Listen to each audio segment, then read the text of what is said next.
Balconytron was first.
This is a resub alert. Silver Dreamer forgot to unsub for 6 months. This is a sub alert.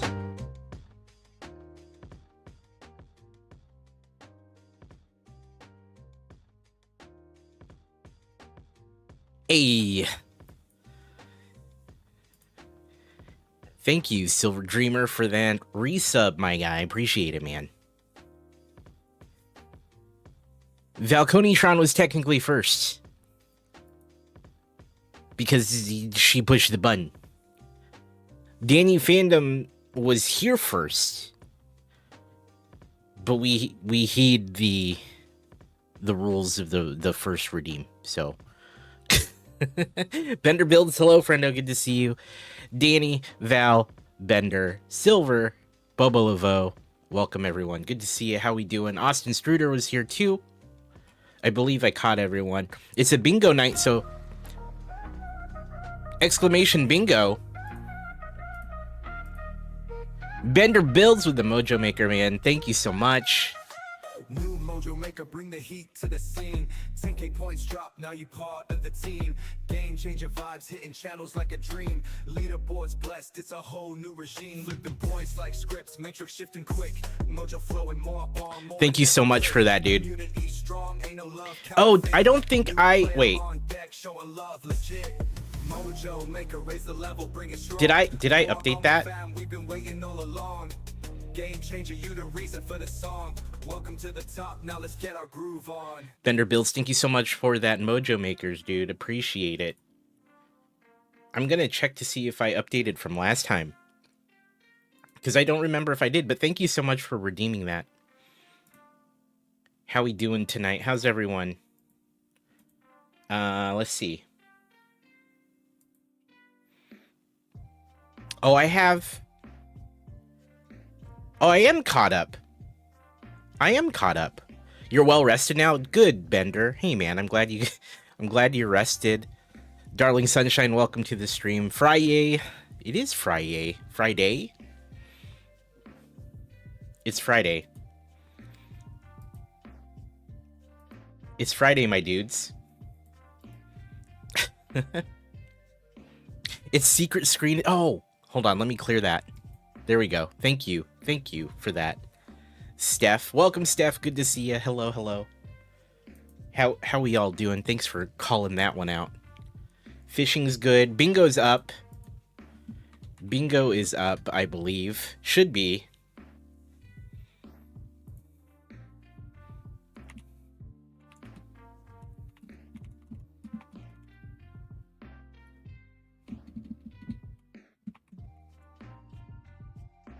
All right.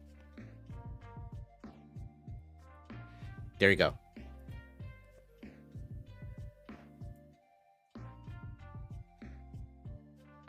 Yeah, man, it's Friday already.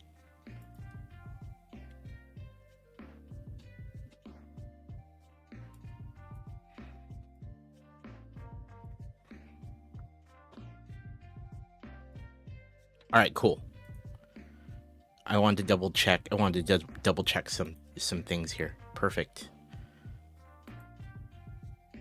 Things have been acting up for a while, like with bots and with Twitch. So I think we're good, though. I think we're good now. There we go. Perfect. How is everyone? Steph, thank you for that gigantic, I don't know, your fire emote? Heck yeah. We got really far. I want you all to know we got really far in Until Dawn last night. Like really far. Maybe a little too far. I don't know.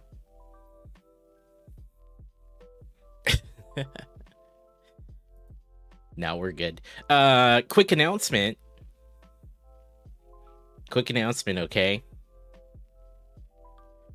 Crossing the Streams returns on October 27th at 12 p.m. Pacific, 3 p.m. Eastern.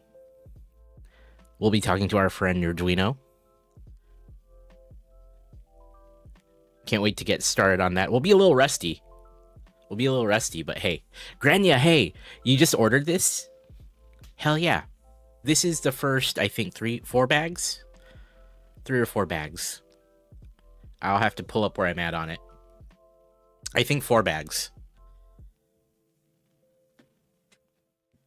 Yes, Crossing the Streams returns. If you don't know what that is a podcast that I've done over 80 episodes of, talking to other creators about what we do as streamers and content creators.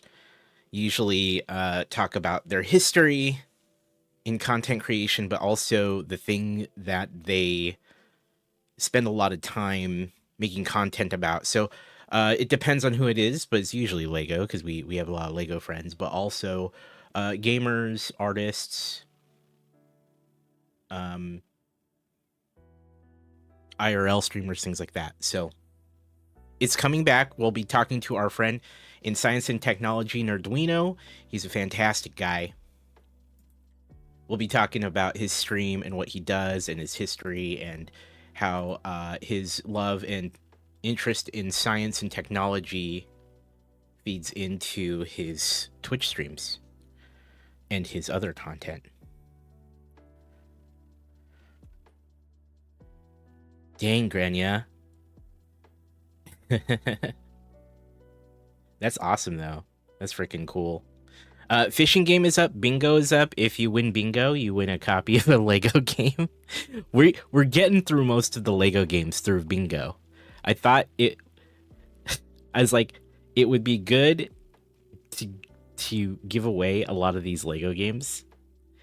And the bingo Friday nights felt like the best vehicle for it. And so there you go. There you have it.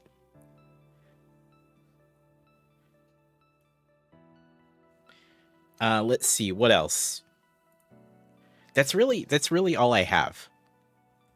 I think that's really it. But Crossing the Streams returns. It's on the event calendar in the Discord. But again, that's on Sunday, October 27th at 12 p.m. Pacific. How do you roll? Exclamation roll. Look at that. We have a D20. We have a D20 in chat. It rolls one D20.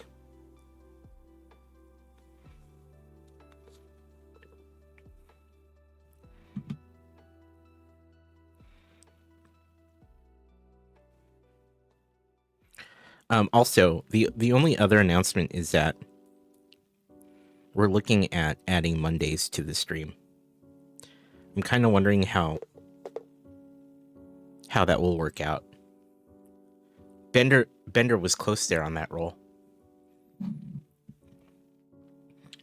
But I'm kind of wondering how that'll work out. I think there's I can't remember what the cooldown is on the roll, the roll. It's been a minute. Milano Monday every week? No. Not Milano Monday. Although that would be kind of funny if we just called it Milano Monday, but there's like no Milano at all. You're a madman. Here, let me pull up. our instructions. We are, of course, working on the Mona Lisa. Blasphemy. Blasphemy. Let's see. We did the frame, which isn't in play right now. The frame's off to the side because we don't. Oh, that was 5. That was 5 bags, chat. That was really 5 bags. We're on bag 6, if I'm reading this correctly. Yeah, we are. This is okay. All right, cool. Okay. I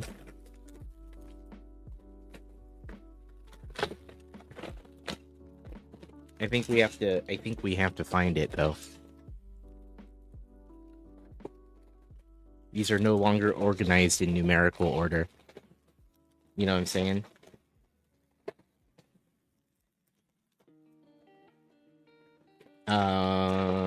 Yeah, also, sorry I'm late tonight.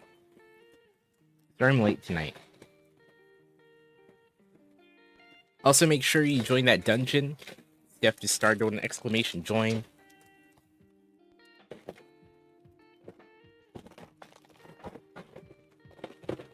Oh, there you go. I found it.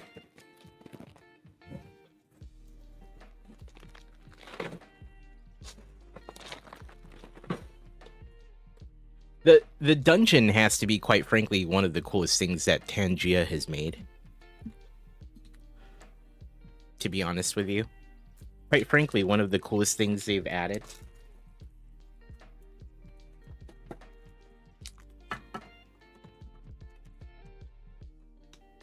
We can fit 4 more in. But yeah, we got the frame done. And we got essentially the canvas. And so now it's just a matter of filling up the canvas, right? Which is exciting. All right. Cool. Also, what's everyone up to this weekend? What do y'all got going on? What's everyone doing?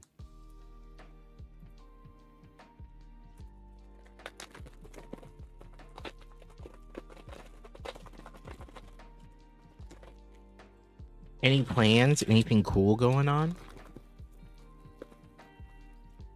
Pretty cool that it's built as if you're painting. Yeah, that's a really cool touch, actually. I like that.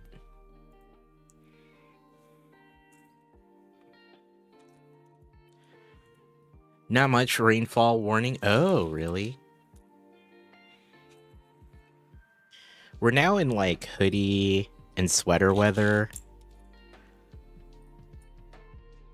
And I'm really stoked about that. We got some rain.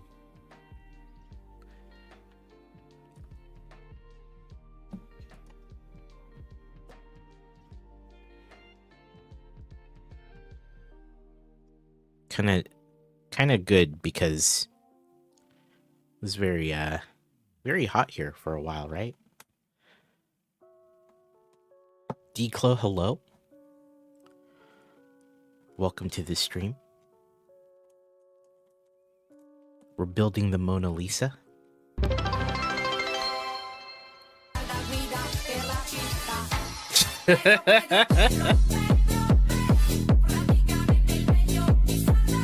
That Pedro just had us hit our bit goal.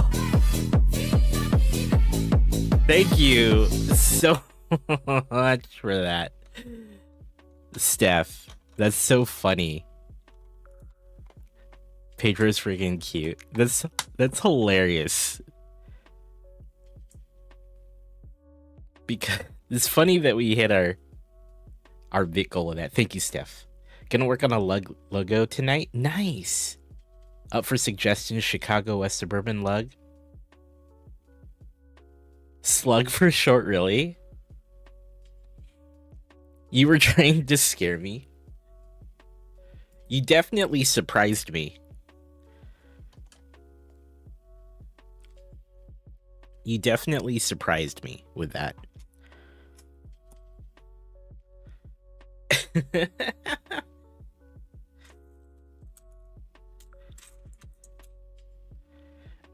I don't know. I don't know, Bender. Do you have anything in mind for that? For the logo?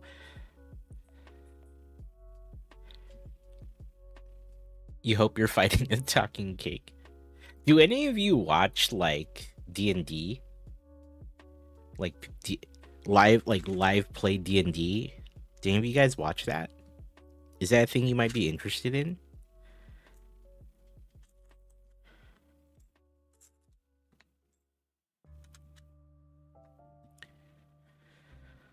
It's funny to you that Pedro's a sensation again after 24 years. Has it been that long? I knew that was a thing before.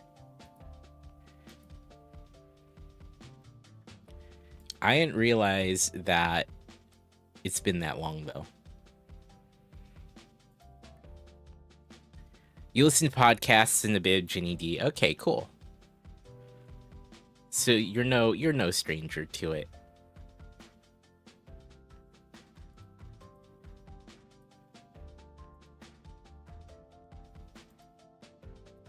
I'm trying to see if I can adjust some color correction here.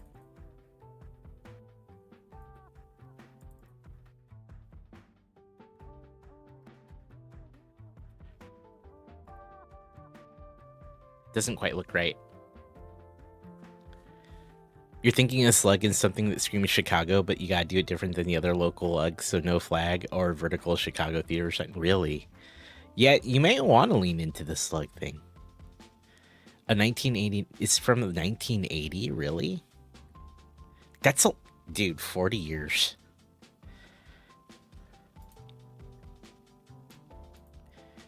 That's a long time, man. That's a long time. I'm playing with some camera stuff. Don't mind me.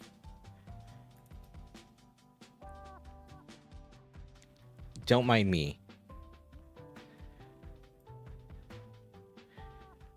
Crazy, you grew up with that song?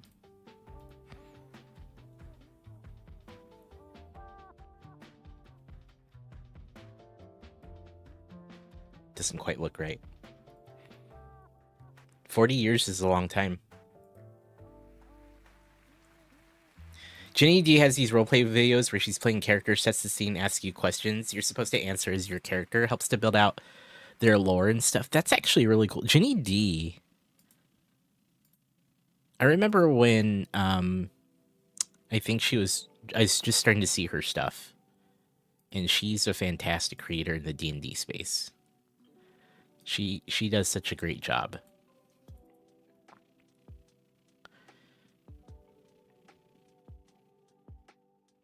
You watch them like ASMR videos, really? Oh no, some of these, no, this isn't. It's gonna look a little off tonight. I've been struggling with camera settings. Webcams, man. Webcams.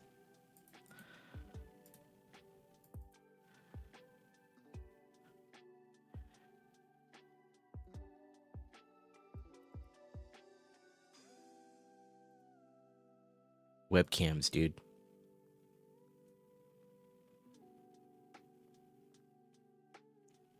I hate it here. So I've been thinking, the reason why I ask is I've been thinking about doing something like that again. We've dabbled in it. We've dabbled in it.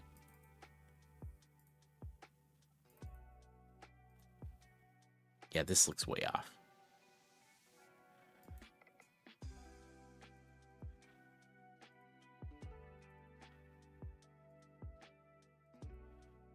I think I know how I can fix it, so.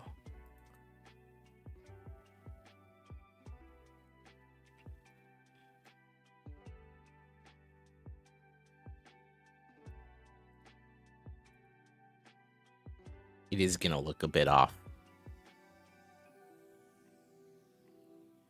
Let me see if I can do one more thing. But yeah, I've been thinking about doing some D&D.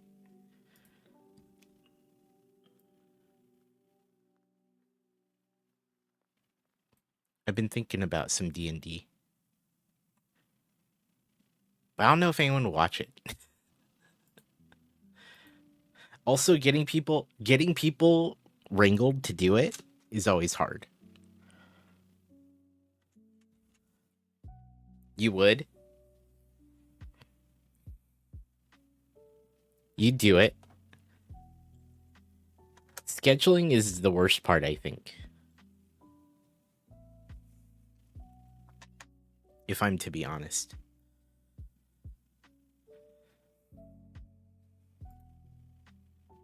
It's always a pain. You know what I'm saying?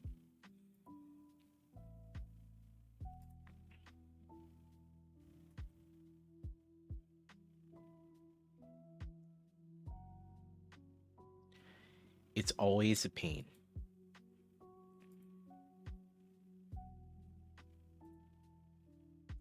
Like that's actually, you know, I've run my share of campaigns. Oh wait, this is wrong. Hold on, this is wrong. I run my share of campaigns, and scheduling is always like the worst part of the whole thing.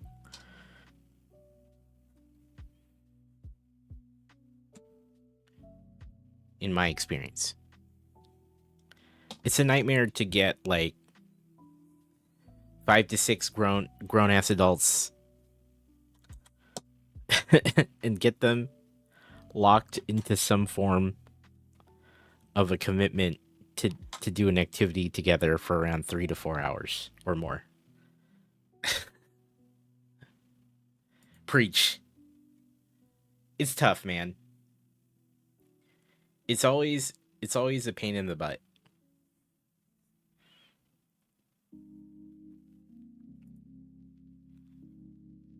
It's an issue.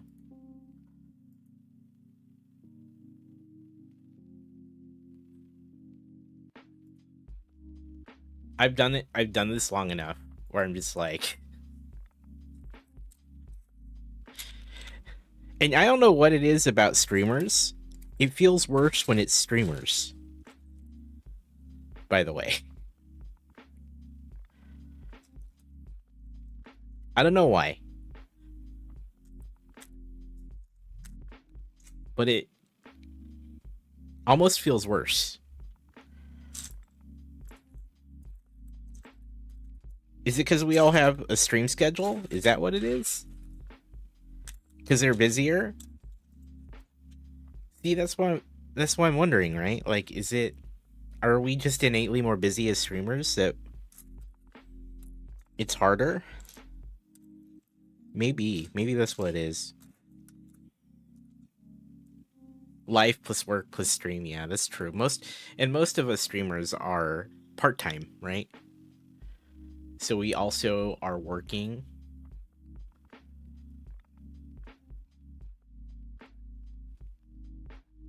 And it makes it tough.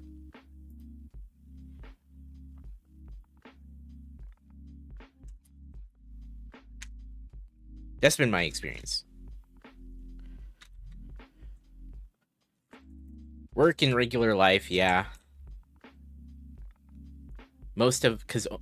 Because most of us only have work in life, yeah. If you commit to streaming, a lot of people they commit, you know what I mean?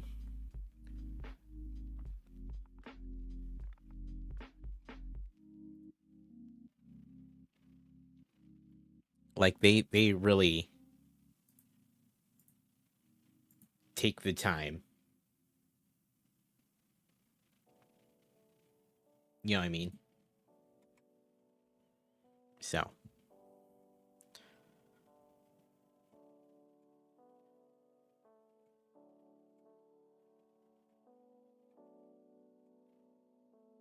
it's a whole thing.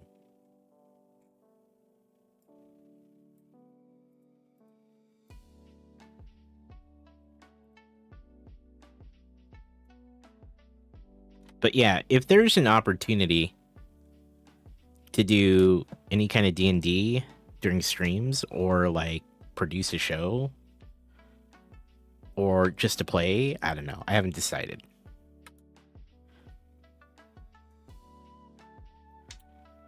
I'll do it. I miss D&D. It's been a minute.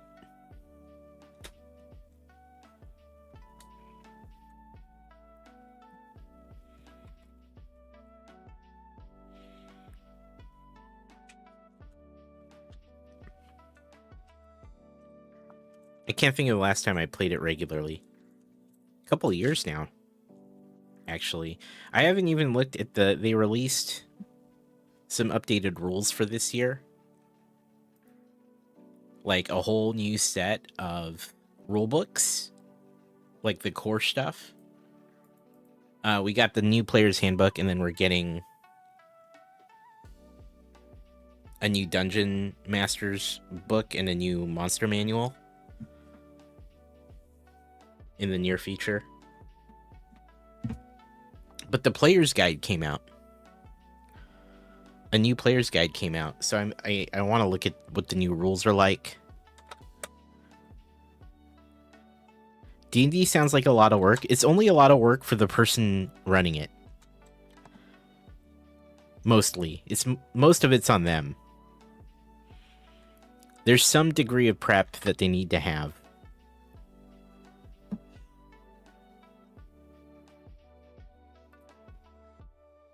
Players, there's some stuff they should probably consider in between games, but they're there mostly to play.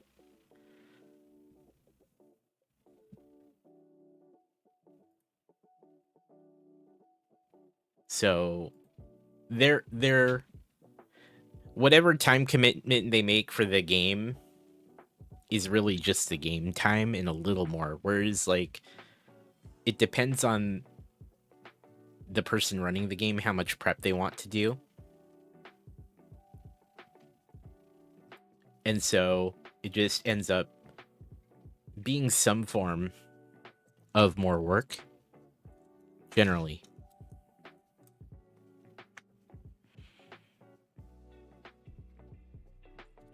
But if you're a player, it doesn't take as much. Your job is to mostly show up and play. Which is a lot. I mean, it's a lot of energy. Like, I'm not trying to, like, dismiss the amount a player contributes to the game. But usually the DM does some form of prep. At least a little. And generally,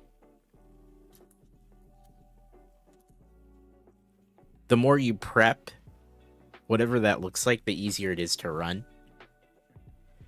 I'm not saying plan out every single thing, but have an idea, right, of what you're doing and how you're doing it.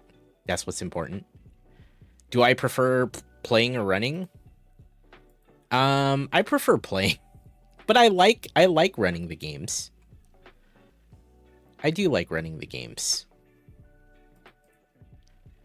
I do prefer playing, though. Mostly because it's more straightforward. A part of me can't help myself, though, when it comes to, like, running. And by running, I mean, like, rules and strategy. And I think a lot of that's the game developer side of me.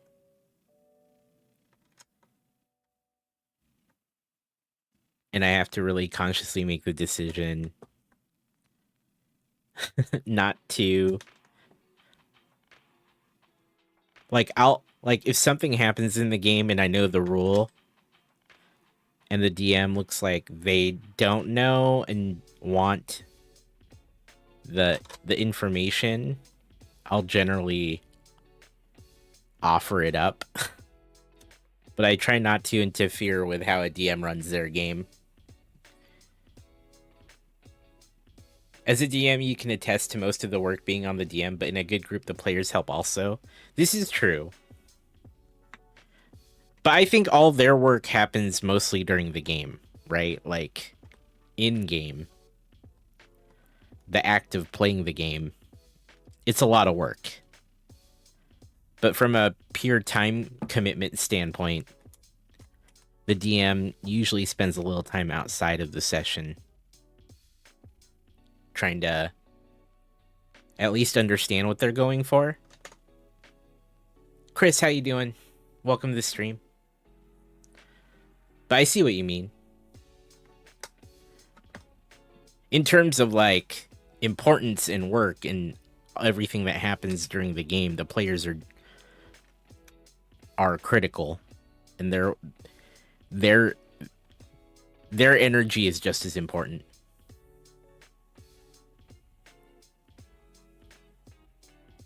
A good DM umpires more than directs. That's true.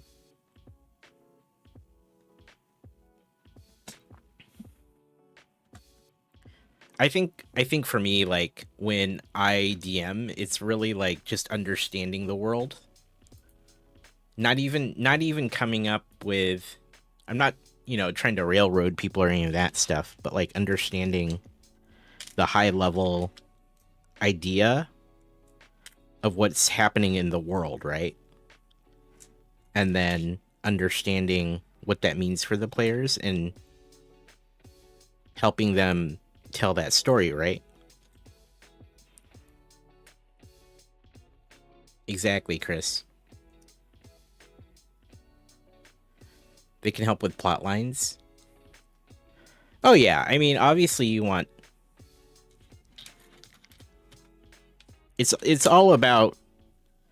It's all about telling the story together. I'm not saying that, like, DMs are prescribing everything. I'm just saying the amount of work that goes into it tends to be more. Like, it was a question of workload, right? Which is what was being asked. It's a question of like how much more work it tends to be, and the DM tends to put in more work outside of sessions generally.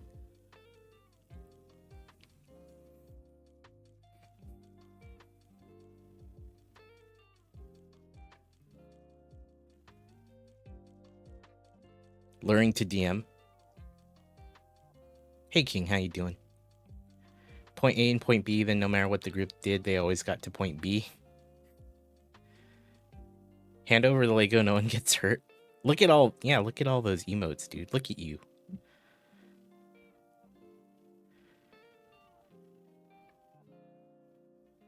Going to buy a supercharged NOS rocket to put on my steel frame chariot to chase down.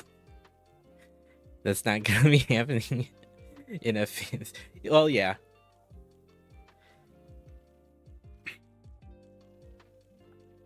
Absolutely. Yeah, and all I'm referring to is like the time spent preparing, or the time spent between between sessions. DM always spends a little more time in between trying to figure it all out.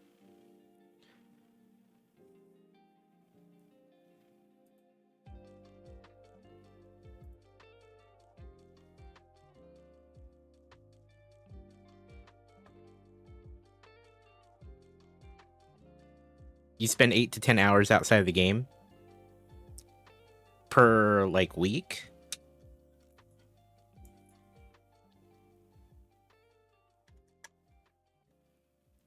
I think the longer I did it, the lazier I got.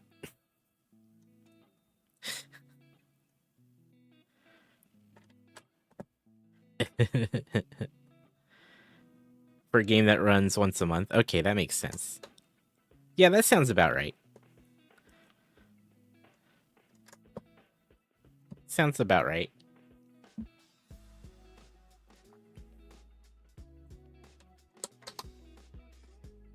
I definitely got lazier as time went on.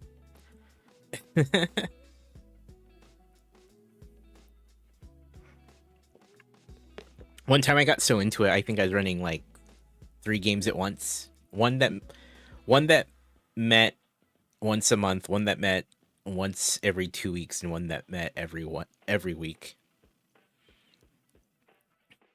give you the AC. How about 17?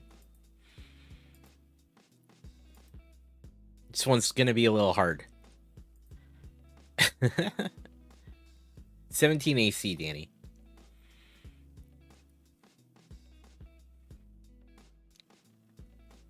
Danny missed, but Steph hit.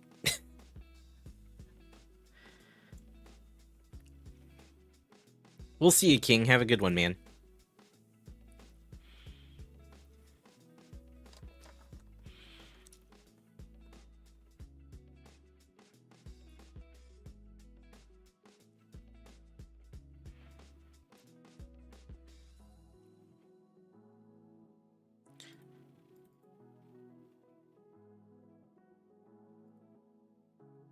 There was this thing. Let me look for it. There's a clip from a podcast. Oh, here we go. Here you go.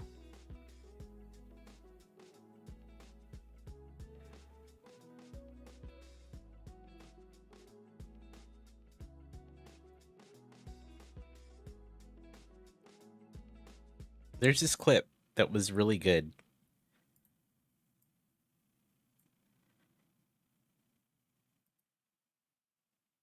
And it was, man, I forget her whole name. Was it Deborah? She was in,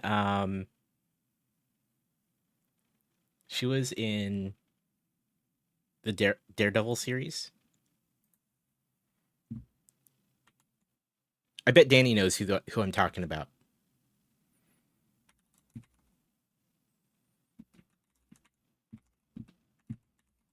Hold on. Deborah Ann Wall. That's right. Deborah Ann Wall. Yes, thank you. I was going to say, Danny knows. She was talking to John Bernthal, who played the Punisher as well. There's this clip of her explaining how D&D works.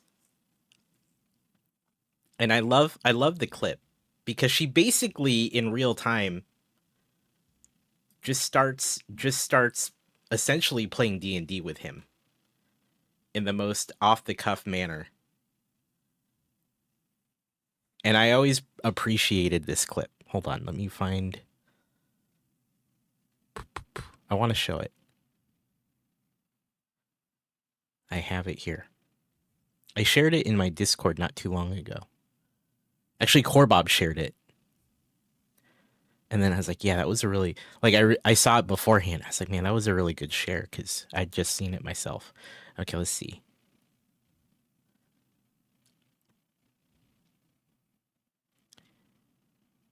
Is she in Critical Role? Deborah Ann Wall? Has she ever been on Critical Role? She's not part of the main cast at all.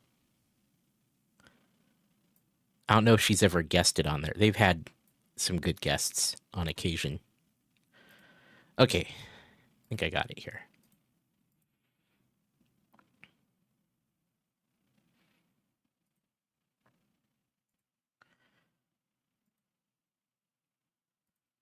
This person breaks it down, though, which is kind of nice. This is a TikTok that someone posted. You want to play D&D? This is the best introduction to tabletop. It's kind of low. Hold on, let me raise the volume.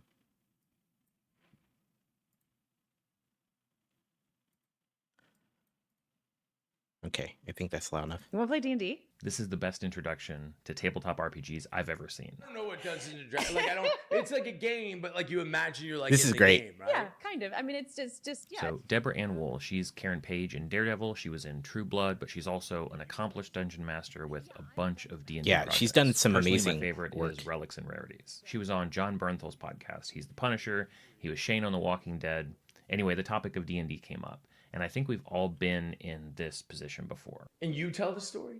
Yeah, I'm a dungeon master, so generally I've written an arc and created a world, and then players explore it. You've seen this, right, Danny? Handles it pretty much the way I think a lot of us would, and it's all super well said and heartfelt. But then watch what she does. You want to play D&D?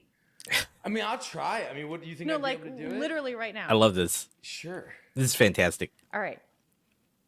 So what do you let's see? You've got a bow strapped to your back, a sword and a dagger at your Okay. hilt, right? So you're walking through the woods. It's dark. It's at night. Almost no moonlight is coming through. You hear She's a so crack off in the distance. good at this. Something large stepped on a branch. What would you do? First thing, how far away is the crack? That's so smart. Why explain the game when you can just show it to somebody? Give me a perception check. So then you roll dice, and we'd see how perceptive you are. Let's say you roll Look at him. 13, okay, and you're pretty perceptive, so you have a +3 to that. That's 16. So I know, okay, 16, that's pretty perceptive. You think Yeah. it's about 20 feet away. Okay. She's good. It's about 20 feet away. I think I take out my bow first. Yeah. Look how he lights up right away. Hey, right at where the spot's coming. Yeah. Okay, slowly creeping towards you, suddenly into view, a little bit of eye shine in the darkness. You see an owl bear. This is a 10, 15 foot tall monster. It looks like an owl, but it has the body of a bear. It opens its beak and squawks at you. What do you do? Have I ever met an owl bear before? Like So are good. Owl bears. He's You could do a playing. history check. So this is D&D. You're playing D&D. I mean, He's playing in real time. He didn't even know what D&D, like, he doesn't know how D&D worked, right? Like, she had to explain what D&D is to him. And they're playing it. Hey, Millennium, what's up, man? I'm showing this fantastic video on how you explain D&D to someone, which is fantastic. history check. In 90 seconds, she has him playing D&D in less time, actually. Like in your past, in Yeah. your history, have you experienced so how this do I check- before? yeah, let's So you check would roll that. a dice. Let's say Okay. you have a low history. You roll a 13, but you have a -3. That's a 10. So no, you've never met an owl bear in your life. You have no idea whether it's threatening or not, but it is squawking at you. I'd be like, yo, are you my friend or are you my foe? Fantastic. You speak to it. Yeah. So I always love that moment where somebody gets the game. Yeah. But I've never tried to achieve that like right away. Right? I table the game. It's Yeah, you'll come to incredible. a game sometime. I'll arrange a one shot. I'll do something. Just play with them. Just put them in the game right then. That was so cool.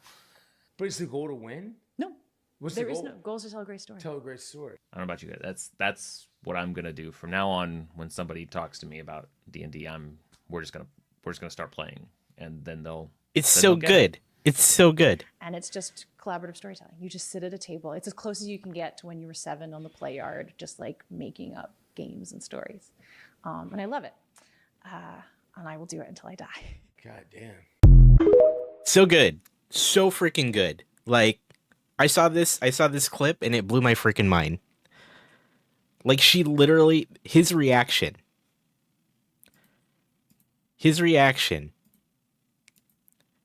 Deborah Ann Wall, man. Steph. Thanks for the knock. No, I love this.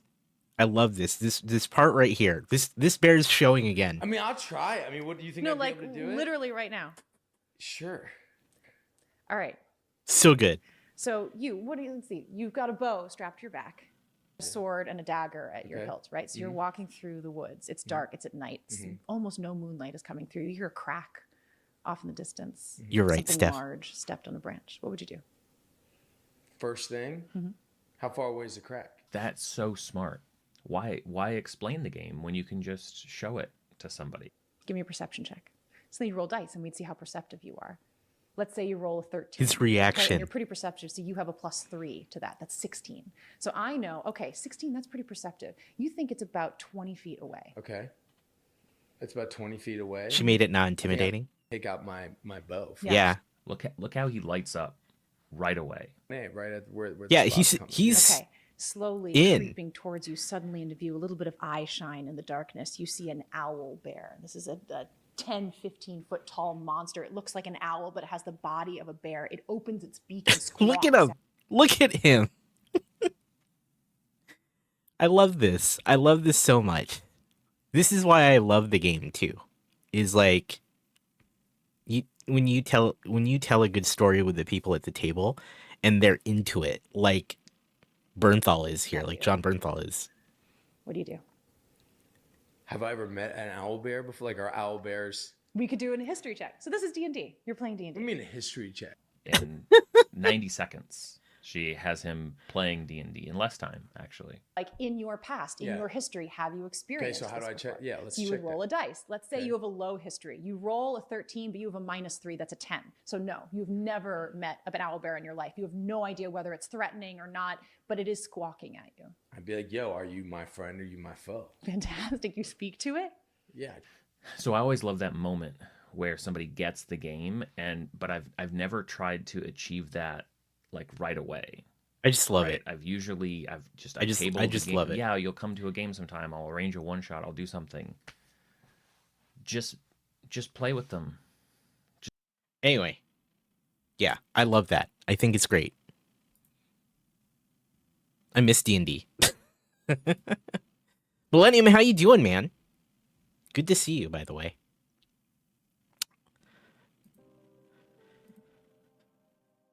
I love it. I love it. And there's nothing like being around a table with some friends and just telling a good story. That's really what it boils down to. It's just telling a good story. And then you leave elements of it up to dice and your,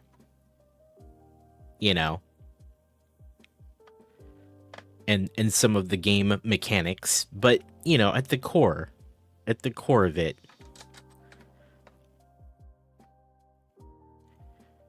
I love it.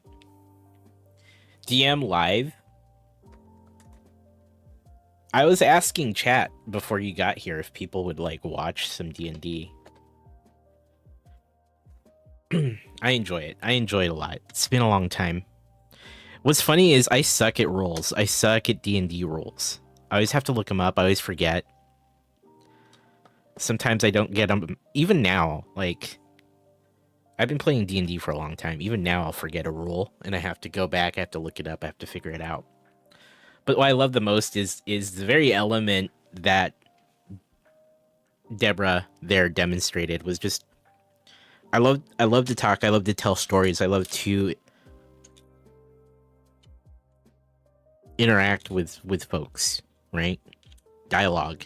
I'm good at that. I'm good at that. Now, if there's a specific rule in play, I usually have to look it up, or I have to like figure it out. And it is what it is. Even now, even after all these years. But I love the interaction aspect of it. I love the telling the story together aspect of it. That's the part I really do enjoy, and the part that I personally think I excel at. But yeah. You'd love to watch with players that know nothing about it. I taught a couple people how to play not too long ago, over the course of like 1 or 2 sessions. Like I said, it's been a while since I played super regularly. Thanks, Danny. I taught some of the Twitch friends how to play.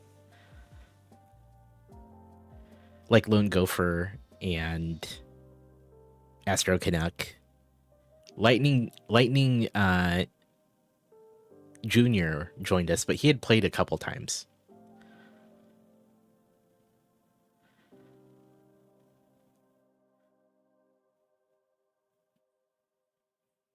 Really, Millennium? That's cool, dude. I learned to play more than 20 years ago. I learned to play D&D like 22 years ago as a player. Played for a couple of years, and I started DMing after that. So it's been like 18, 19 years. On and off.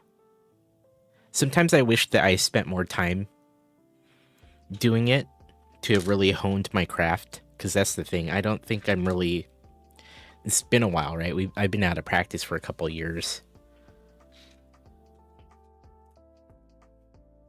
Another AC? Okay, Danny.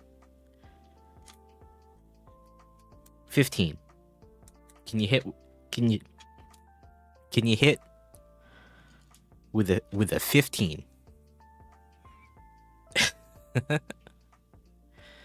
You started when you were 12? That's awesome. I kind of got the first inklings of it when I was probably 11, but it was only a couple times with a cousin. And he had explained the concept of roleplay to me. And actually, he kind of did similarly what Deborah Ann Wall did there. He happened to have a book with him. Your parents got you into it. You played in their group for a few years. That's freaking cool. That's freaking amazing. You're still super new. You just started playing in 2021, Malam. Yeah, I was like 19-ish. Actually, wait. Yeah, I was almost 20, I think, when I started to really play it regularly. When I first learned. It was a college group. And man, I sucked. I sucked for a long time. I had to like figure it out. I had to figure it out. It took time. It took time.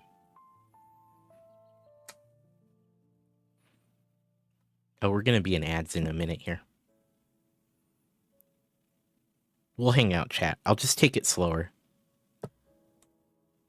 For those that are in ads. Who don't know what's going on. But yeah. Super good time.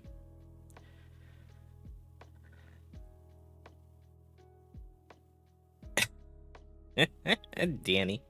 You missed Danny.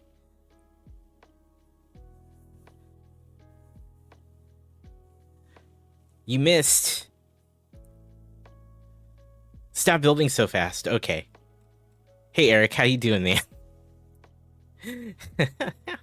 I'm good. I'm good. How are you?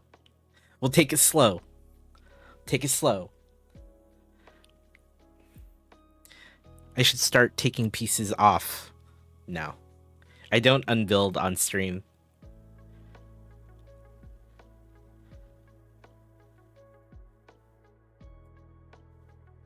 We don't unbuild.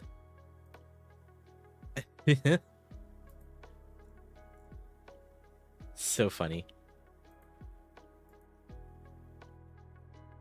It's painful to watch unbuilding on streams when it's like a charity or a redeem thing and the person has to unbuild. That is probably one of I always feel bad for the streamer. We tried an unbuild charity. Is like it was for charity. And it wasn't too bad. Yeah, especially when they don't want to. Yeah, dude. Exactly. Oh, Eric Hubert, you fished, man. It's a bingo night. I don't think we're really actively playing bingo as much lately. Hold on. Led V's an expert? Yeah. I think of build time.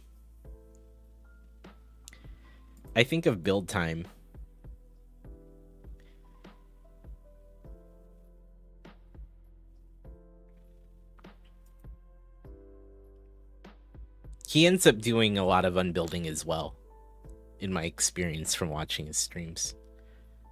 And I can't... I just feel bad. I'm like, dude, why you do this? Why you do this to yourself, man? I don't feel bad for people that set themselves up for unbuilding. They have no reason to be upset. This is true. This is true. They said it. They said it, right? You're right.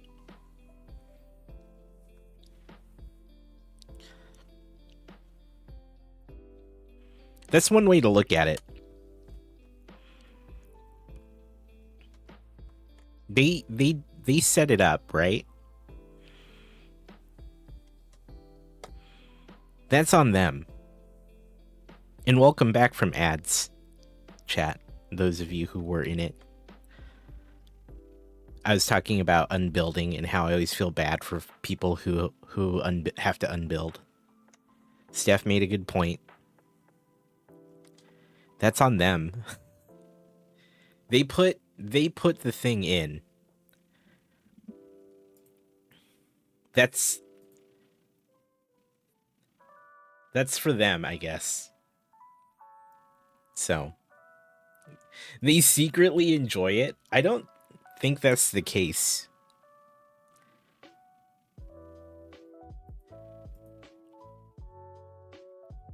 Don't make it a possibility if you don't want to do it. That's true. Bender. There you go. I was gonna say Bender. Bender's like, wait a minute. Do you feel called out?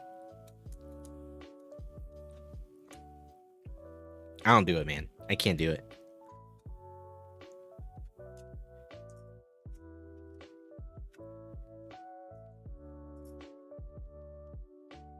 Like I said, I tried it during a charity stream, and I realized that was definitely not for me. And you know, chat was actually pretty good about it. They didn't make me do it too often.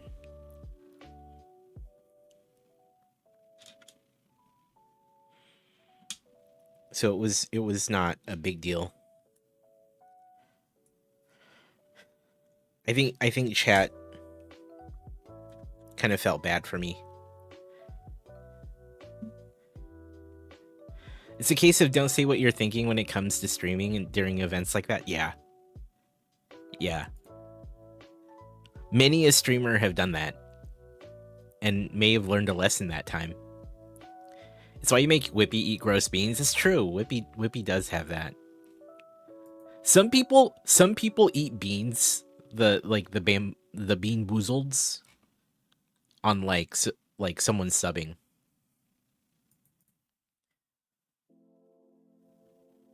Some people do that, and I don't know, man. I don't mind it all the time, but like anything, there are moments where you're like, dude, you waited until I finished this section. That's so evil. Yeah. Some people just want to watch you suffer, right? That's the whole thing.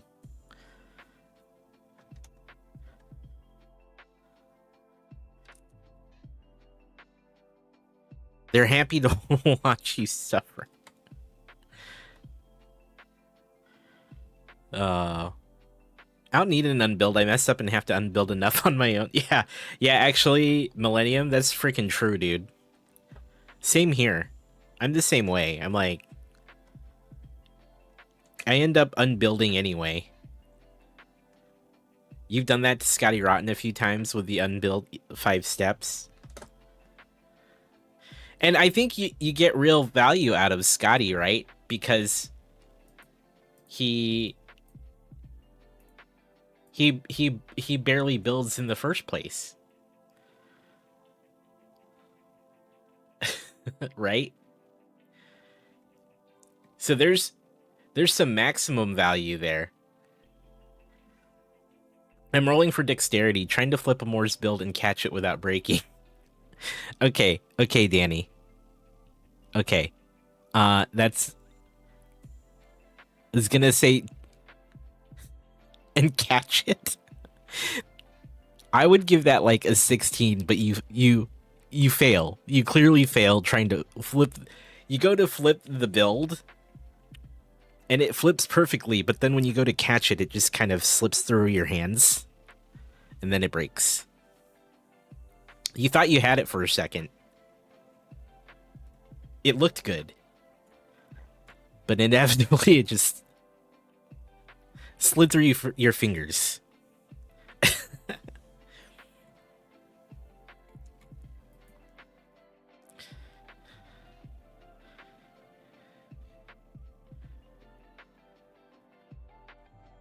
Wouldn't that be agility? No, that'd be a dexterity works there. I still feel for Matt Mellish when he has to do a drop test. Oh my gosh, the drop test in Matt Mellish's stream Stealth check. Stealing a piece of Lego. Are you stealing it from me? Like I'm sitting at my desk? With a 16? Here, I'll roll a perception. I'll roll a perception to see if I notice you trying to steal it. How about that? Oh man, we tied. We tied.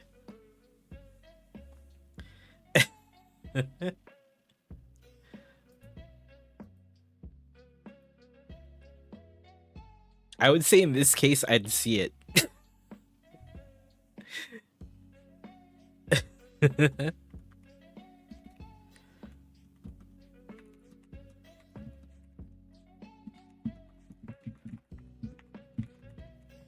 That's so funny.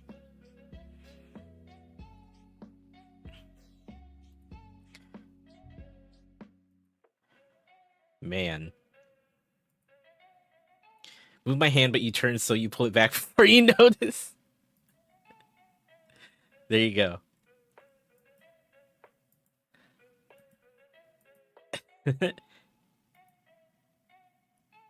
Ties usually, like...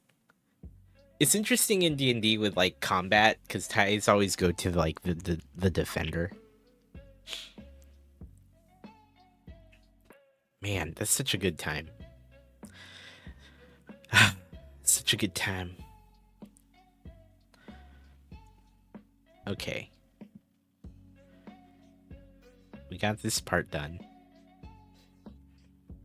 We did this part. Now, okay, got it. I lost my place. I had to find where I was.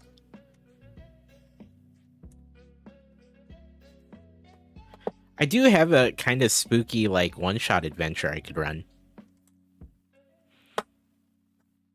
That I've run from time to time. Oh, wait, this looks wrong.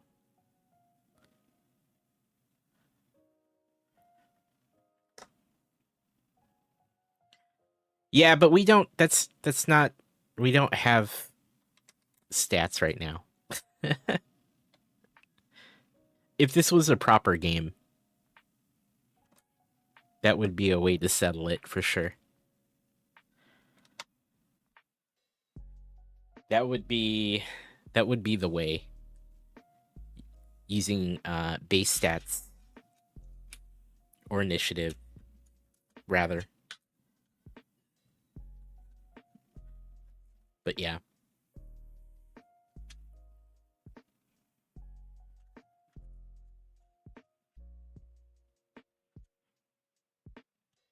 Has anyone looked at the new D&D 5e rules in the handbook?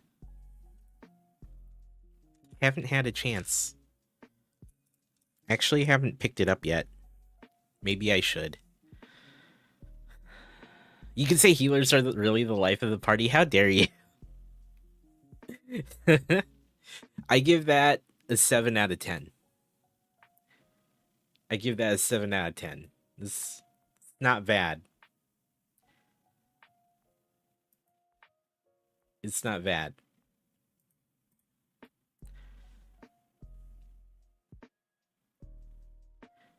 Speech check.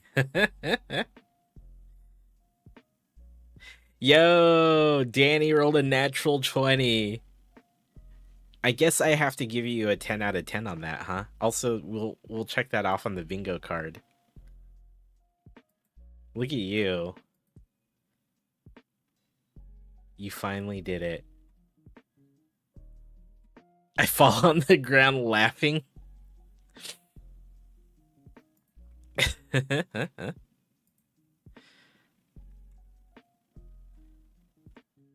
Of course it'd be on the joke, dude. That's pretty good. GG. G freaking G.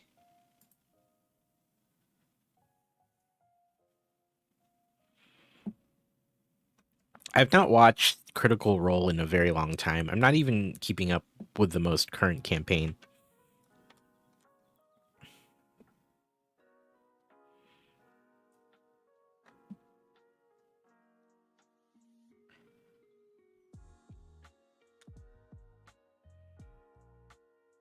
Hey, you caught a Lego brick. You did catch a Lego brick. That is a thing you can catch in fishing.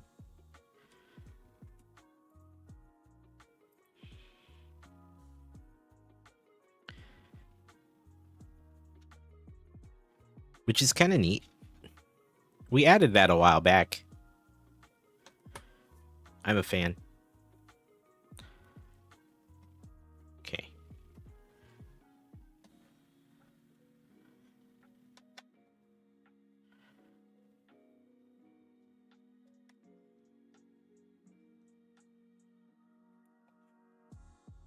For those that have played, what's the longest campaign that you played in? How long did it take?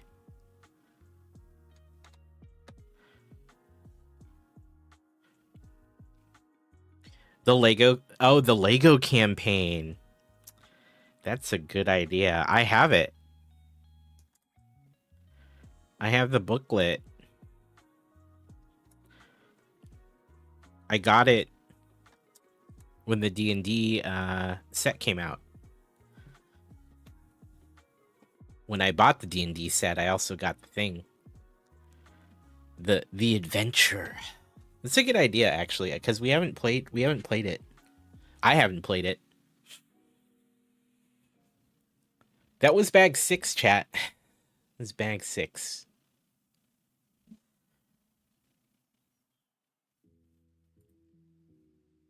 I've been meaning to look at it. I skimmed the adventure.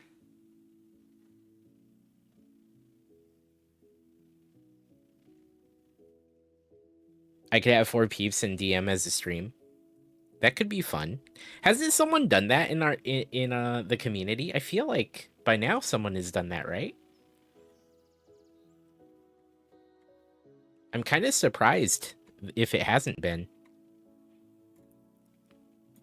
I feel like someone by now, right?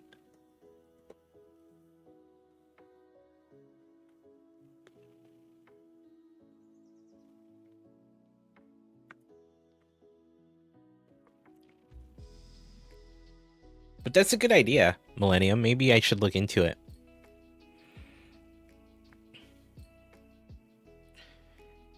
That could be fun. That'd be a couple sessions, though, I think, right? I'd have to double check it.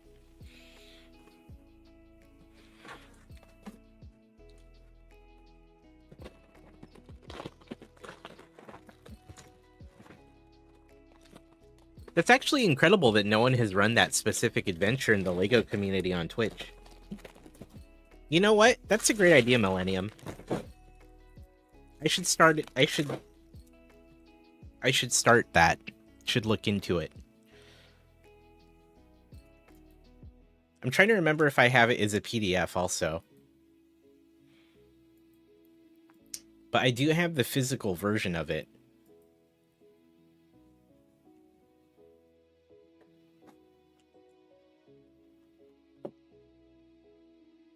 It's actually right here. Look at this. Look at that. Look. What? Yeah, it's right here.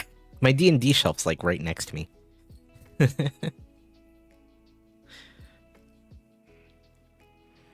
Isn't that rad?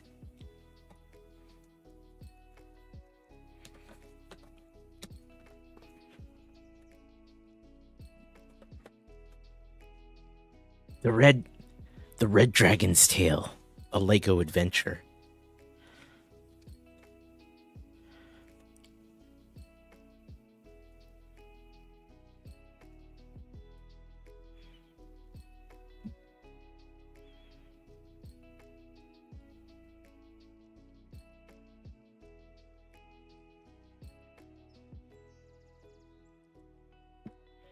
The adventure takes place amid the ruins of a stone tower located near a dusty road. This tower is home to a famous inn called the Inn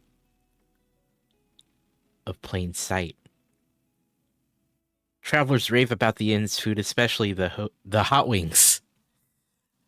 The hot wings. I remember this now. I really love it. It's got character sheets. Yeah. That's right.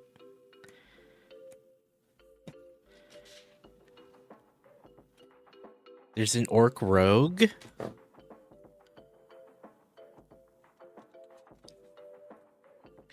A gnome fighter.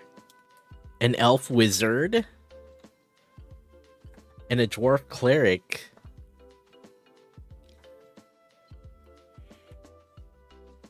I love how it's just the pictures of the minifigs drawn up.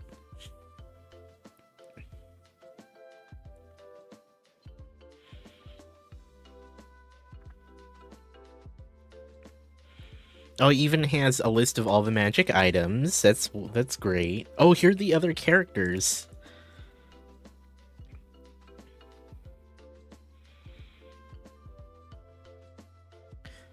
Oh yeah, you could. It does have pretty much everything you need if you've not even played D&D. That's really fun. Yeah, I haven't looked at it since I got it a long time ago. There's a beholder, one of the most iconic D&D monsters.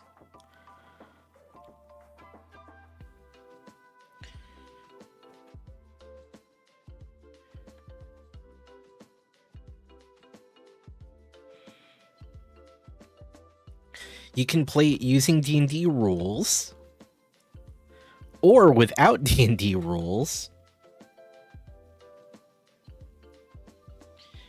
which can be run as a storytelling experience instead, which is pretty cool.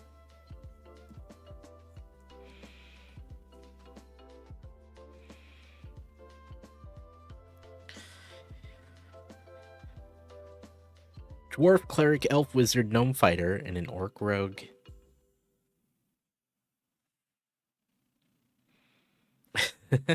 I love it. Hi there! Jesus Christ. Nathan, hey man.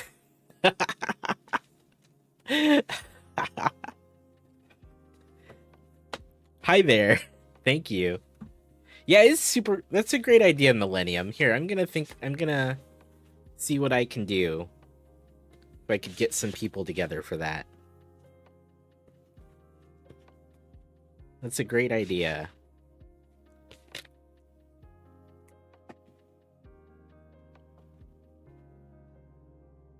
It's going back on the shelf. Nathan, good to see ya. We were looking really quickly at the D&D adventure that came out with the D&D set. Because I was talking about, like, how much I missed it and enjoyed it. Because D&D, you know?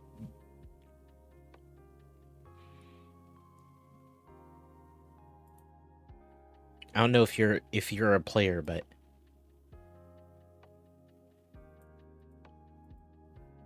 I am a fan of D&D for sure.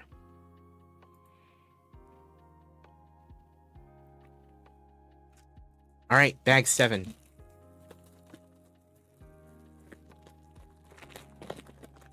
Tolkien, hey friendo. Welcome. You haven't played before? You haven't played D&D before? I was showing this video of a very experienced DM. Actually, also, she's also she's an actor. She's a talented DM and an actor, Deborah Ann Wall, who played Karen in Daredevil. She was on John Bernthal's podcast, who played the Punisher. And he brought up the fact that she plays D&D because she's a very talented and experienced player and dungeon master. And in this clip that we watched, she quickly got him playing D&D by really, like, just putting him in a situation where he would have to play the way a player would. Obviously, you know, he didn't actually have to roll dice or know some of the rules, but she presented it in such a wonderful way. And I was just talking about how great that was. It made the game really understandable and accessible and probably not very scary. Because I think that's probably what gets in the way for some people, right? They get a little scared. They're like, oh, I never played before. I don't know what to do. I might suck at the game. I might not get it. And in that clip, she did just such a fantastic job showing him what basically, like, at the core, what playing D&D is.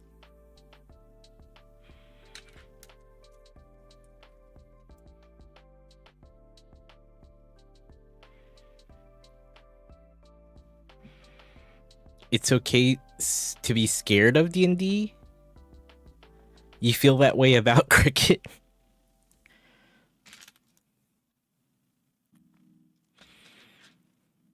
That's always like the thing about it. Anytime I've asked someone, I was like, would you want to play D&D? They're always like, oh, I don't know how. It seems like a lot to learn, or it seems scary because they've never done it before. It can seem intimidating, understandably.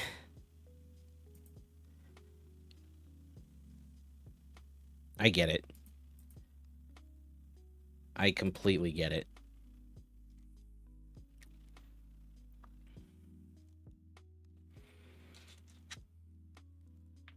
It's a little intimidating, right? Especially for those, you know, who've never played it before. I get it. Is it a big time commitment? It doesn't have to be, but generally it is. Because usually if you sit down for a session, you kind of want to go for around 3-ish hours. But the thing is, it doesn't have to be a long-term commitment if you don't want it to be. Although a lot of the time it can be, but it doesn't have to. Because some people will run campaigns, which are just long-term games. But there's nothing wrong with running shorter adventures, which could be a few sessions or a one-shot. Which could be just that. It could be a one-shot of the game.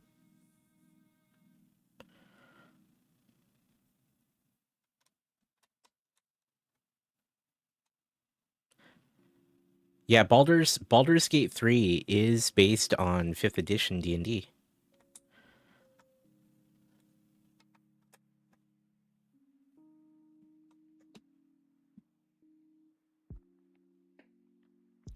It's a little scary, but you're also counting on a peer to teach you usually, and they can have varied abilities of teaching. This is true, yeah. Apps and digital aids get rid of a lot of the complexity if you don't want to deal with it. Yeah, that's actually 100% true. For me, it'd be like playing Risk. How fast can I get out of this game? That's unfortunate. Man, games of Risk can take forever, though. Like, there's a reason why people meme on it. It can take a while to get through a game of Risk. I haven't played Risk in a very long time. I don't even own it anymore. I don't even have I used to own it. And then I think one day when I was like cleaning things up and moving, I was like, you know what? Maybe we don't need any more Risk in our lives. I will not play Risk live ever again. Digital is much faster. Oh, I imagine, right? It probably has a lot of ways of speeding it up. They probably streamline a lot of it in the digital version, I imagine. I haven't played that. You spent endless nights playing Risk. You had an original copy of Castle Risk. Whoa, that's cool. I had a very old copy of Risk. Like a very old copy of it.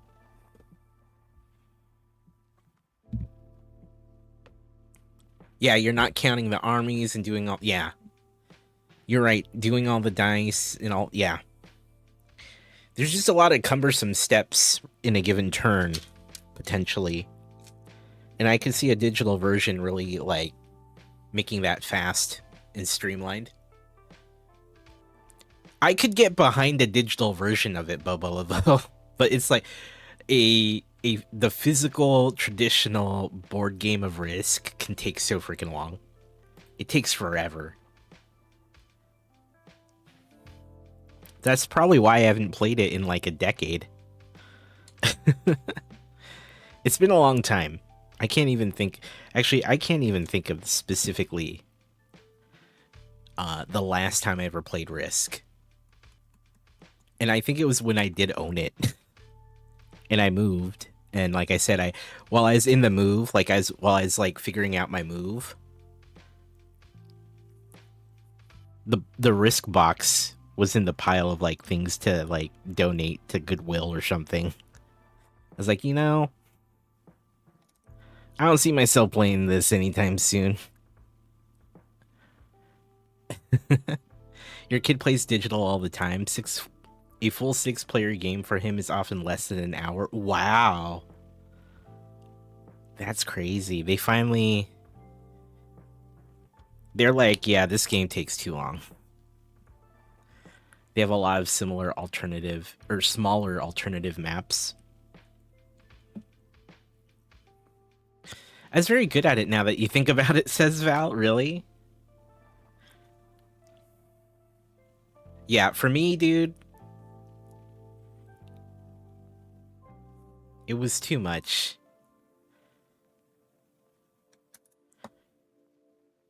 I think we got rid of Risk and Monopoly.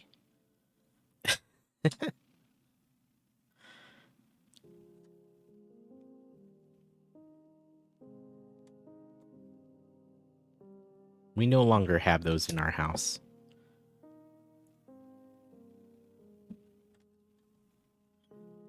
You know what I'm saying?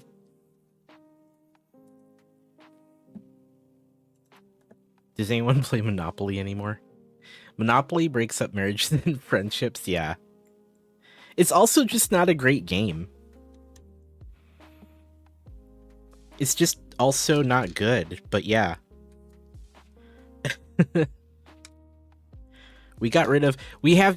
I don't know, I think it was a gift, because we got rid of regular Monopoly, but we did get a gift that was like Monopoly Junior or something, but we've only played it a couple of times.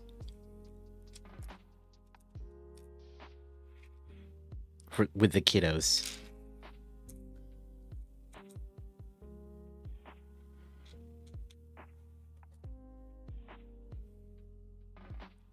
But yeah. Especially when we discovered that there's so many better board games nowadays. I end up saying, you know what? You know what? We're fine. We don't need it anymore. You don't think you ever played it? You're too much into Trivial Pursuit? Man, I'm so garbage at trivia, but I love it. I love trivia. By the way, chat, we are doing our community game night next month. It's already on the calendar. It's on Saturday, November 9th.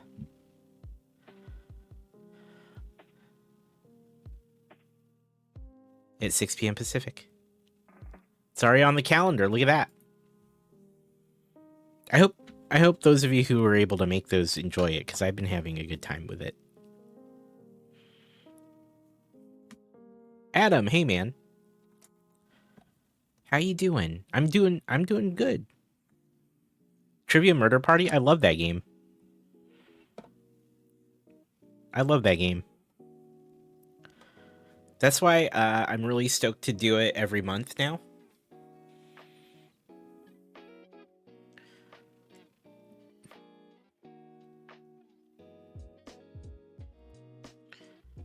Really stoked to do it every month. That will forever be just built into the schedule. One day you will win. Yeah, I haven't won a game yet. Of the many rounds we played across 2 community nights, I don't think I've won a single game. Which is fine. I just don't expect to. I don't expect to win. Competition's rough, man. There's some good trivia like players who show up on community night. There's a couple good people in there. I feel like Slug's pretty good, Roy's pretty good, Steph's pretty good. I got close once, maybe twice. For sure one time I got pretty close, but then we lost it. You finally won a trivia once because Slug didn't show up. Yeah, they're competitive. That's also the thing. I'm not too competitive myself, frankly.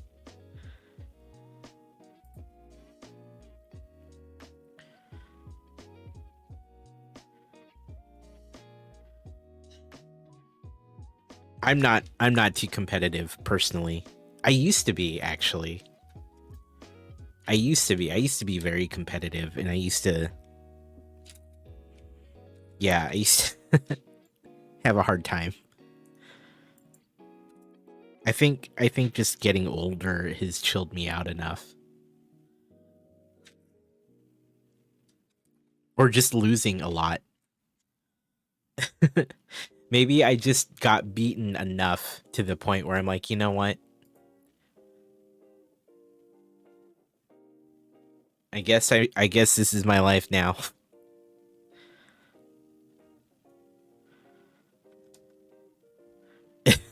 Yeah, maybe I'm just bad. I've lost enough times. I no longer have the will to win. Perhaps that's what it is. But I used to be very competitive, not as much these days. Getting older does that. It's a good thing, yeah.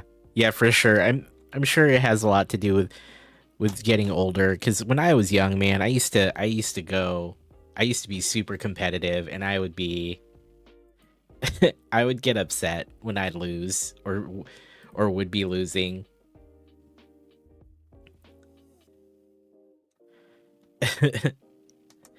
when me and my wife were first dating, I was still pretty competitive.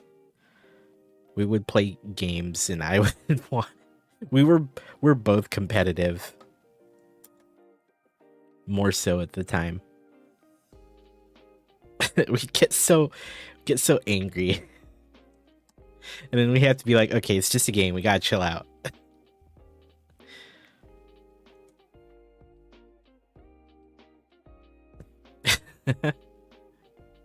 We have since mellowed out when it comes to those things. For a while, though, I had to really make a point to find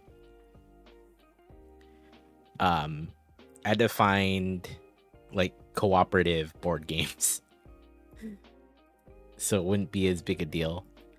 Does my wife play D&D? No, not. I've tried. I've tried. Not her thing.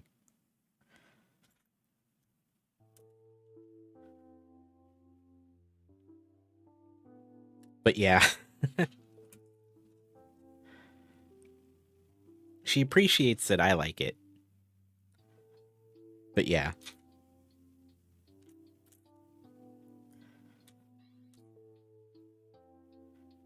But yeah, we've had to find for a while more cooperative games to play. There was a point where we stopped playing Scrabble. There was a while.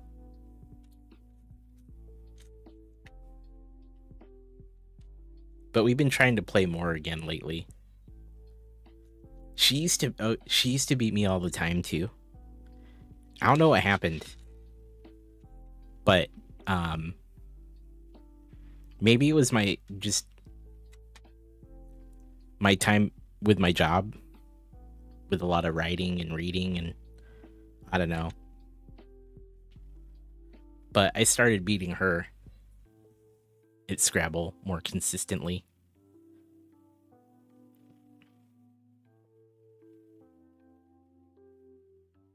And so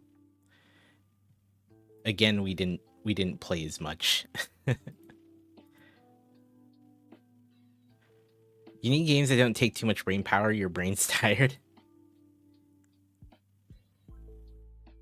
Yeah. That's actually how I sometimes feel about Scrabble. Where I'm like, I don't want to have to think.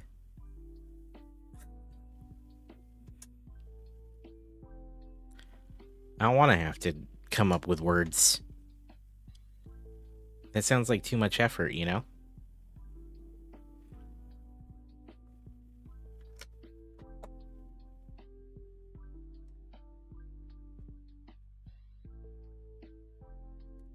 It's a lot to do.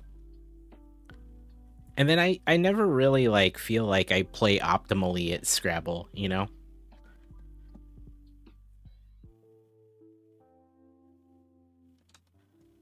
You know, because you kind of want to make the right word that can also take advantage of the point bonuses on the board.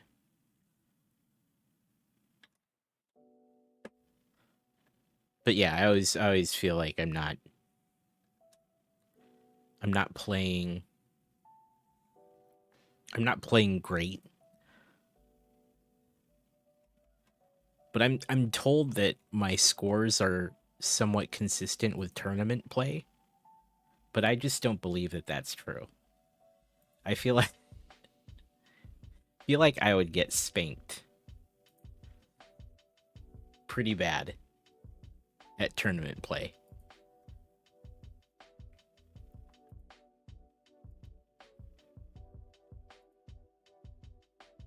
Okay, there we go. And the thought of that is kind of scary. Kind of terrifies me.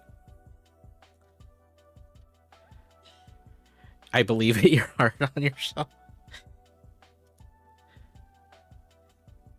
I can generally get around 300 to 400 points a game, which I feel like is pretty good, but I don't know. Like, my wife was looking it up and she's like, those scores are consistent with tournament. And I'm like, yeah, but it's one thing to have scores at that level, but I think it's different if you're actually in a tournament setting, you know?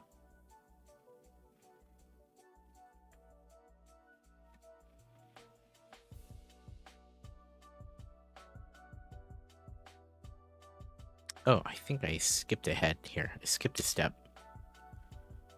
Did. Never play. I'm okay. I think I'm okay at it.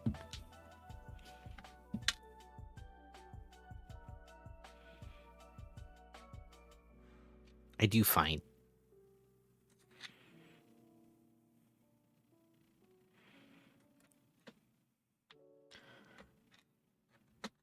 But, like, you know, a lot of games, there's a little luck involved, right? You need to get, like, some good letters and some good placement on the board. I don't know, man. I've never actually thought about the intricacies too of playing the game.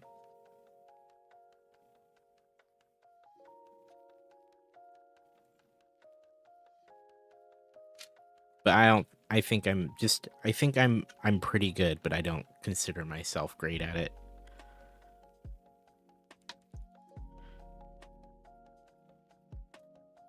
But maybe one of these days I'll try.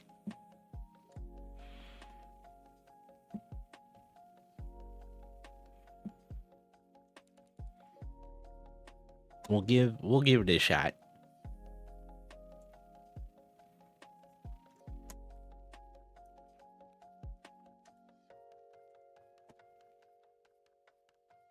Okay.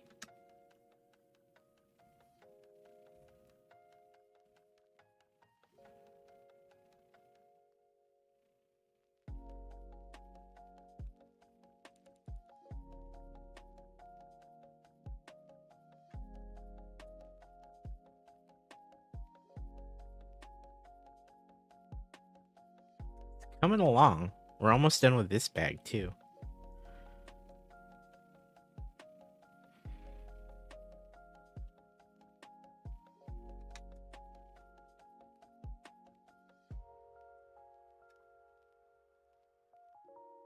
Eric, the fact that you're at 55,000 points in fishing astounds me.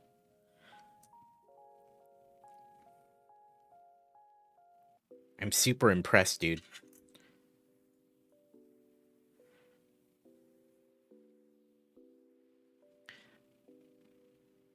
$952. Wait, was it? I'm not familiar with that. What is 952?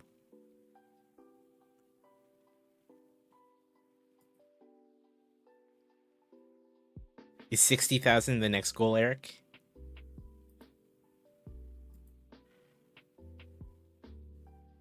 It's a card game? I'm gonna look this up. I'm gonna look this up.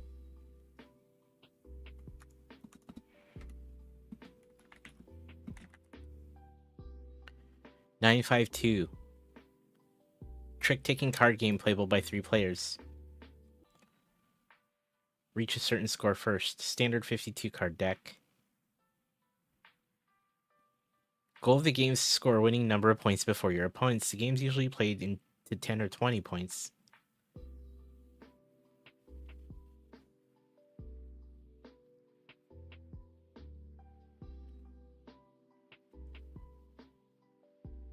Each player gets 16 cards.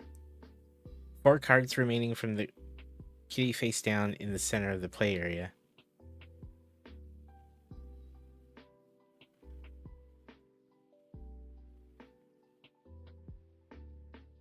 Oh, I see. I'm not gonna read all the rules out loud. Oh, interesting.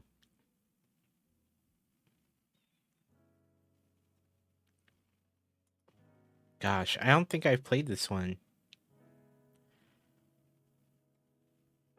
Oh, you could play it online in a browser.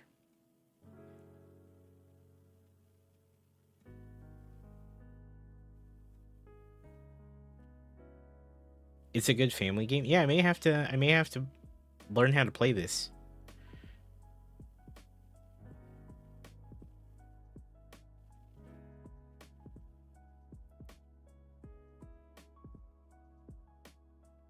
May have to get in on this. Just to learn it.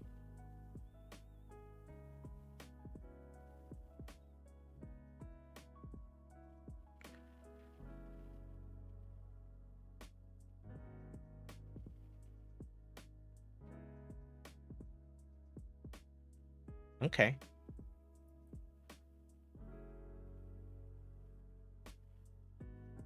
Interesting. All right. No, that's cool. May have to play it.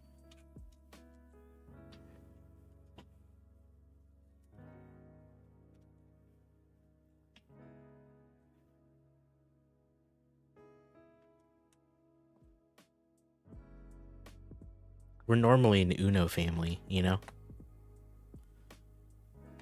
We're normally an Uno family. But our youngest is rather competitive himself. And he has a hard time when he loses.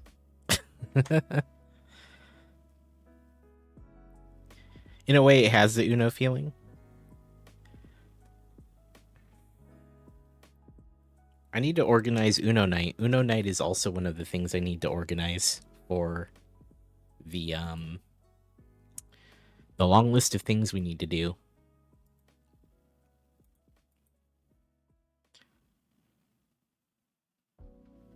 So I'll need to get down with that.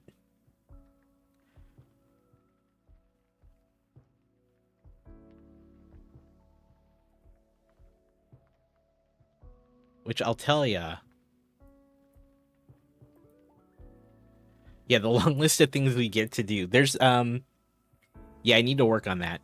We need to do I was thinking for the week long of spooky games, we start it on Thursday of next week. And then that'll lead right into Halloween. Wednesday or Thursday. I'm leaning towards Wednesday, actually. And Bobo Laveau started a dungeon, so exclamation join if you want to get in on that.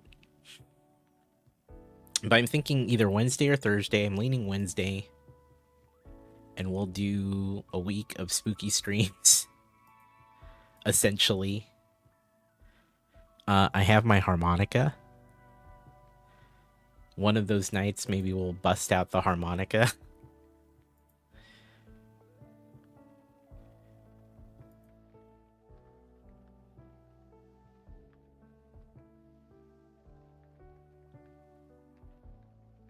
That was bag 7.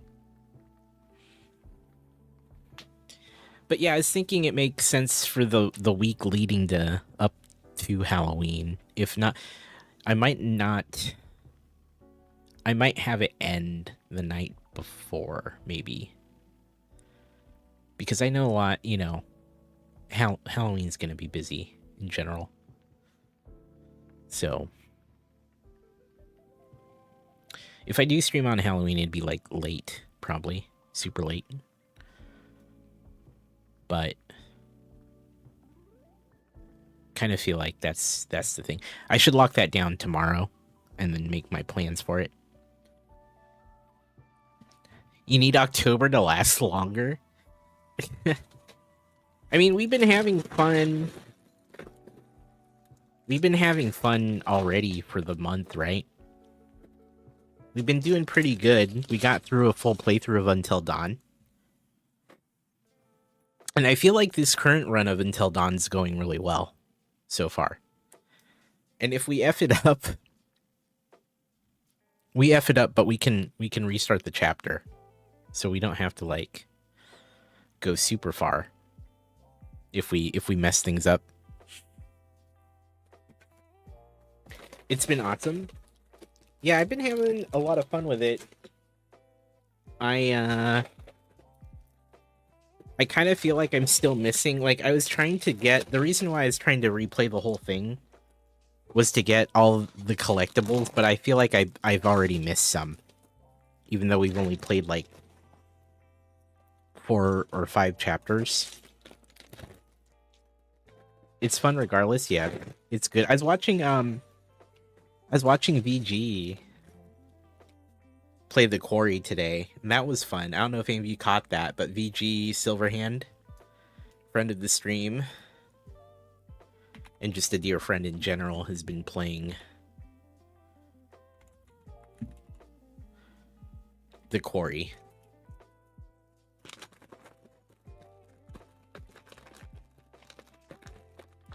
You really think that the totem didn't light up is that it's just difficult, not that I had it? I think it's just difficult.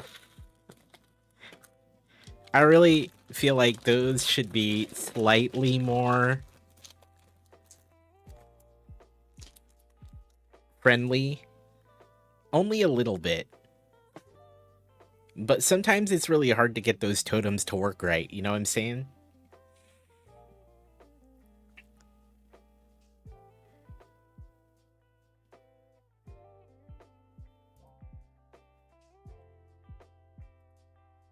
Yeah, I think it's because it was just difficult.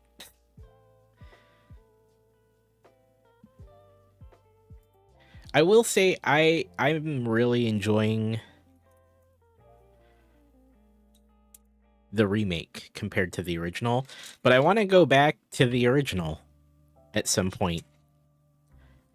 The completionist in me wants to go back to the original and see some things in there.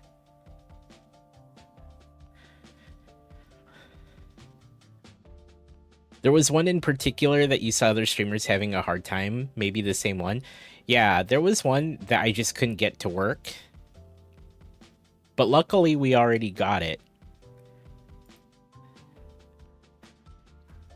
Which led to the whole thought that maybe they were already, like, I already got that one. But we didn't. And or we did get that one. But like we couldn't get it to happen the second time. But it's kind of wild. Never saw the original, but you absolutely love this one. I feel like the original was good. I do feel like the remake is so much more refined.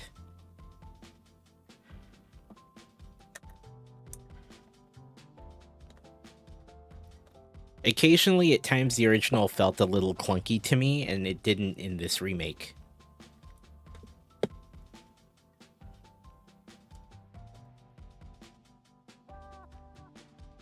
And the additions they had were really good for this one.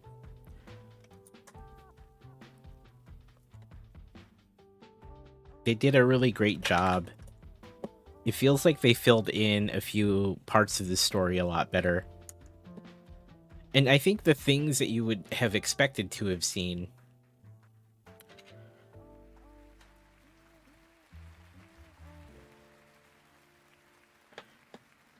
Like the whole thing with Josh at near the end.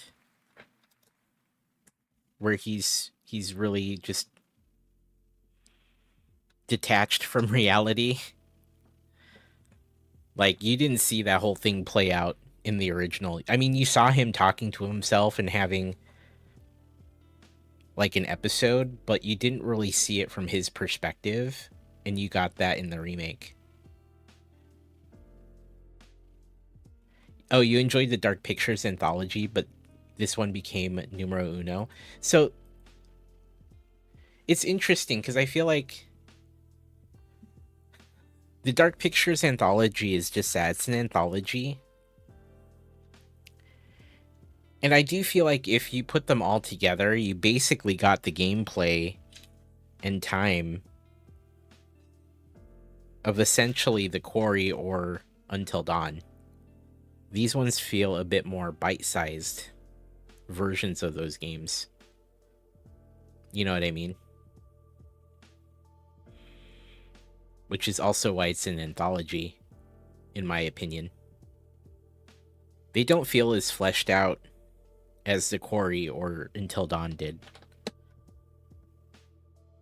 Personally, like, that's my personal opinion. They're good. They're good games. They just don't feel as thought through as Until Dawn and the Quarry did. Those feel like far more fleshed out. Whereas an episode of Dark Pictures Anthology, it's nice, but it's like watching a miniseries versus a movie, right?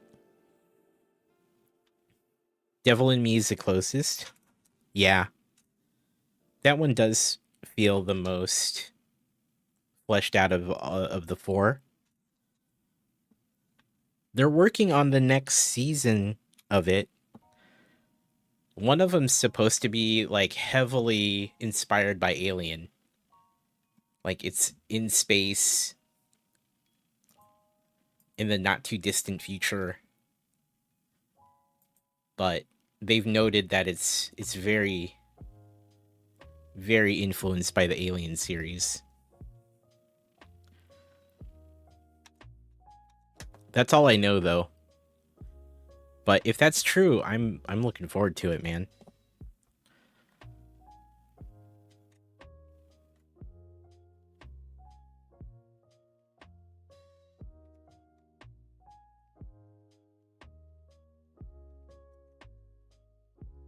I support it.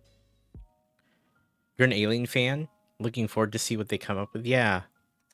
It's interesting though, right? Because the other ones felt more grounded in the world, whereas this one's gonna kind of take a bit of a leap.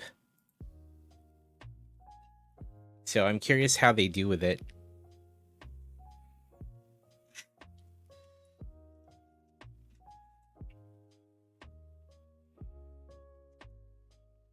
But I'm sure it'll be great.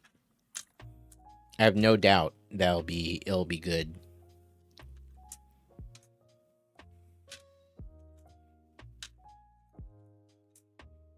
Okay. Let's take a quick break, shall we? Parody, what's up? I'm good. We're gonna go on a quick break, but I'll be right back, okay? My day is good. I hope yours is great. We'll see you in a couple minutes, okay?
All right. We're back.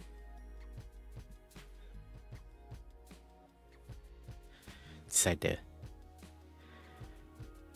get up and get a little water. Parody, hello. Yeah, welcome. How you doing today? Yeah, we try to take breaks during the ads when we can. But hope you're doing well. Good to see ya. We're still working on the Mona Lisa. Pretty decent Friday. Work sucked, but the day flew by. Well, sorry that work sucked, but at least the day was good. Right? But welcome.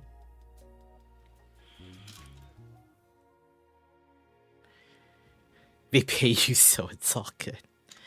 That's true. That's good.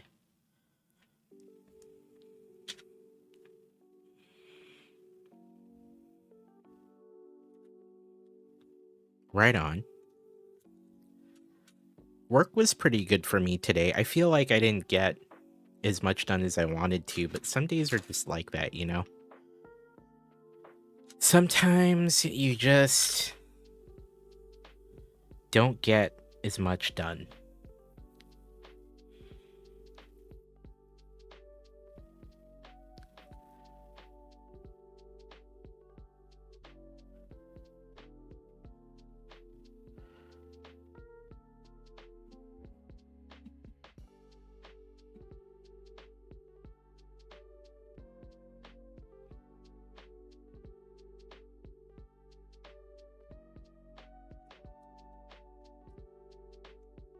I feel like I'm missing some pieces.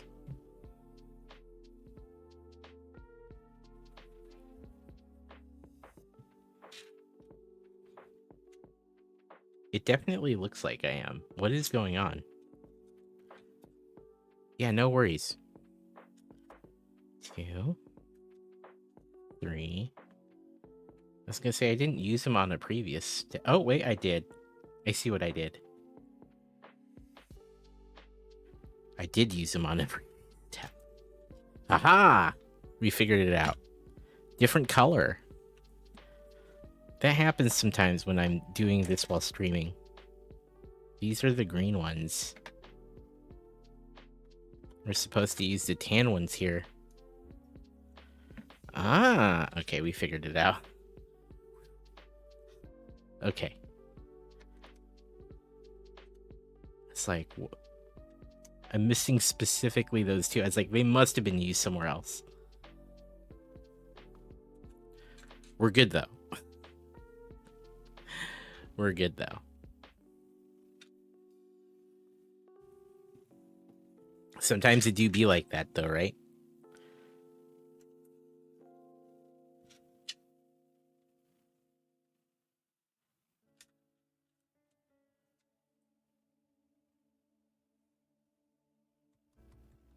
Okay.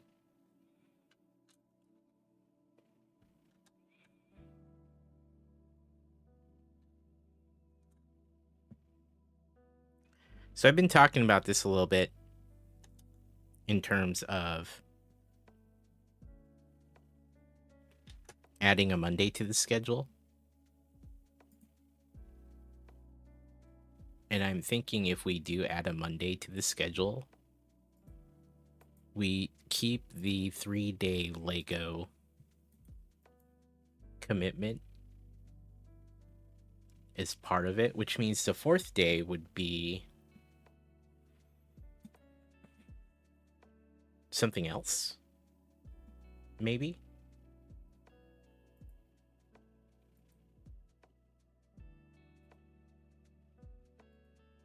And I'm thinking like Monday, Sunday, Monday, Wednesday would still be Lego.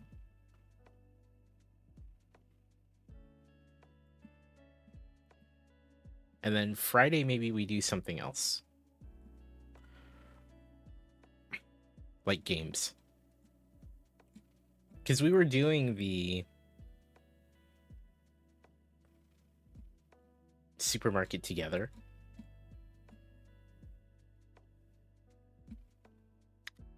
Friday here and there. Like, maybe we keep Friday open for like gaming.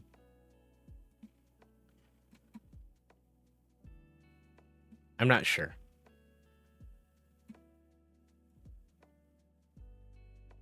I am trying to figure out how to make it work though. Like I do feel like that might feel better potentially.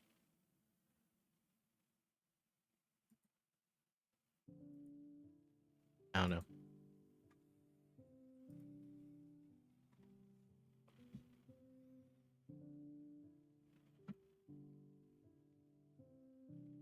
Kind of wondering what people will watch. So we'll probably try a couple different things with the schedule and see what happens.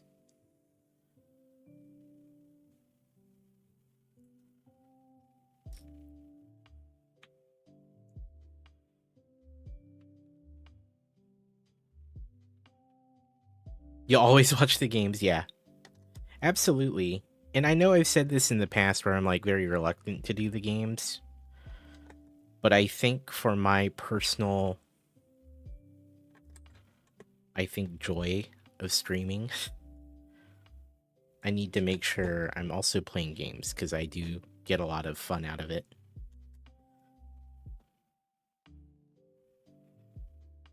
And I know that kind of puts a hitch potentially in splitting my audience a little bit because not everyone will show up. But hey, totally fine. Doggo's 5 pounds lighter now.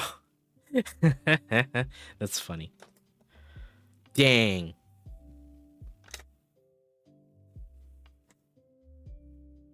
You really enjoy my gameplay?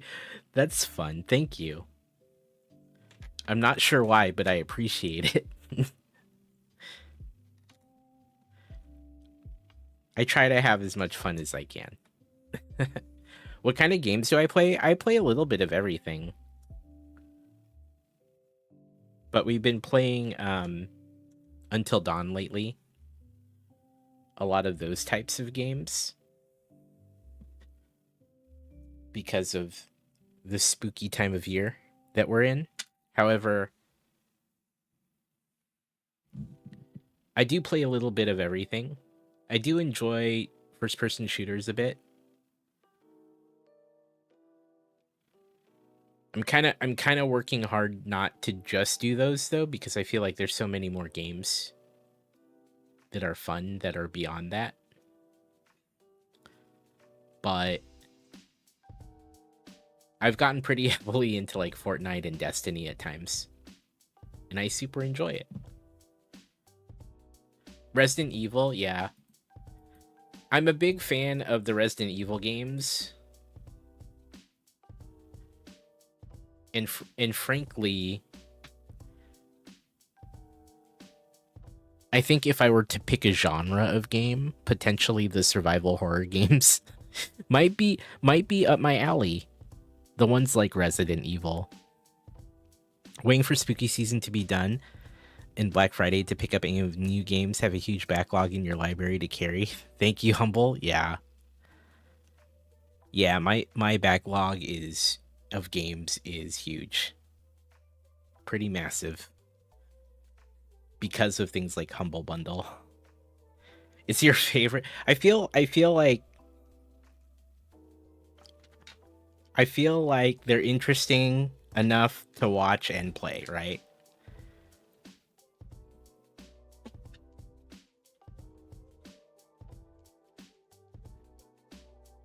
You know what I mean? Like, I'm trying to also think about like what's watchable.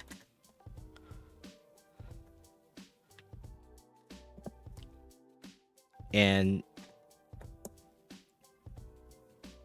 survival horror games are somewhat watchable, right? Like people can like enjoy.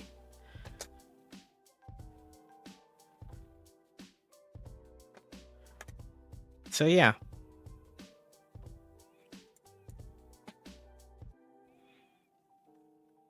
I had a really good time. Actually, we still need to go back and finish Star Wars Outlaws. Shame on me. We have a ton of side stuff we were still trying to get through, and I've chipped away at it off stream. I chipped away at a lot of the side stuff. But perhaps we should just get through it. Outlaws was also fun. Yeah, I also like those open world games. I was thinking, okay, so Red Dead Redemption is coming to PC later this month. And that's a fantastic open world game.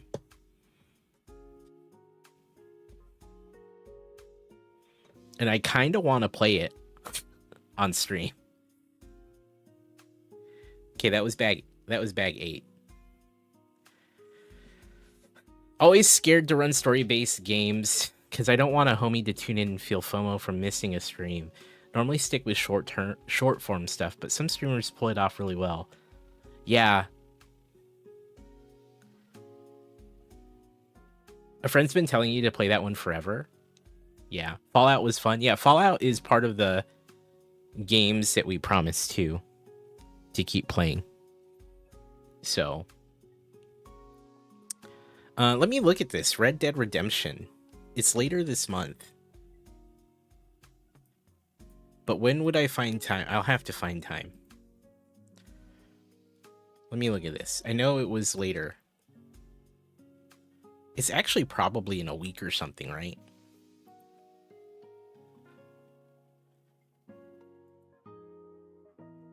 Give me a second while I get it pulled up. Okay. Store. Red Dead Redemption. There you go. Yeah, October 29th. So in like 11 days. Phasmo is about to blow up when it drops on console. Oh, really? Phasmo's hitting... is hitting console? Wow.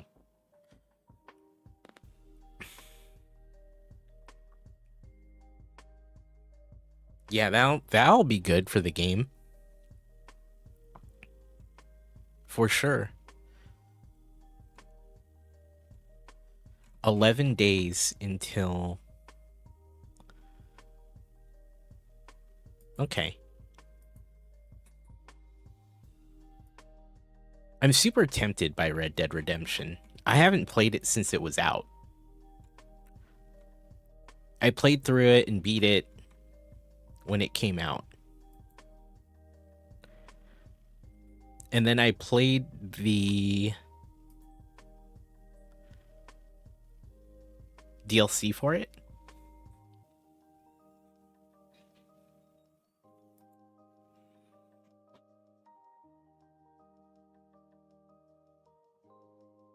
But I've never really looked back.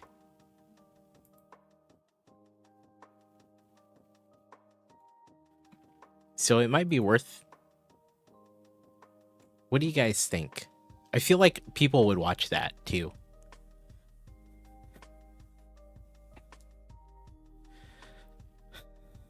For the first time on PC, it says. For the first time in its storied legacy.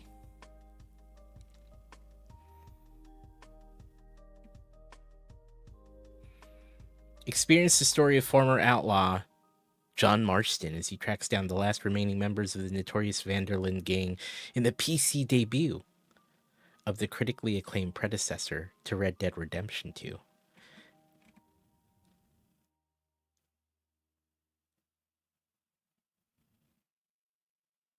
If I end up playing because you played it and I liked it, my friend's going to be pissed. It's funny. Did they remaster it for console as well?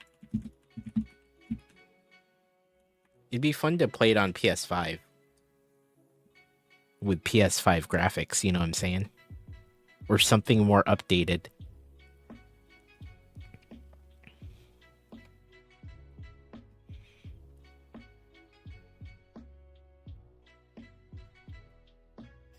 Do it.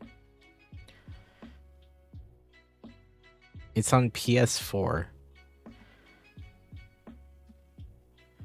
I don't think it's remastered for PS5.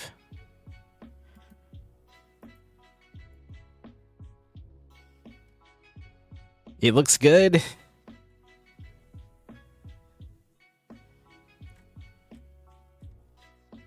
Well, that's something to contemplate. And if we do that, that means I should probably get through Outlaws soon. You know what I mean?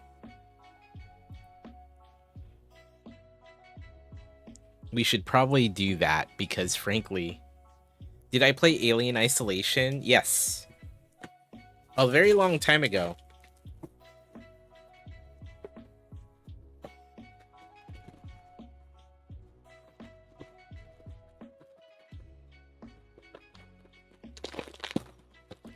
A very long time ago.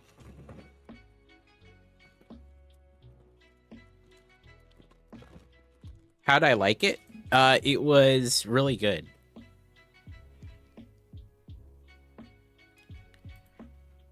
They're making another one, are they?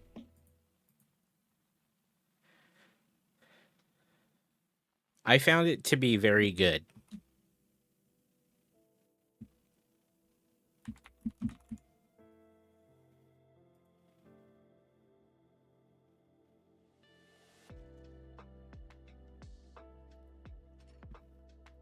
So I do recommend it.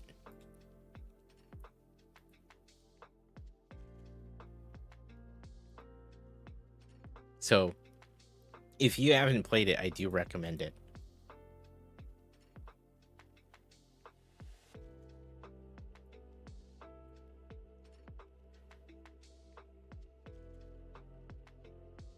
Probably because of the success of Alien Romulus.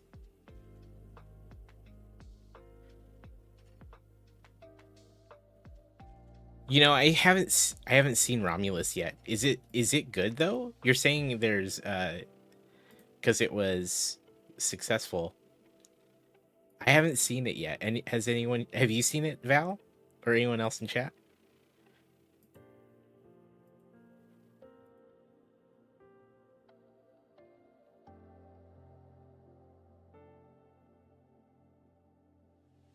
You loved it? I should go see it. You haven't seen it yet, Parody?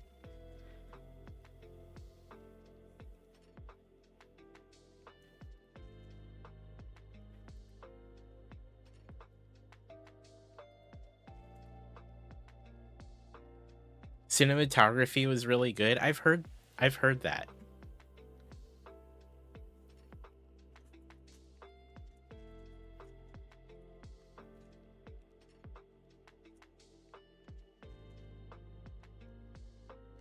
It's a theater must watch. Okay.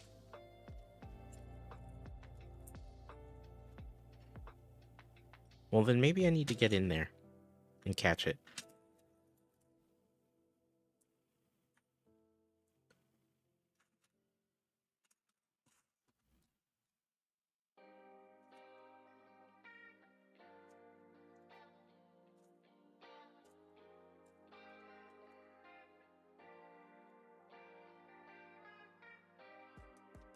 Well, then I know what I need to do, huh?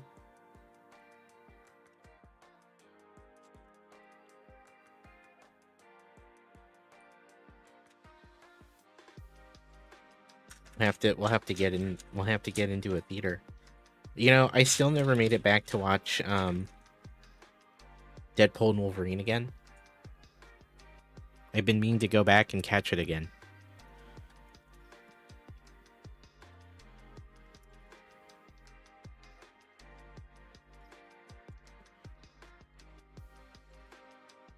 But yeah.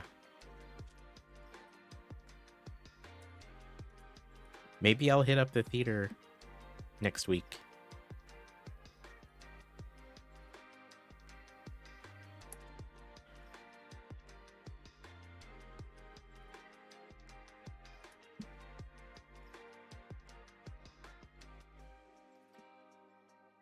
Okay.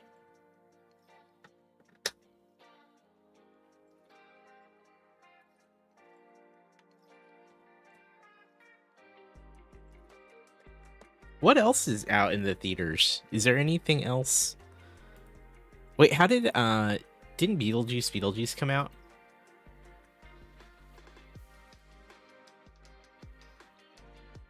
Has anyone seen that? How was that?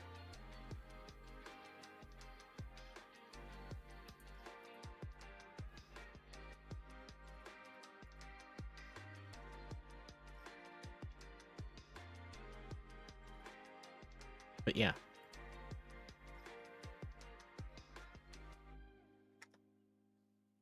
You haven't? That is something that I've been meaning to check out.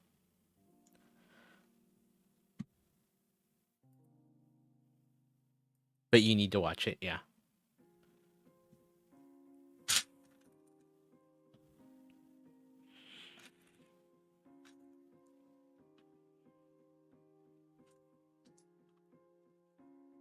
Yeah, maybe I'll I don't go out to the theater as much as I used to. But I do need to.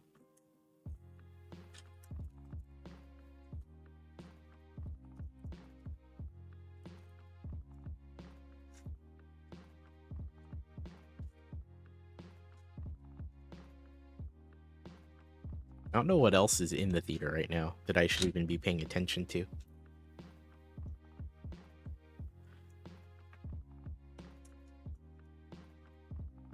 Haven't been in a while, you need to go to. Yeah, I definitely feel like it's... I used to go more often.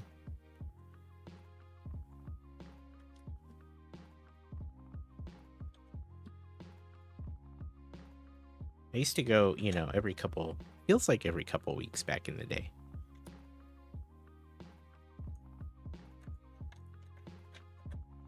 The new Terrifier is out.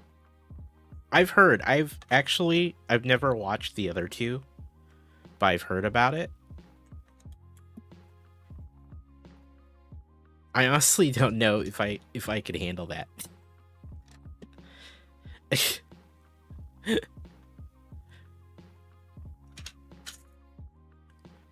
I don't know if I could handle those.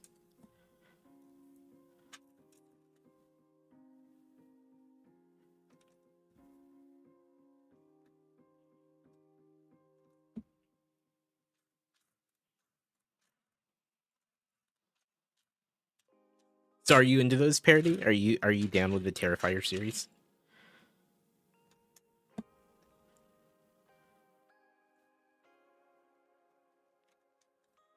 I've seen clips and I've heard of it, but I've never really. I think the last horror movie watched in theaters was either Speak to Me or Evil Dead Rise. Oh, you know what? Wait, isn't Smile 2 out or coming out?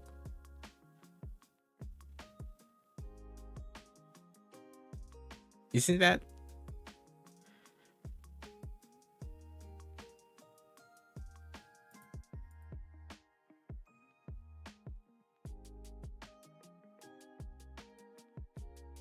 But yeah. Haven't seen them either. Okay. Very late to the party. Don't have a problem with horror. Just haven't had the time. And my daughter have a yearly tradition where we watch the next Final Destination movie in October. Nice. You saw an ad for Smile 2?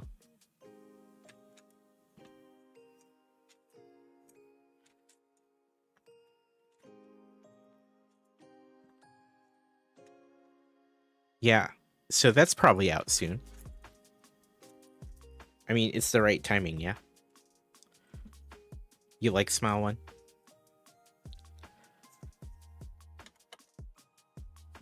I do feel like Smile 2 would be good.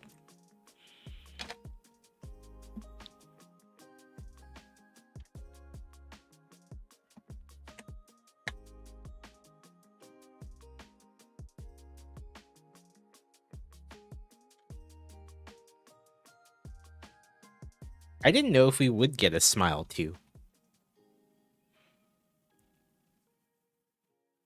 So I'm kind of stoked.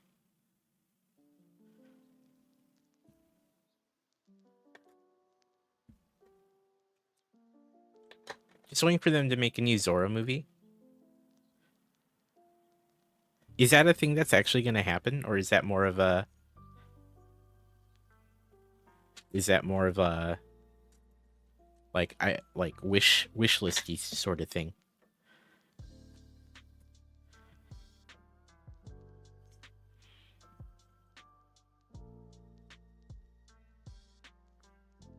Haven't heard anything, but that would be dope AF. Yeah.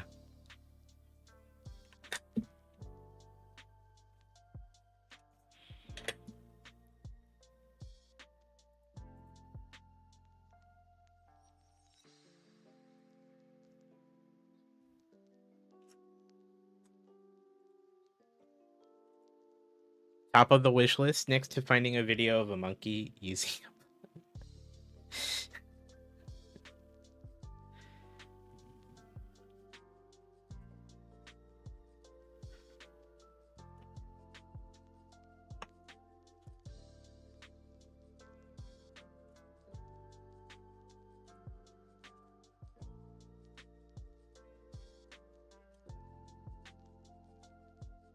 Oh wait.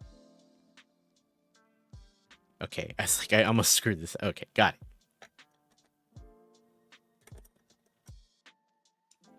Got it. There we go.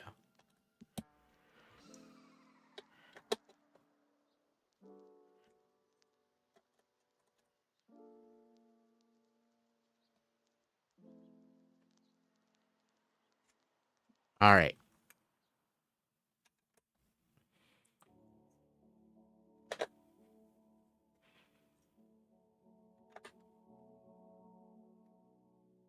There we go.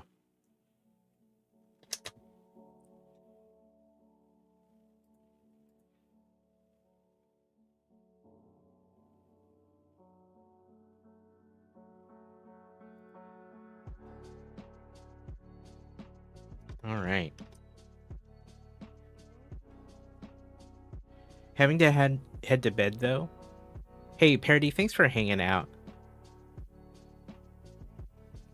Appreciate you stopping by. It's been a bit of a chill, even more chill night than usual.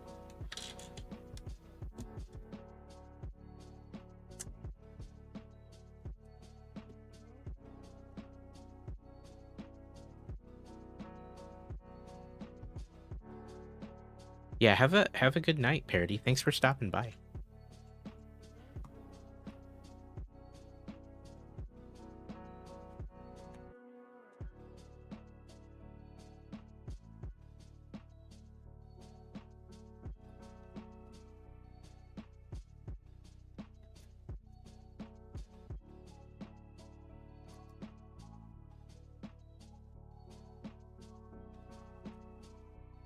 Let's see. Oh, this goes here.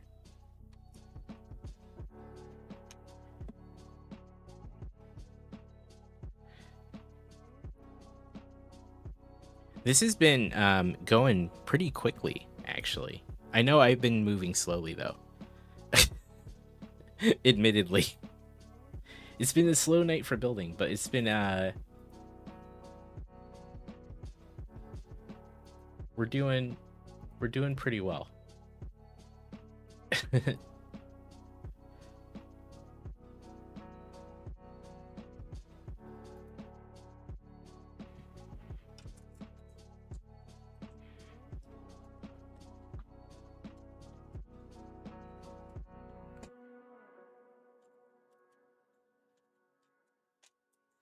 All right.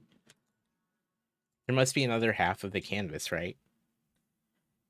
I mean, this is it. This is everything.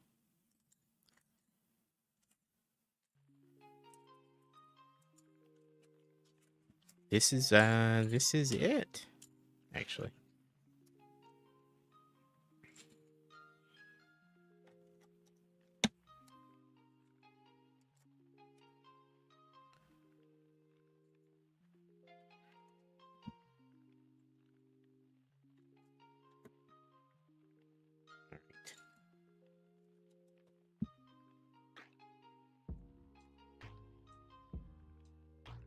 But yeah, this is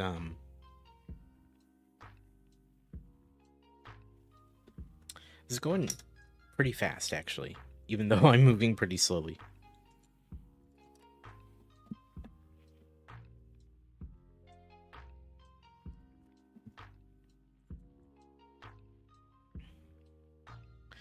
In the photo, it didn't seem like the sky took up much space, but must be the view.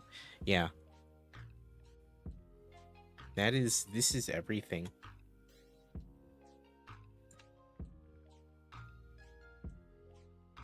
But yeah, sky.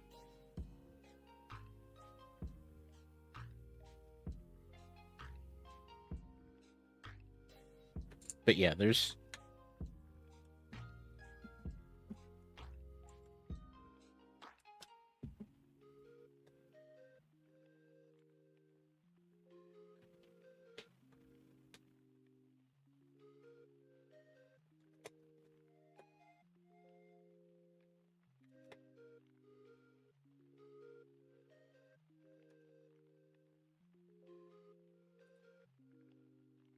Steph trying to catch up to Eric. What is the leaderboard? Hold up, leaderboard. Eric was 56, Indy with 15, Slug with 12, Val with 12,000.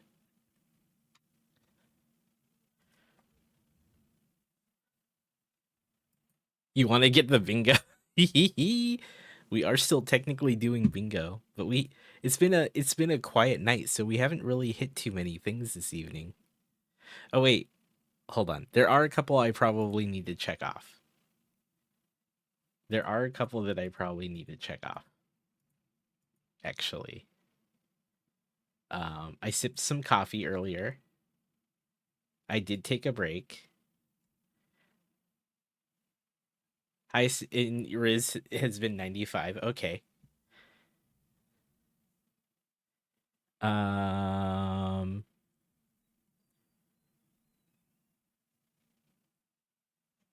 did drop a Lego piece. I didn't take a break. I took a break and didn't take a break.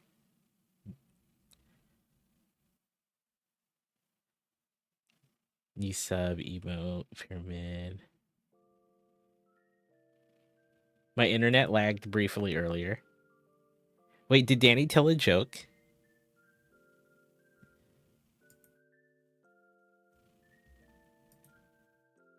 I don't remember.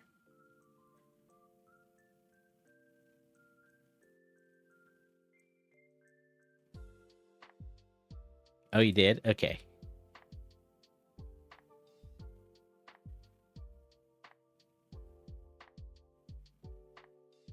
Oh, that's right. That's right. It was during a joke. That's right. Okay, I think we've marked everything off.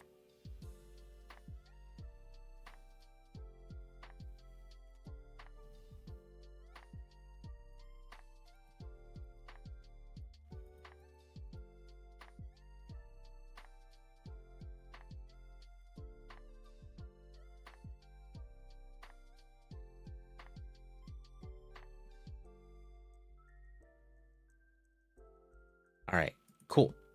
I think we caught up on our bingo checks. There you go.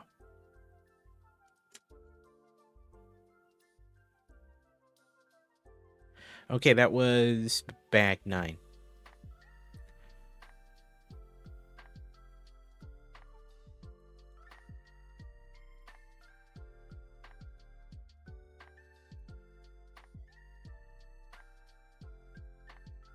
Okay, cool.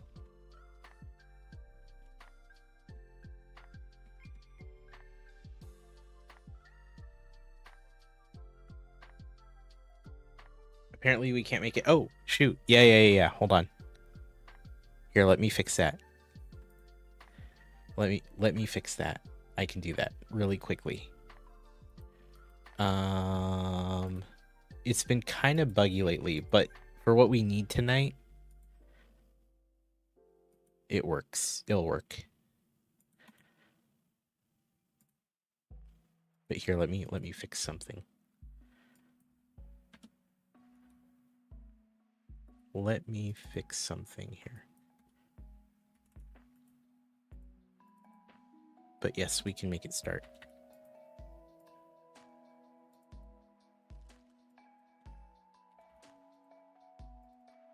All right. Okay, I think this is good to go. Should work now. You can give teams smaller a win tonight. There you go. Yeah, it was kind of acting a little busted lately, but it will do the numbers correctly tonight. From what I can tell. I've been kind of reworking it behind the scenes.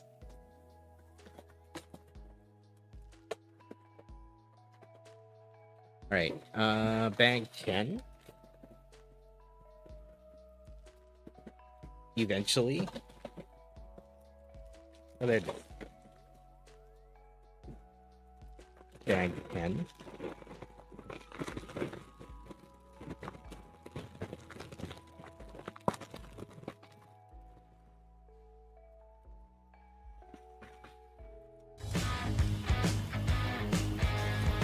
Val. We do get far more.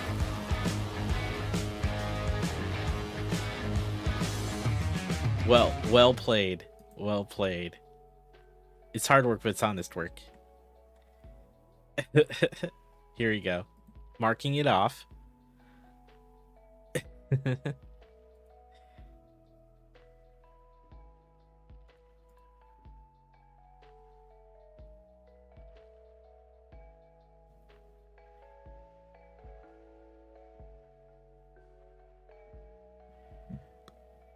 Every stream must have far more.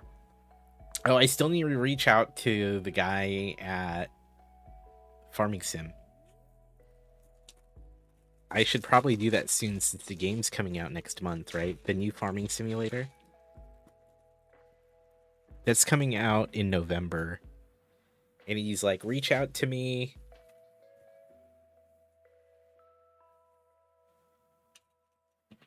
I was like, hey, what would it take to get a copy when it comes out?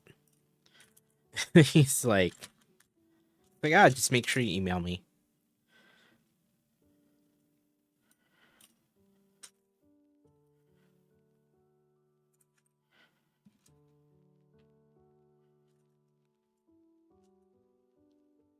Yeah, it is around the corner. It is kind of crazy how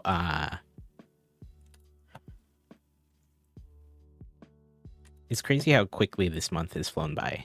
We're almost to the end of the month.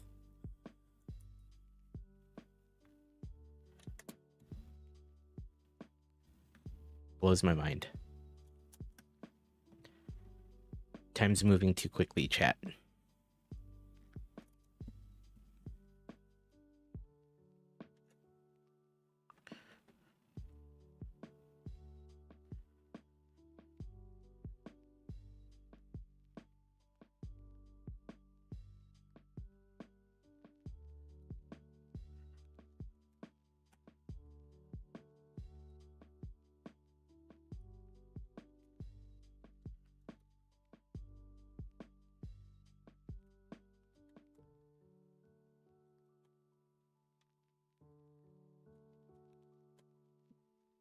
Steph One Roth asked me. Oh, here we go. Can please break for Bingo Rizal Ghoul. Ayo, my guy, ready to switch it up for some bingo action. Is he gonna do it? Let me cook on that for a sec. Is he gonna do it? You know, it's gonna be a game changer. No cap, onwards and upwards. Let's get that bingo rolling. He didn't break. Unfortunately,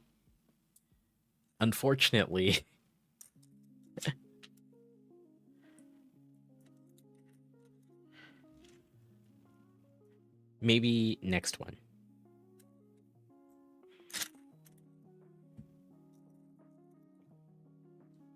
Dang it, Riz. Dang it, Rizal Ghoul.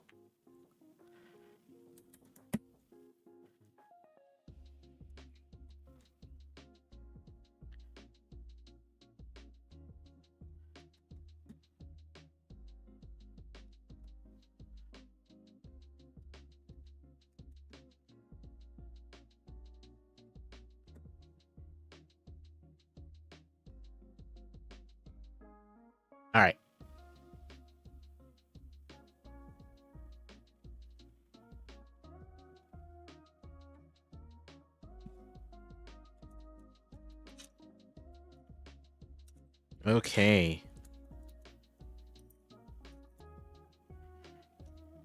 3, 4, 5, 6, 7. I'm actually surprised he didn't break during that, Steph. I'm super surprised. Actually, here, I'm gonna fish. See if I can fish up anything for the for the bingo.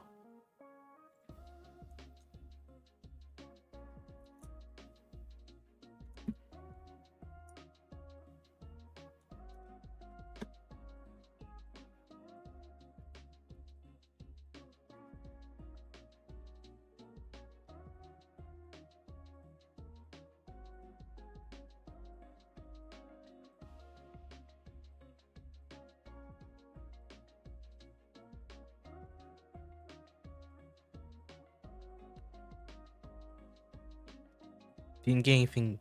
Didn't get anything good for that. I'm actually surprised I have 11,000 gold because I don't feel like I've fished enough here.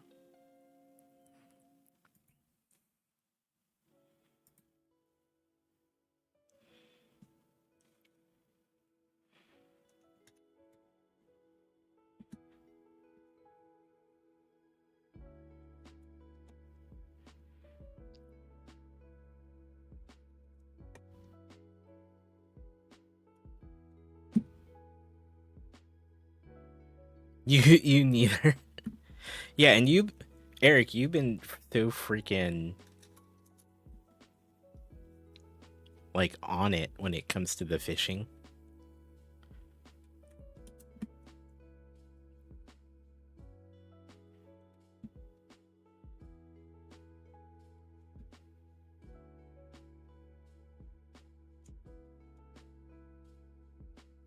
Hey Slug, how you doing?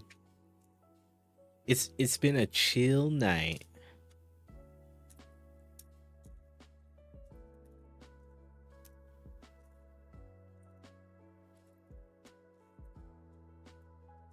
Let's see. Yeah, good evening. Welcome. We're just slowly building out the Mona Lisa.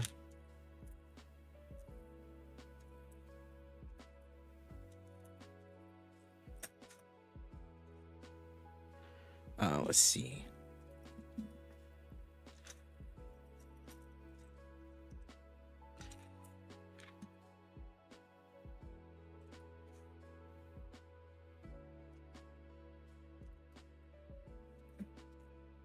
Oh, there we go.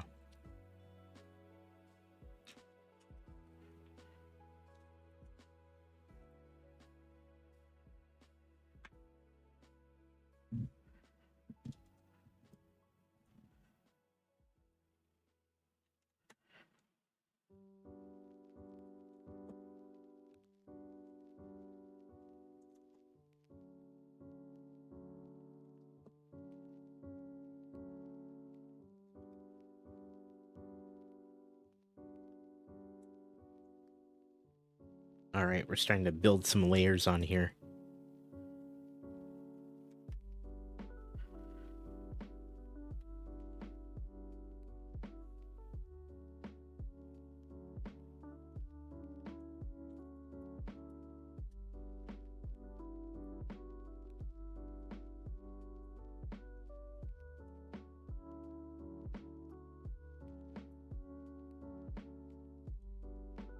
Chat, what are we building these days? I still need to get to the Fortnite sets, which I actually still need to get to. I've been trying to pace myself more too with all the new Lego. I've said that a couple of times.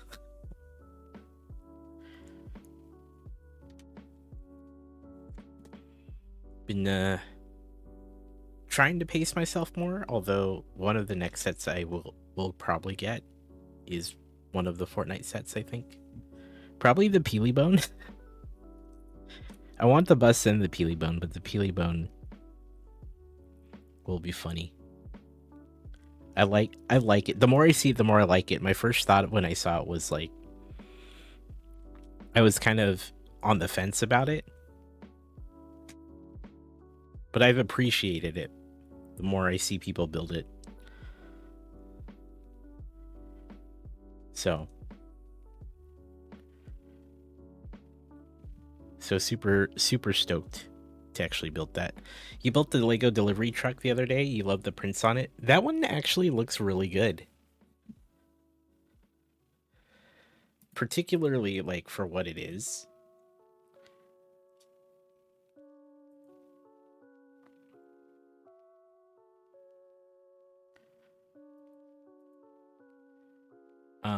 I'm thinking maybe I put up a poll though for some key choices in the backlog.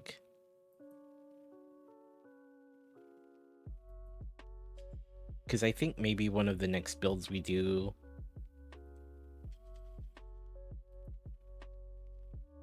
I think we want to do something from backlog. So it's kind of where I'm at on it.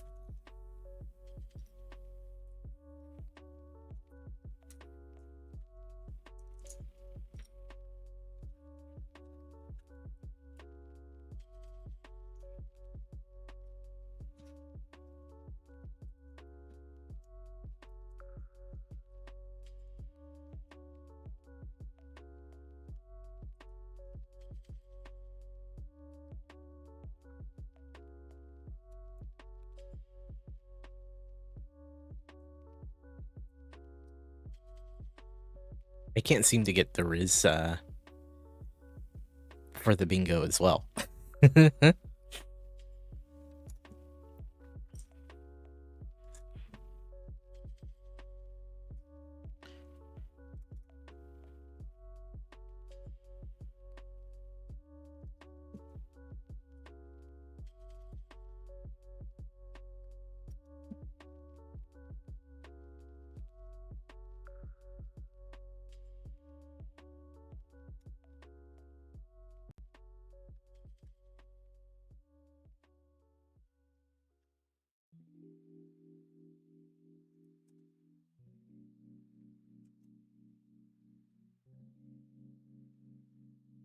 All right.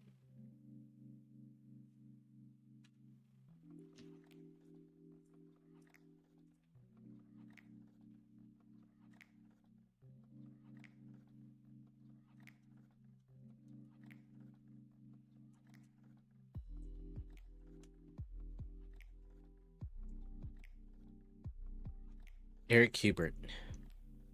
This is it. This is the fish. This is it, man. The old scroll up got you? Oh, never mind. You got a shopping cart. Never mind. I was gonna say, this is it. It's like, this is the one. This is the catch of the night. This is gonna be the thing.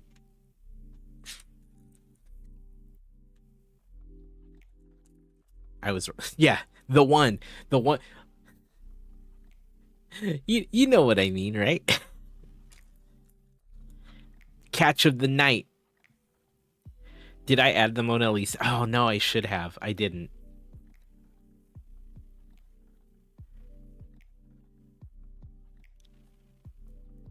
I should. Yeah, I wrote it down. I just hadn't added anything this week.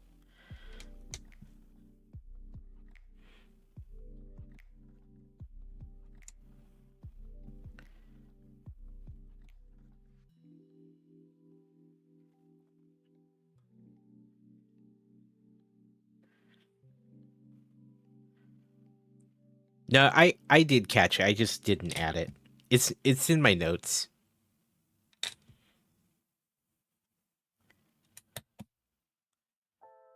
I do have the notes. I just haven't looked at it this week.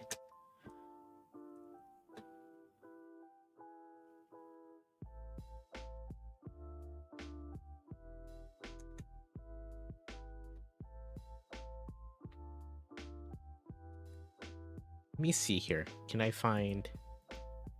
Should I use... Mona Lisa. I kind of want to use the actual like image of the portrait.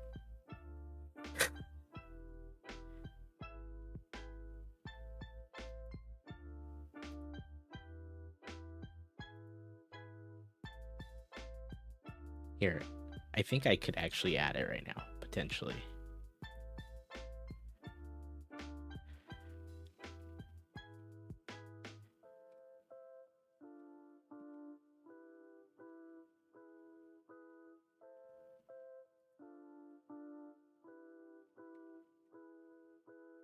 I want just the portrait. There's a lot of pictures of the portrait. Wait. Oh, this might be the one. There you go. Real and Lego. We do have ads in 3 minutes.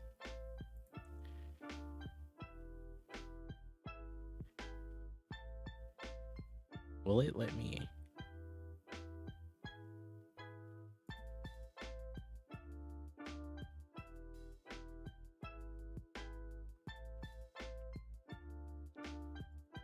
I think it's waiting until after this is okay. I'm trying to get into settings. I want to add it now because it's relevant now, you know. Custom catches.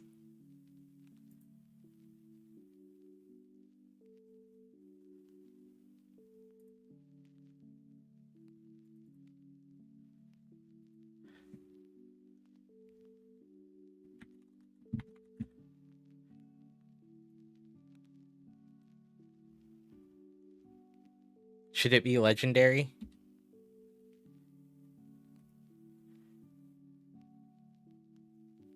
How heavy should it be? How much do you guys think this weighs?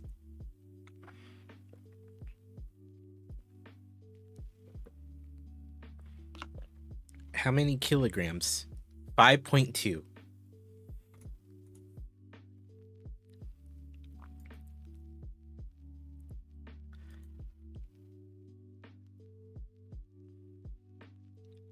There it is. Maybe 3.5? Here. I'd be guessing anyway, so I'll take the suggestion.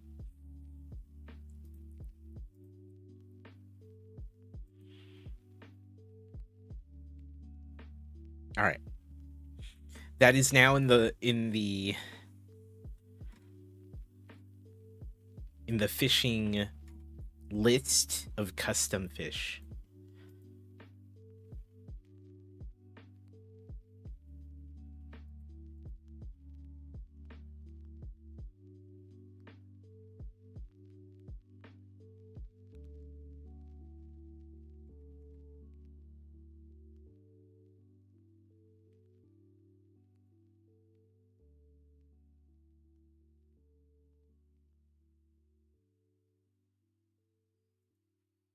All right.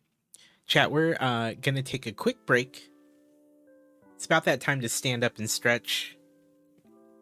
5.2 is closer. Oh, okay. Okay. I can update. We'll leave it for now, and then I'll update later. We're going to take a quick break. We'll be right back. I'll see you in a couple minutes, chat. See you soon.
All right, we're back.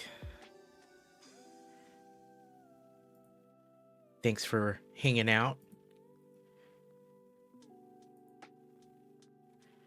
Taking taking hourly breaks are pretty good for you. I don't think enough streamers do that, to be honest, and I've been trying really hard to do that. You know, get up, stretch, stand up, get a little water, take a break. Even if it's for like the duration of the 3-minute ad that I have.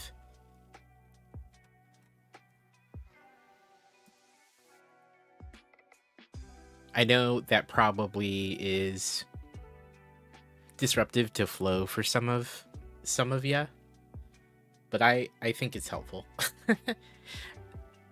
You know, some of us who used to watch TV more regularly are used to ads, I'm sure, right?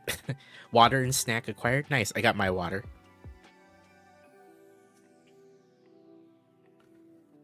Got a water. Stood up. Walked around for a minute. It's been good.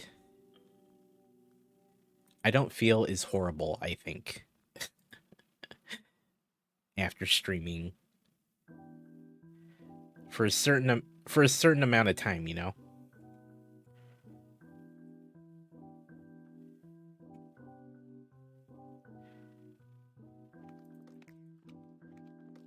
So I'm digging the breaks. Every so often I'm still not used to having to get up for it, but it's kind of nice. It's been good.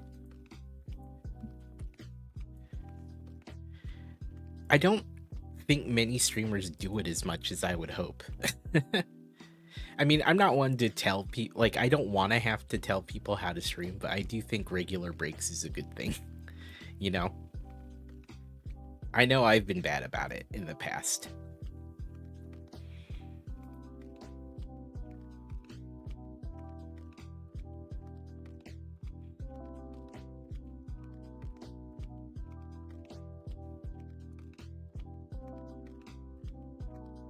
Let's see. Oh, are we on the next step? Oh, I see. I was finishing up this step. Normally, I wait till I'm done with the step. But I feel like the break time crept up on me. And then I rushed off.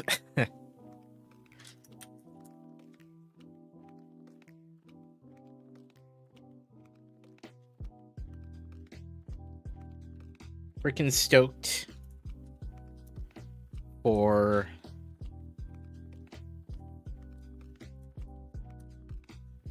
when I do get the Fortnite sets. Also, the was it the X-Men Mansion got revealed, which is a comic book fan and a Marvel fan. Pretty stoked about it. I don't know if there's anyone in the chat looking forward to it, but would like to get that one. Looking forward to it. It might not be an immediate buy, but I do want to pick it up. Like, I do want to pick it up soon. Not necessarily like day one, but you're excited about it, Bobo Livo? Yeah. I'm pretty excited. I heard the whisperings that it was gonna be a thing, but I'm super stoked. Super stoked. Can't wait.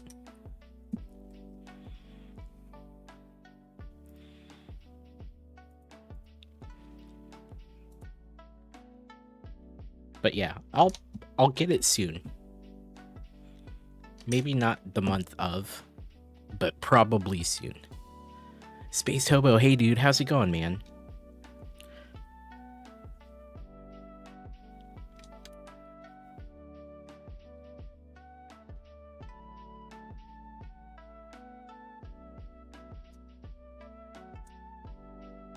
But how are you doing, Hobo? What's going on, man? What's new? Hope you're having a good week, dude.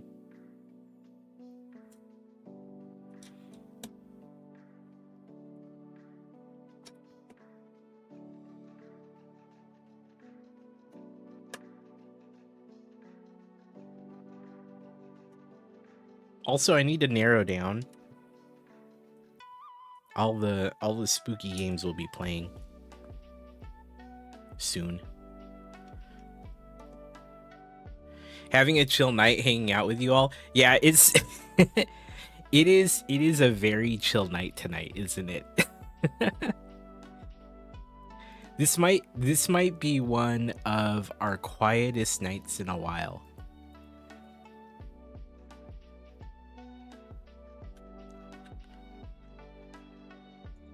This might be one of our quietest nights in a while. We've had some pretty active nights in stream, and I'm surprised. But it's been fun.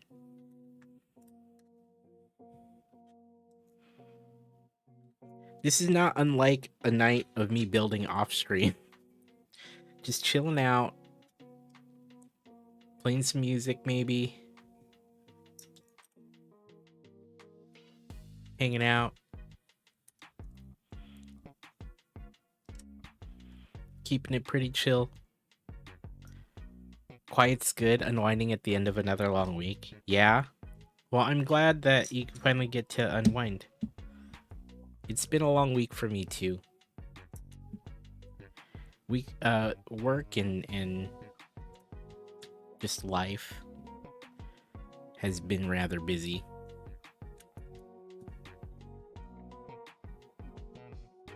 So it is nice.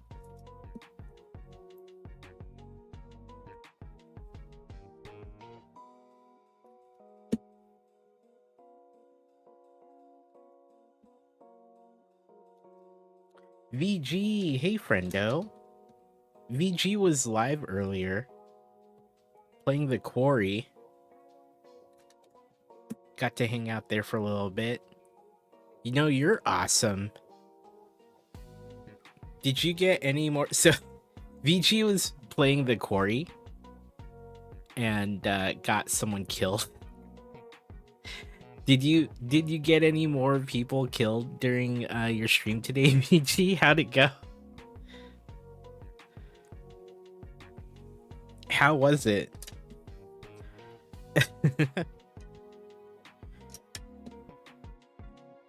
Is that good or bad? It depends. It depends. I think VG wasn't trying to get people killed at the time, but now I think it is about that. You did get a Lego brick. Brixflorium, hello. How you doing? She was the only one so far. Look, I got that character killed on my first playthrough of that game. It's the hesitation. You have to pretty much shoot the gun. You just gotta shoot the gun. I think that's the only way to avoid her death in that scene. She was your favorite, so you're really upset. Yeah. They can all burn except maybe Caitlyn. I'd say Caitlyn, yeah. She's cool. The rest of them I'd be okay with them going. Hey, Shrimp Father. Thanks again for the lurk. Always good to see you. Appreciate you hanging out. Maybe we can squeeze in a Quarry playthrough too. We're going through Until Dawn, trying to get They All Live ending, and then I feel like we can kind of do the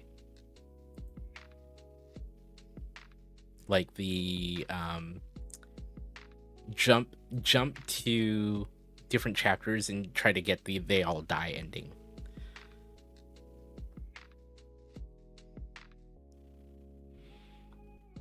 You weren't expecting her to drop the gun? Yeah.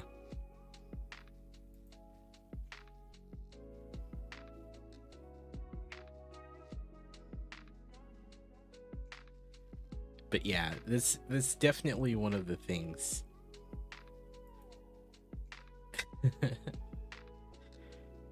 I really do. I don't know what it is. I really enjoy those games. I really enjoy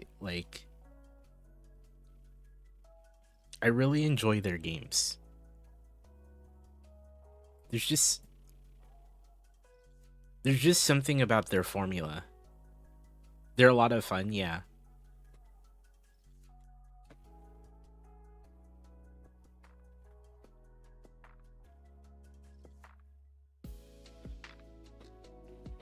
Have I ever done Detroit Become Human? I did.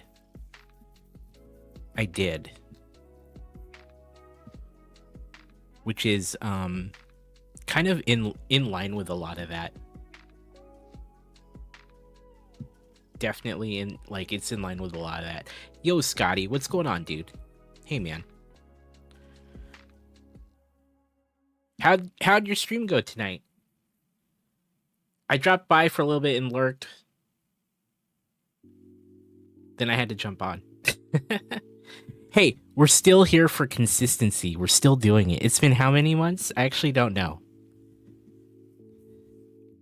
Almost 2 months? Has it been 2 months? Something like that. That was the first heavy choice game you got into? Yeah. That one, they did a pretty good job.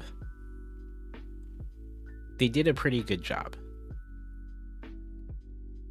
in that game. I kind of like the speed of Until Dawn and the Quarry more. Sometimes I felt like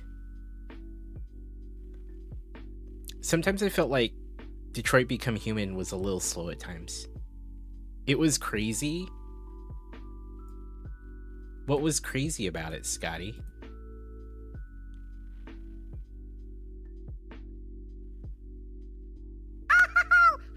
Oh, Jesus Christ. Yeah, there are slow vids for sure. Rixplorian, thanks for that. That freaking Elmo. That Elmo is horrible, dude. We also brought back the Skywalker sleep monologue. It's basically a monologue, right? That's in Tangia.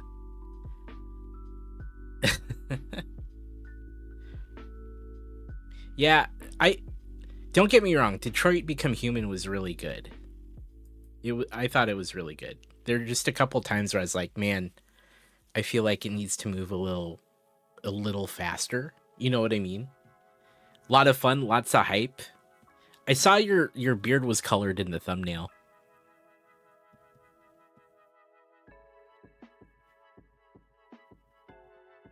But yeah, maybe we should replay that sometime. Oh, did you see Red Dead Redemption is coming to PC? VG? Because I want to play that.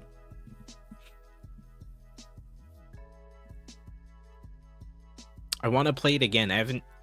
I haven't played it since it came out on Xbox 360. How am I liking this set? It's been good. It's been good.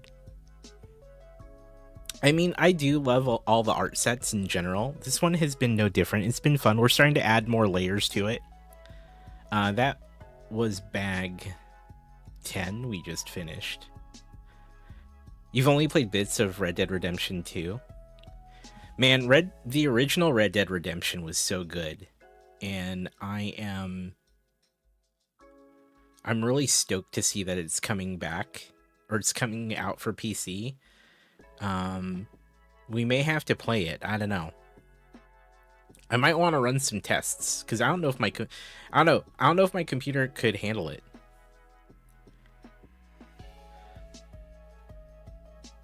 So we'll see. That'd be fun.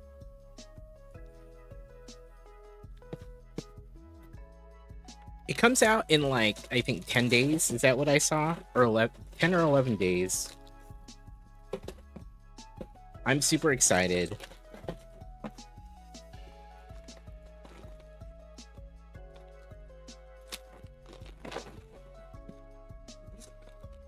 John Wick. Dude, John Wick is dope. Wait, is this... Here we go. 11. Dude, I haven't seen John Wick in a minute. You're disappointed they're charging full price? Oh, for Red Dead Redemption? Hey, Swoop. Yeah, that sucks. That does suck, right? But I mean, it is a newer game, right? Like, it's a remake. It's not just a port, I guess. So maybe... I don't know. That's a tough call, but I get it. I do get it, though. You haven't watched the third one? Actually, I've seen the first two. I haven't seen the third one either. Haven't seen the third John Wick movie either. Your chat keeps giving you crap. Really?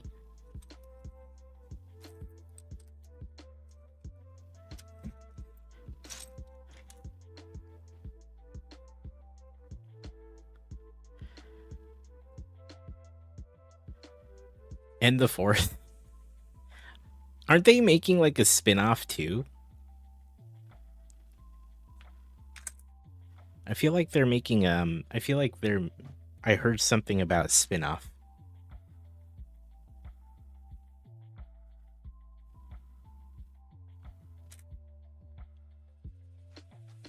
As they should, says Eric. You saw 4 on a plane half asleep? That happened with me and the last Mission Impossible movie. I was watching it on a plane and I started to fall asleep. So I think I only caught the first half of it.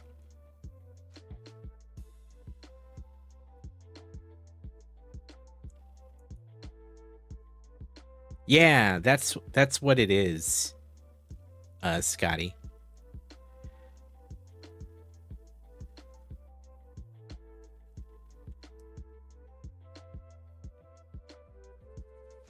You've seen 3, but maybe not 4? I've only seen the first 2.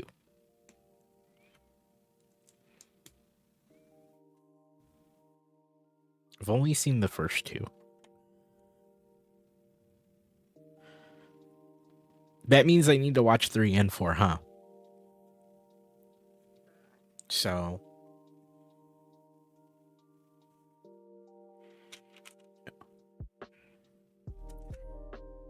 we also need to do a marathon watch party, and I need to lock down a vote on that. I should open a thread on the Discord. But I think John Wick is a good candidate. I feel like the John Wick series would be a good candidate.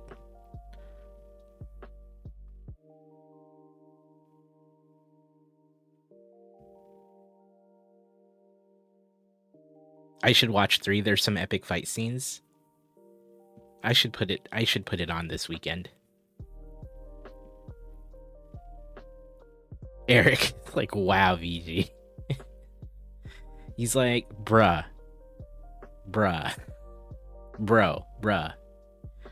Do you even John Wick, bruh? Bro. Do it? I mean, I loved the first 2. I just never, you know how you just, it's not like you're avoiding it, but you just never catch a movie.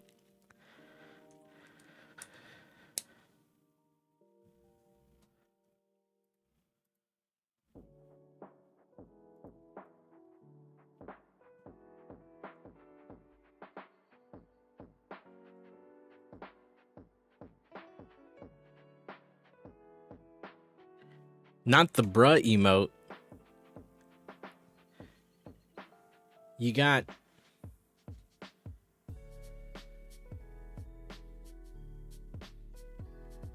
taking the bruh approach.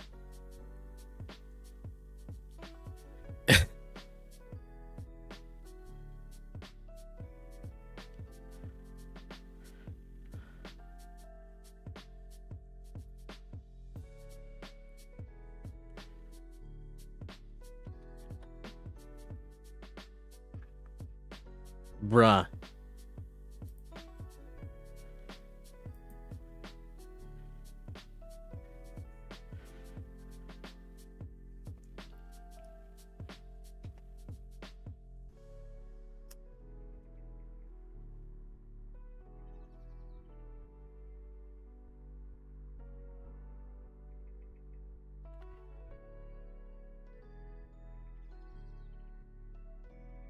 All right.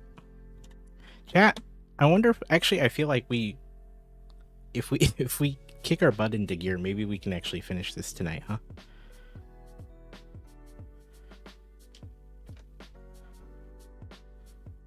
We still haven't gotten 100%, have we, Steph?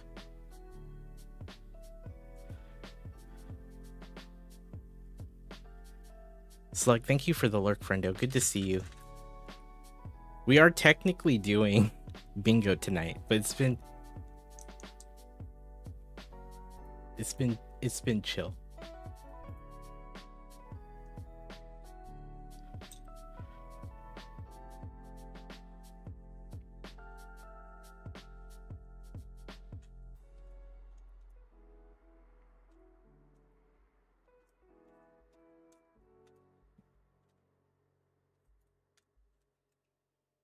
Let's see here. Hold on.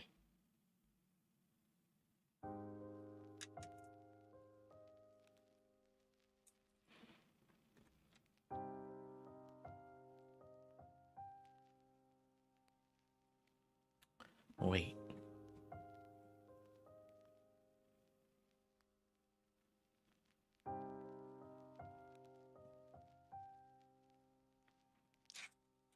Oh, there we go. I was grabbing the wrong pieces. I was like, I don't have it in this color. This is actually a 2x2 tile.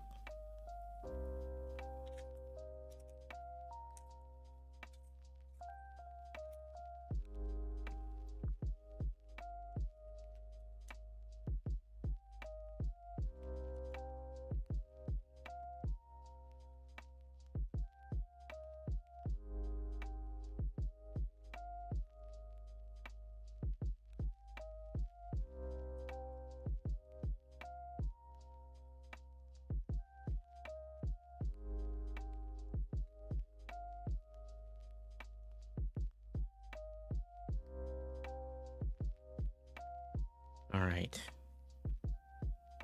Actually, wait, how many bags are we? 17? Hold on.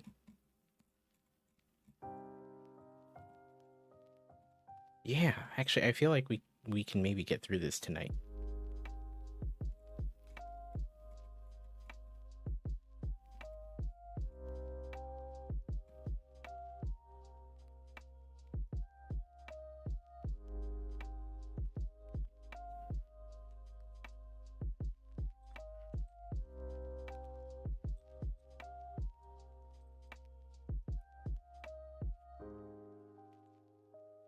I bet you can mock a cigarette into her hand. You're probably right, Scotty. Between the fingers, yeah. You probably could, dude.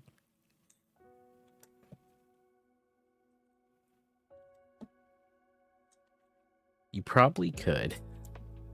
Well, when we work on those fingers, maybe we should look at it just to see what's possible. Probably won't do anything tonight, but I think it would be fun to, make some adjustments potentially.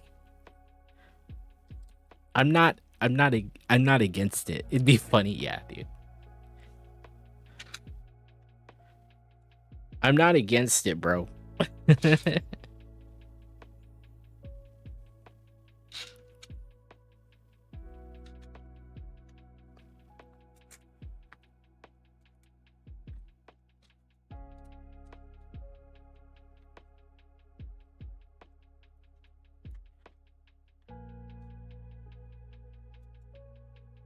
There's a lot of things you could do right to this portrait.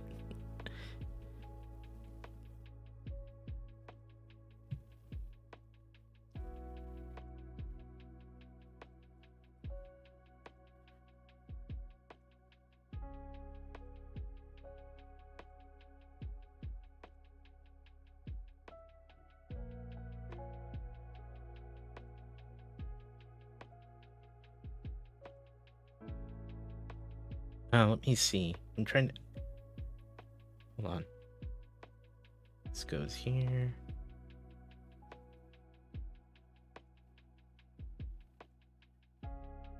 I'm a little... Okay. Here, let's do this part.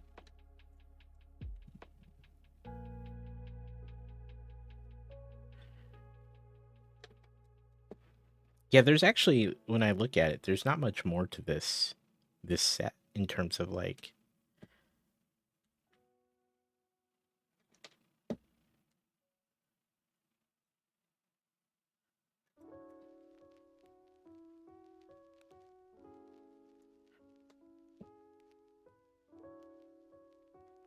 Okay, there we go. For a minute, I was confused.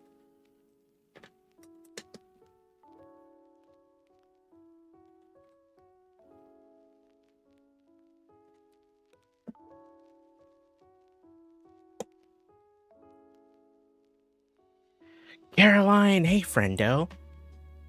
How we doing tonight?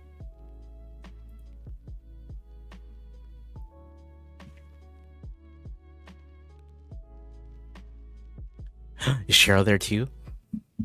Hey friendos. What's going on? We're just chilling. I appreciate you, friendos. It's good to see you.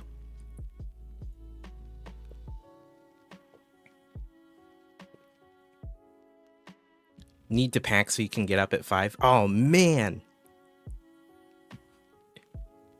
Cheryl's kicking you out.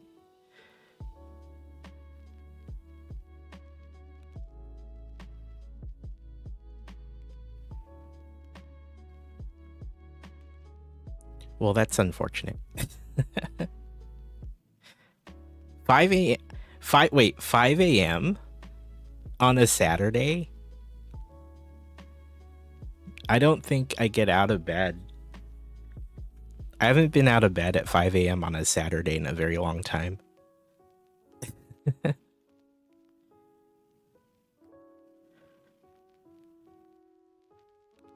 Nap enjoying Coop for his birthday stream. Nice. Nice.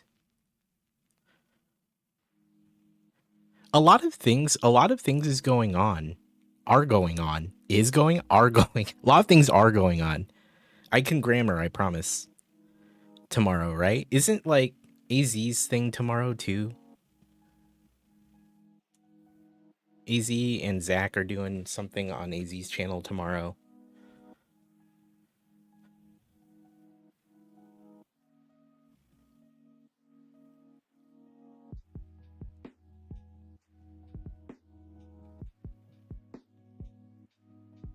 My grammar, yeah. Grammar gooder. Working's hard. Wording's hard. Wow, I couldn't even say it. Wording is hard, dude. Well, I do hope you have a safe trip tomorrow, Caroline. I'm sorry you're getting booted, but I'm sure Cheryl is, you know. Cheryl's had enough. I'm just kidding. Cheryl's had enough. Nah, I'm just teasing. She's so mean. She's kicking you out. You've been... Has it really been 2 weeks? Wording, working. Tomato. Wow, it doesn't feel like it was... Like when I heard you were there, I didn't know it was 2 weeks.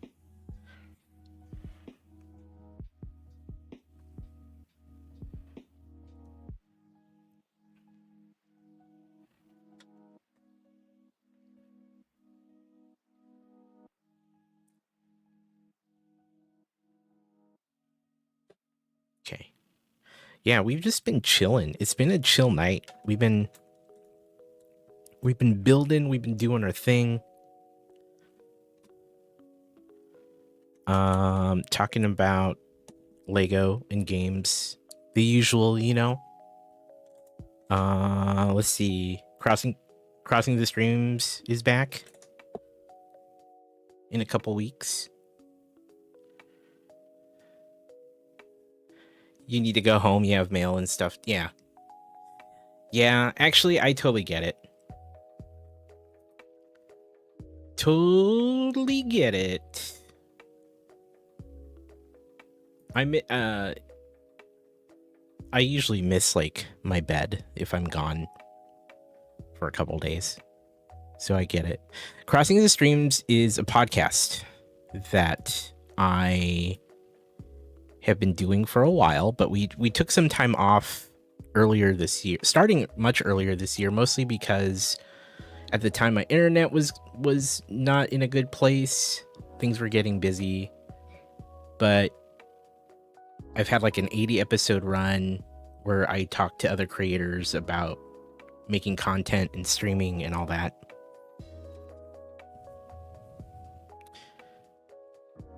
But we're bringing it back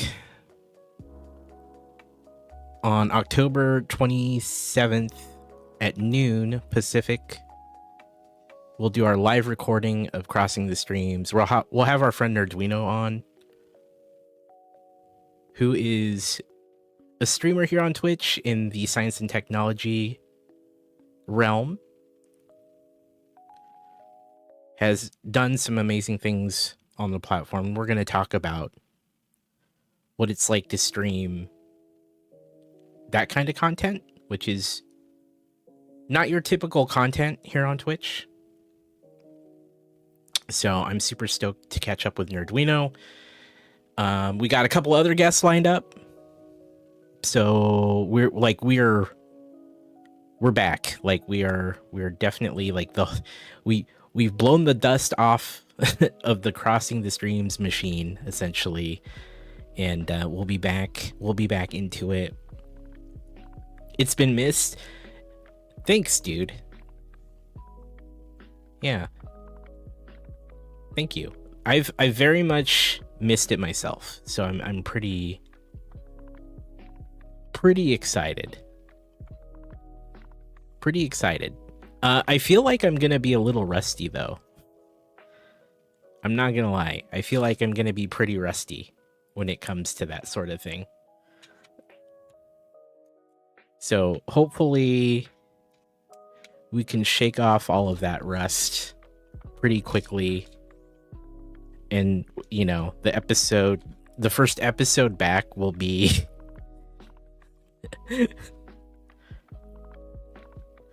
you know, I hope it's good. I have the minor concern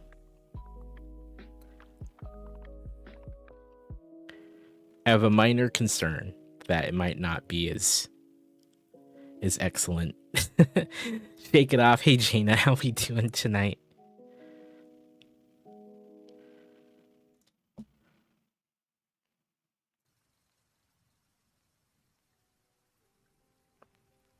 Good to see you.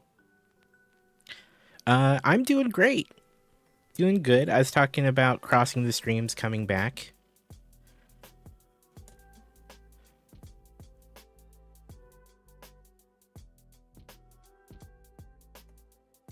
Excellent. Yeah. I'm really stoked about the podcast coming back.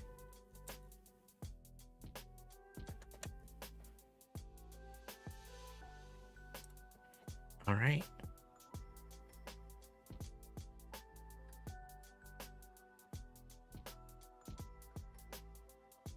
That was bag 11. Looks just like her, doesn't it?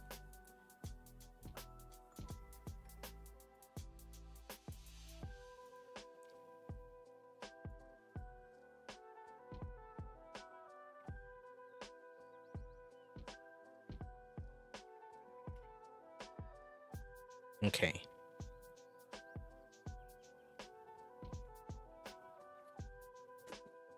Bag 12.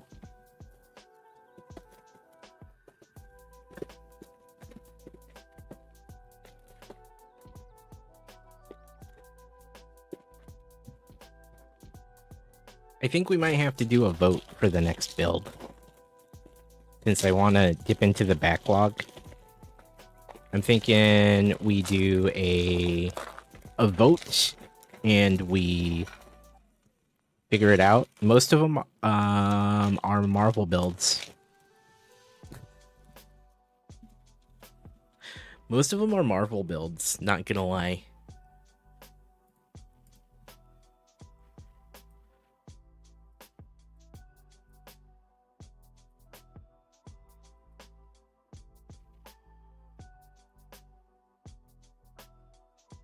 Right.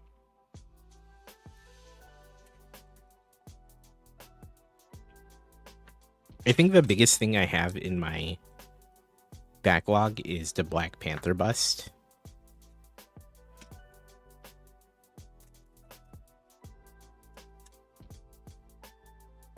And I'm thinking at some point we do need to get to that one.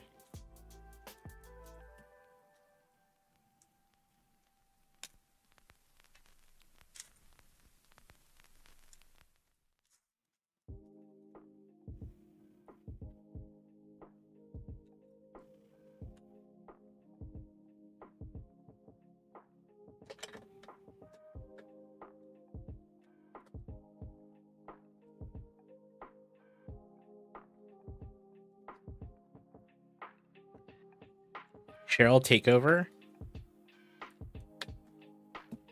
Cheryl, I appreciate you. Do I have Sanctum Sanctorum? I do. That's in the backlog, Jaina.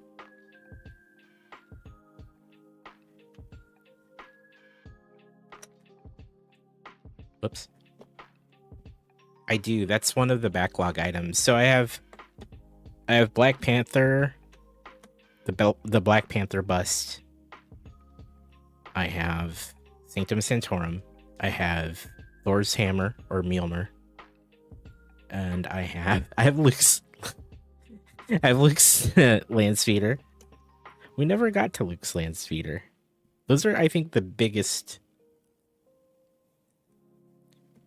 I think those are the biggest sets I have in the backlog. And then I have a bunch of like smaller things.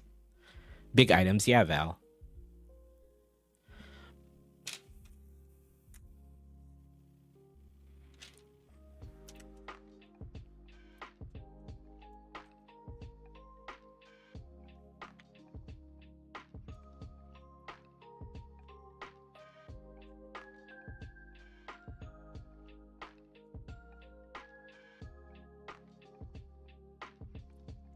Yeah, they're all actually pretty big, come to think about it, in terms of like sets.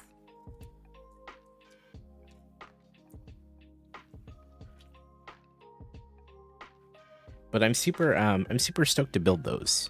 And actually,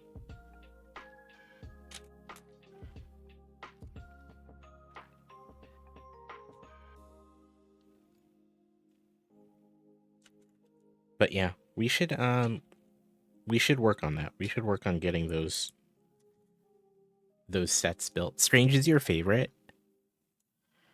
Yeah.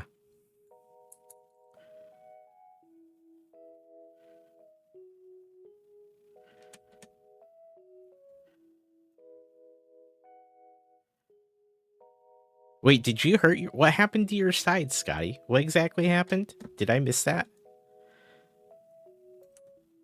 Dang, dude. Are you okay?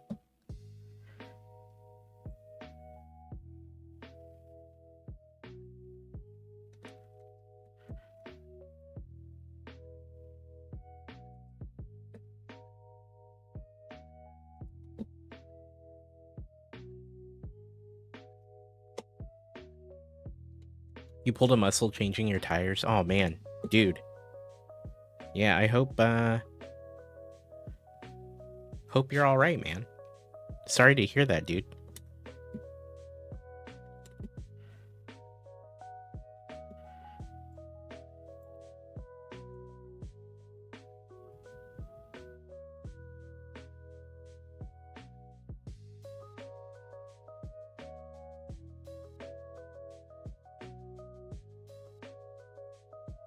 He's just old.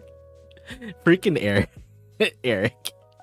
He's like, it's fine. He's just old.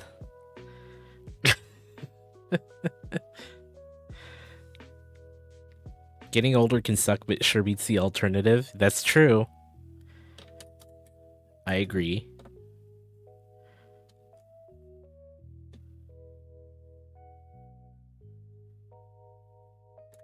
Hey man, yeah. I'd rather just get old. Thanks, kid.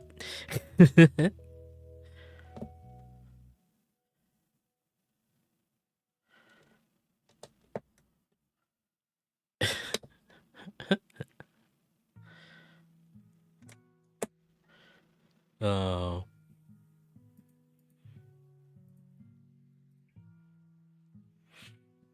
It's funny. Yeah.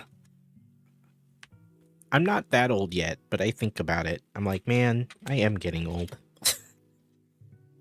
I think of AZ, who hurt his back when he sneezed really badly.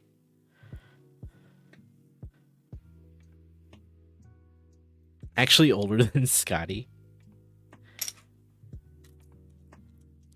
I appreciate that.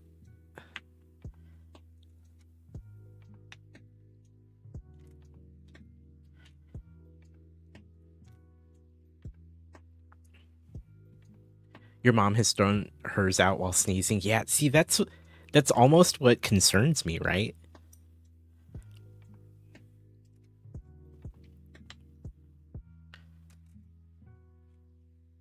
That's what concerns me. I feel like I'm gonna get to that point. Your dad threw out his back once when picking up an empty cardboard box. Yeah.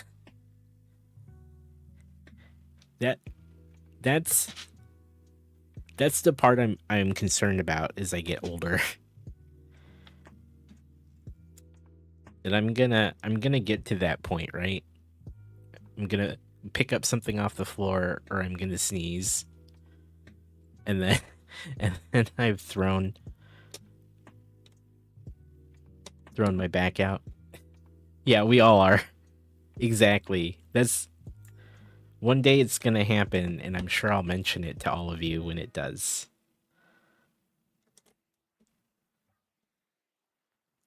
I'll be like, it finally happened, chat.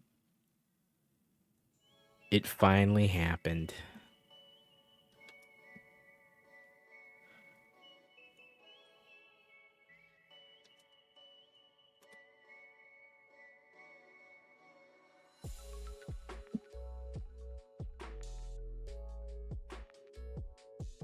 Okay.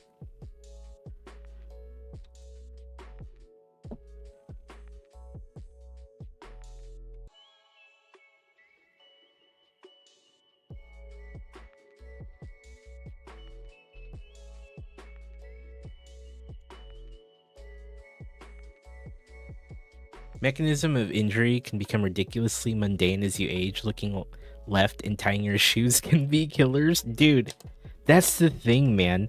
This is the thing where I'm like, oh no. I'm like, oh no. I'm gonna get to that point. Steph has spawned a dungeon, so feel free to join in the chat. Feel free. RC, hey dude, how's it going, man? How was your stream tonight? How did that go, dude?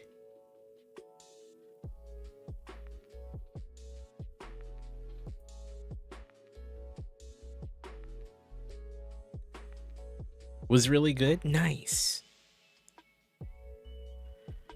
Heck yeah, man. Hell yeah, dude. Yo! Jesus Christ. What the hell, man? Rixporium, thanks, man. I forgot I forgot that was even there. I forgot that we have some of those jump scare Tangias.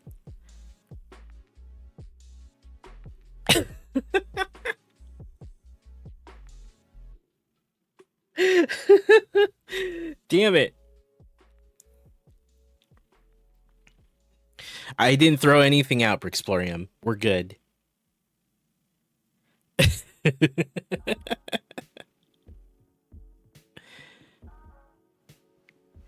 Kermit's gonna give him a heart attack? Nah, dude. Nah, dude, we're good. We're good, man.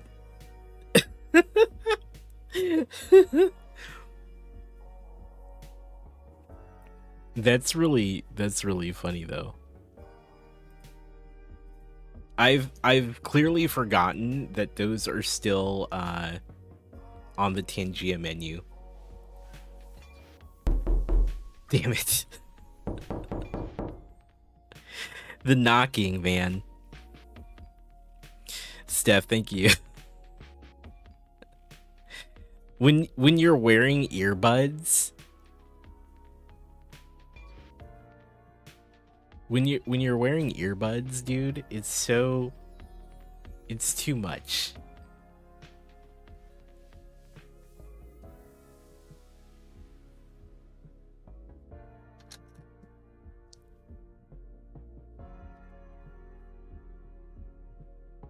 Well done, dude.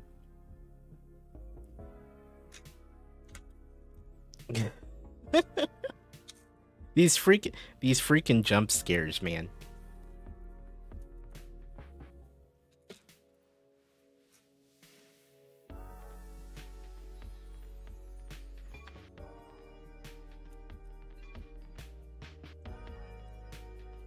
We also added A Skywalker's go to sleep monologue that he made for me for the sleep stream. That's on Tangia. It does cost bits. And I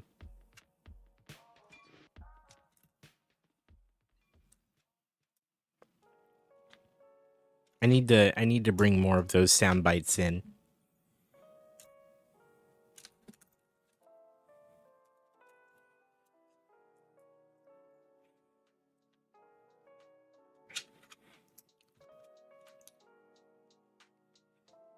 You sent me the character sheets? Oh, thanks, Millennium. They were also in the back of the thing, like you pointed out. But thank you. Heck yeah. Awesome. Thanks. Thanks, man. Hell yeah. We're talking about the D&D. Oh, they're for the CMFs? Hold on. Let me look at these. We're talking about the D&D adventure that came out when the Lego set came out. Oh, dude, these are rad. For the CMFs. Gotcha.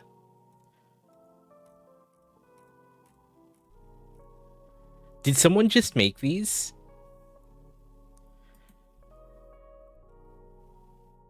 Was this like something someone made?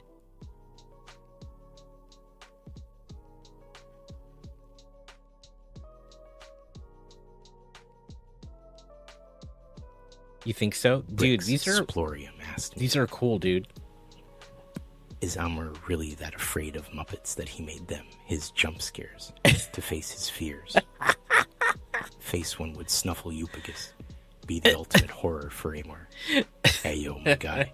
It seems like Amor's got a bit of a thing with the Muppets, huh? If those fuzzy little guys are part of their jump scares, then Snuffleupagus would definitely be a game changer in the horror department. No cap onwards and upwards. It's broken. With facing those fears, though. I'll give you credit for that. It's broken.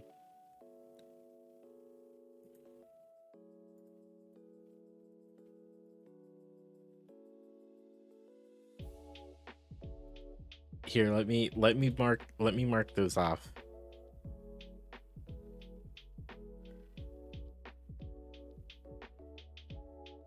Let me find it.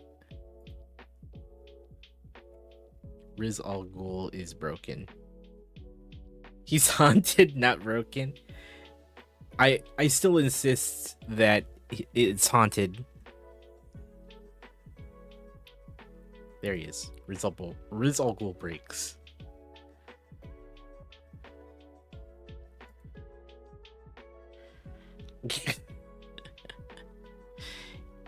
He is haunted. You want that bingo? Hold on. Let me see.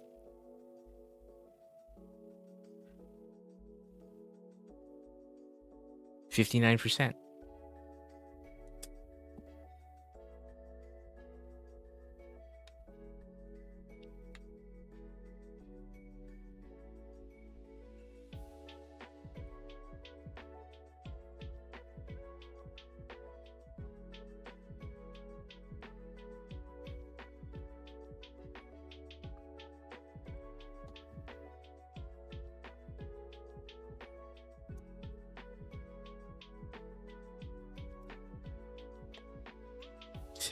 So, on the subject of the Muppet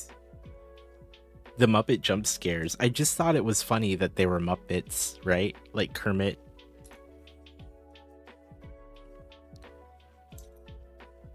Kermit and Elmo. I think it's funny that you get a silly character like that and you still have a jump scare. I saw them in the list because I was just searching for different jump scares on Tangia. And those were some of the ones that popped up. I was like, it is funny.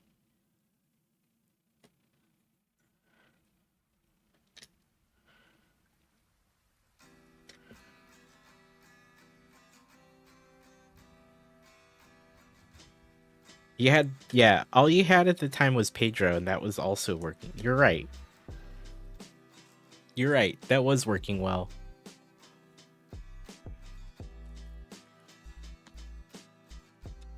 It's because it starts so suddenly. You know what I mean? I think that's why it gets me.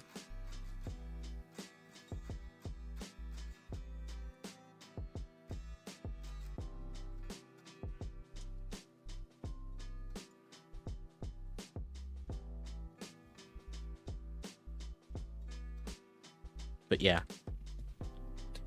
Chat, we do have a break, so let's take a quick one. And then we'll be right back. I'll see you in a couple minutes, okay? Miss you already. It's haunted.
All right. We back. Brixporium has a couple jokes in the chat. I received an A in origami class when I turned my paper into the teacher. Good old these jokes.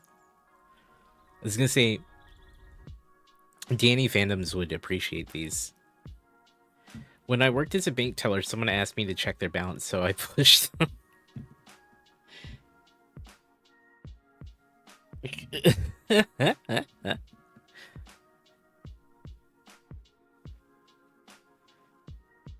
Man, that's funny. These jokes, man. We used to have a redeem where you basically could redeem it and I would rate your joke out of 10. That's why sometimes I'll say a score when someone tells a joke like that. Because I'm used to doing it from that redeem back when I had it.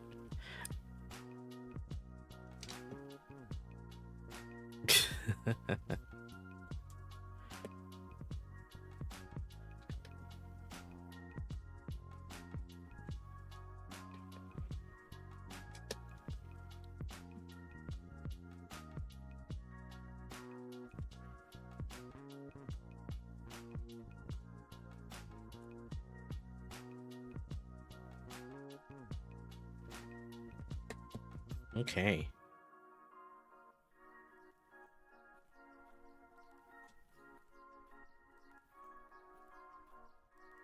We're getting, like, to the last... What is this? What bag are we on? 12? We have 5 more bags. Actually don't know if we'll... Earlier, This is a follow alert. earlier I thought we'd get there, we'd finish sooner, but probably not. Thank you for the follow. Appreciate it. Feel free to use those follower emotes. Thank you for that. I feel like we could do at least one more bag tonight. That's what I'm thinking, Chad. That's what I'm thinking. That was 12?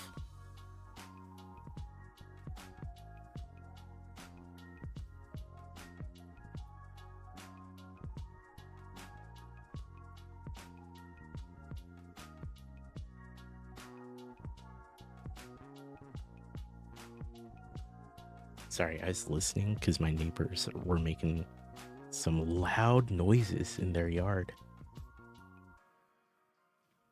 I don't know what they're doing out there. I can't tell. I think they're arguing. I think they're arguing out there. I hear yelling or something. Aaron, hey, friendo. What's up? Pretty sure I hear neighbors arguing. Like I can hear them yelling in the yard or something. That's why I'm speaking so quietly, because I'm trying to listen. Aaron, good to see you, friendo. I hope you're doing well. You sure that's what you... Yeah, I'm pretty sure. Pretty sure, Aaron. Okay, it stopped.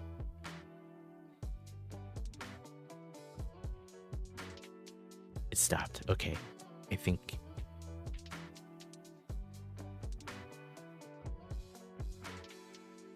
Okay. Yeah. Okay. We're good. Aaron, what are you up to tonight? How's it going?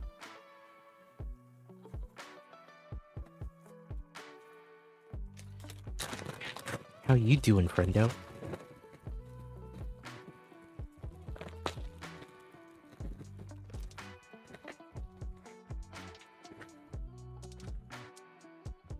Chilling. Run bag 13.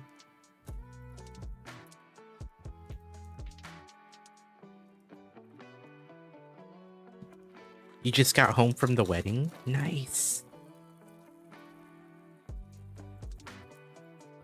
Good. How was it?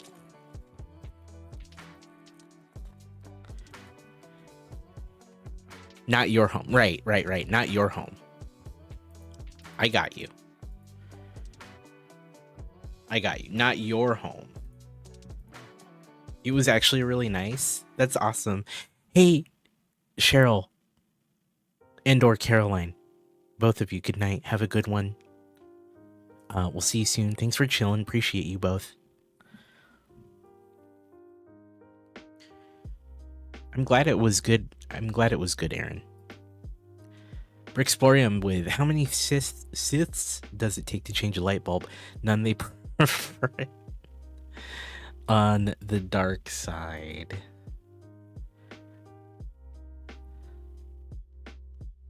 Oh, man. Really, Aaron? Oh, no. I'm afraid to ask now. I'm actually super afraid to find out. Yeah, take care. Have a safe trip, Caroline. Dude. I'm afraid to ask.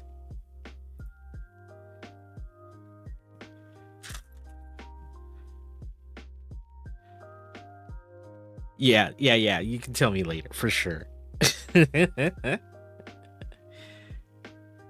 Oh, I got you. Okay. Got it. All right. Thank you.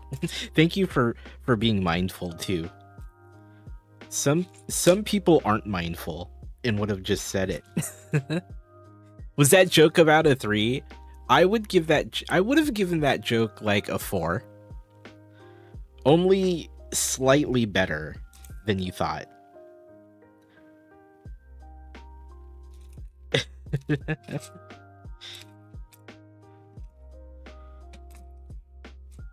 I wonder what my bot Rizal Ghul would say.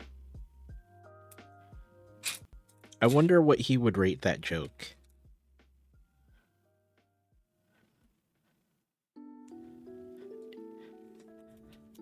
You don't want anyone else to be traumatized? Yeah, I appreciate you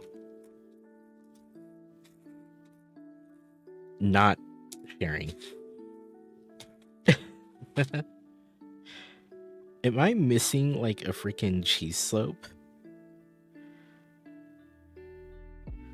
I cannot find it. I feel like the cheese slope is like...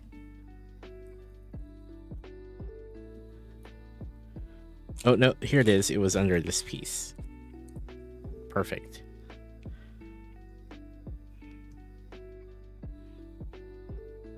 I appreciate that. We try not to traumatize people in the chat. I'm here for that, you know, keeping people not traumatized.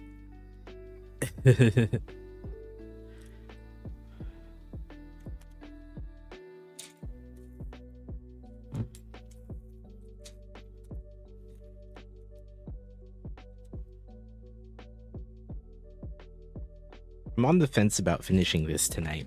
Like, I want to, but I also feel like we could do the rest later this weekend. You know what I'm saying?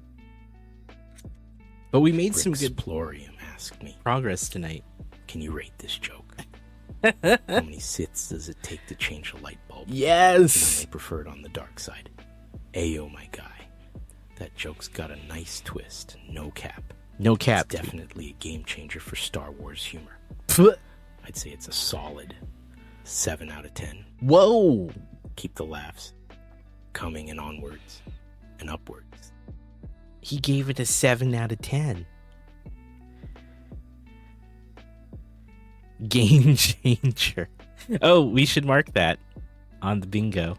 We can finish the set tonight and run Supermarket another night. Do you guys... Okay, for real, do people like the Supermarket together streams? I enjoy them. I enjoy them, but AI don't lie. 7 out of 10 though feels generous. Steph, you enjoy them? They're pretty fun. I will say they've been pretty fun.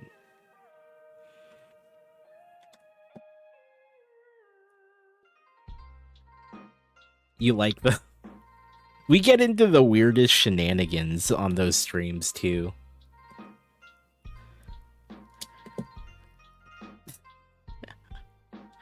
At Kuya Mart.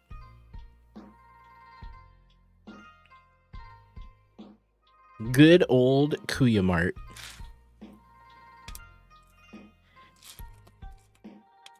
I still feel like that game gives a lot of like, we didn't like how Supermarket Simulator did things, so we made our own game energy.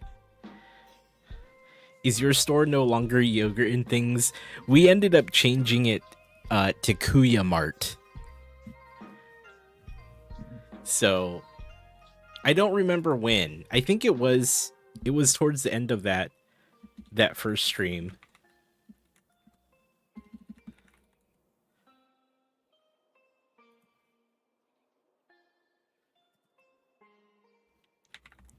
We did name a section of the store Yogurt and Things though. It's kind of like an homage to the previous name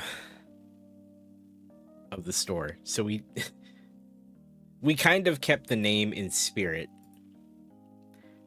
We just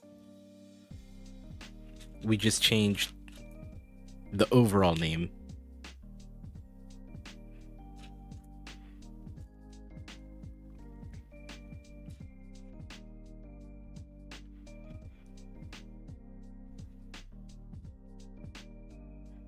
Which I think, I don't know, that game is more fun than I think it should be. Because when you think about it, you're like, this is not gonna be a fun game, right? Like, this is not.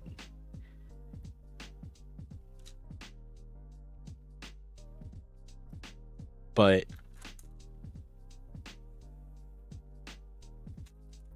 it's definitely pretty good.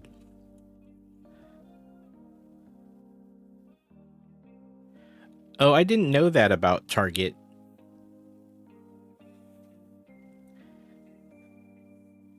So that was its original name?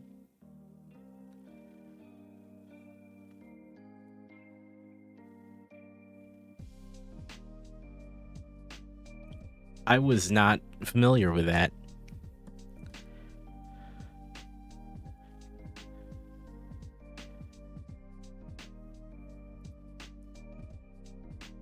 Is it Vuti? Welcome to the stream. Goodfellow Company? So that was its original name?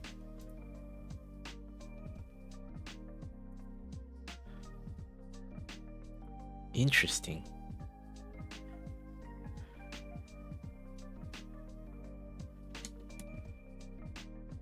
Good morning to you.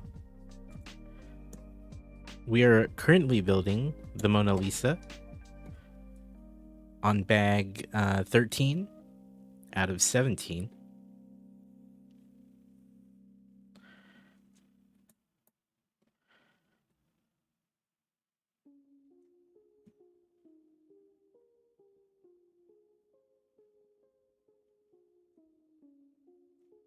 And I feel like we're getting, you know, we're making some good progress, you know.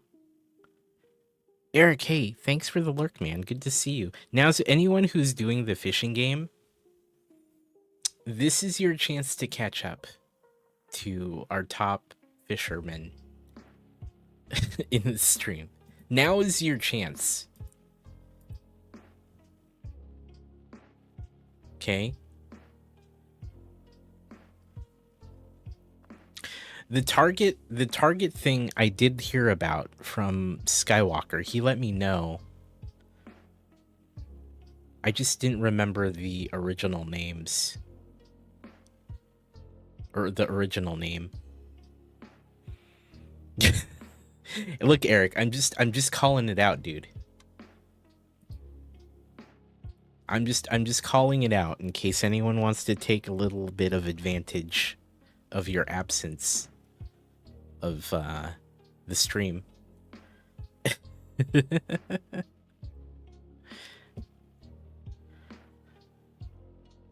Case there's any takers who want to catch up on the fishing leaderboard in the stream.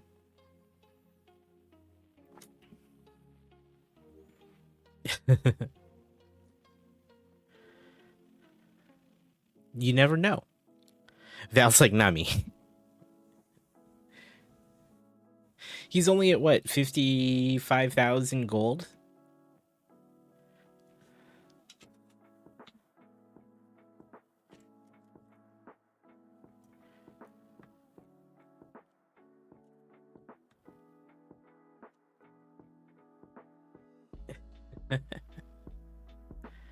Now's your time to shine, chat. While we finish building. Now's your time. I think that's the most fishing we've seen today.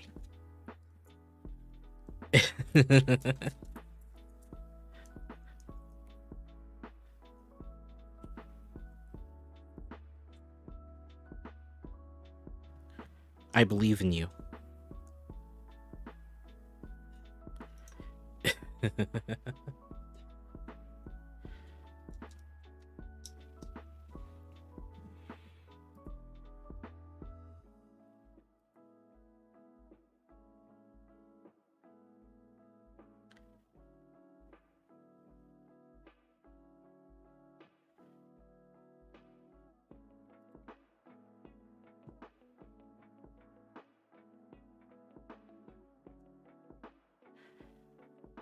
Minus the couple jump scares, this is probably the chillest of streams we've had, huh? In a while. I feel like Fridays are kind of a mixed bag in terms of like Jesus. I shouldn't have said it. Steph, thanks. I shouldn't have said that. I shouldn't have said anything.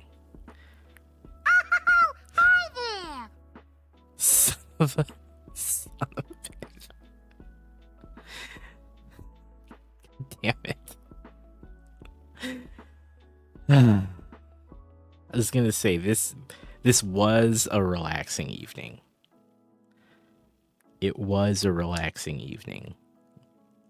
It was fine.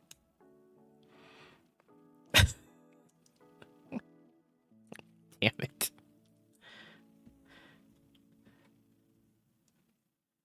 Son of a bitch.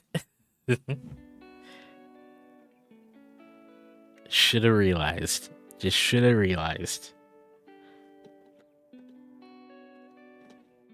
This is why I can't have nice things. Aaron, good luck. I hope you can get some sleep, friendo. Do not draw attention. What?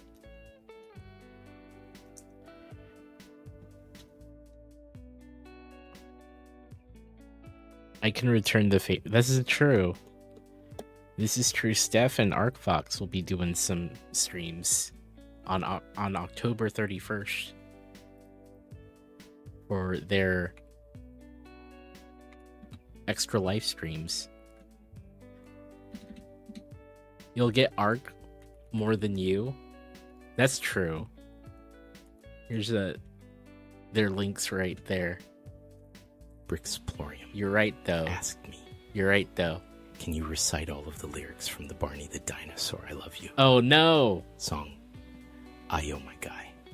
Oh no. Drop the full lyrics here. Oh, I okay. can hit you with the vibe of it. Okay. It's all Okay. about friendship, love and sharing hugs. No cap.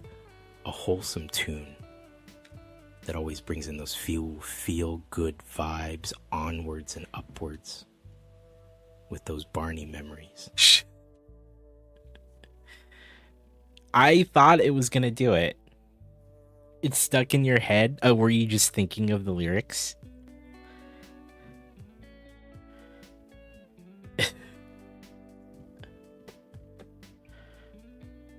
Oh man. See, that's unfortunate.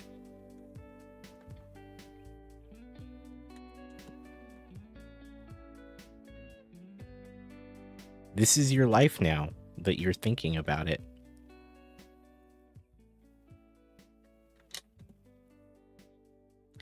You know, I haven't thought about the lyrics to that song in a long time though. You're over. You're like, it's already done. We're already done here. We're already... Yeah, it's another song. It's fine.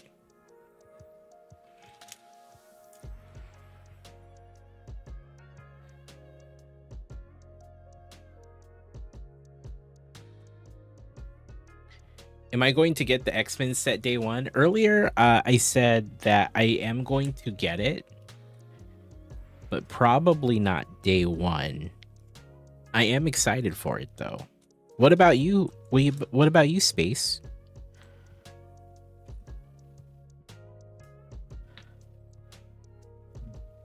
Oh, no, I lost. No, the Barney song.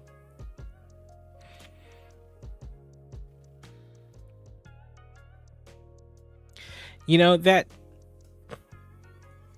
gift with purchase, though, man. That's a shame, right? You know what I mean?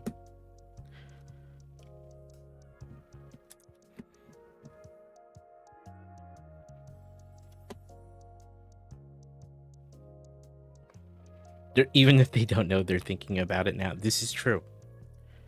This is true.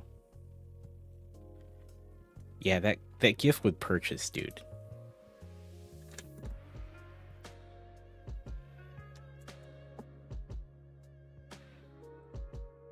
That's such a shame, right? Because I feel like I would have to.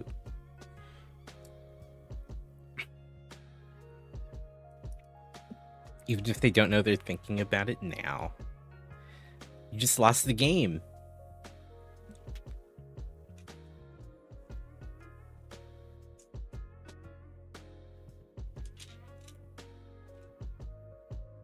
True.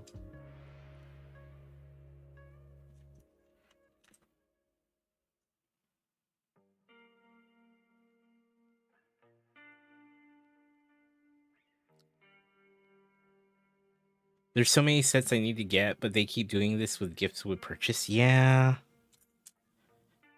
I just don't think I can justify it as a spend next month.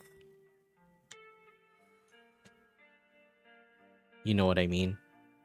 As much as I would want that gift with purchase, how many nerds like me will be making Picard figs from Professor X? That's true.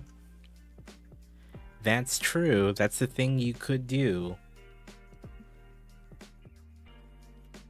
That is the thing you could do.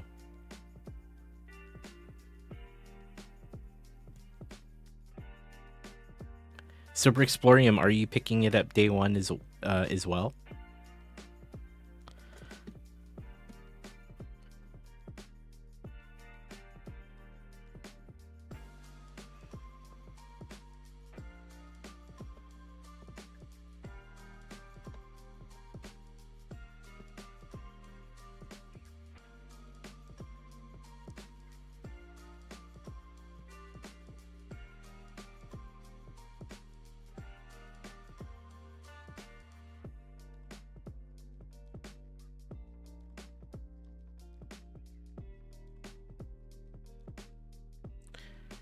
Yeah, I mean, I want the gift with purchase, but gosh, I don't know, man.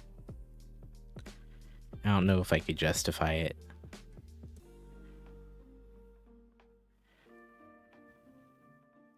It's unfortunate that that's just something you can only get as a gift, right? I don't know.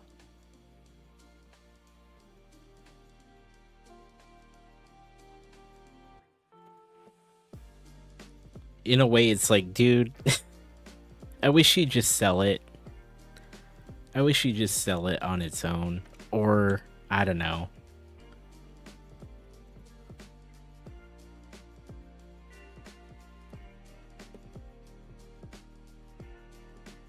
What we're talking about is with the X-Men Mansion is a gift with purchase. Is it Cerebro, right? It's Cerebro.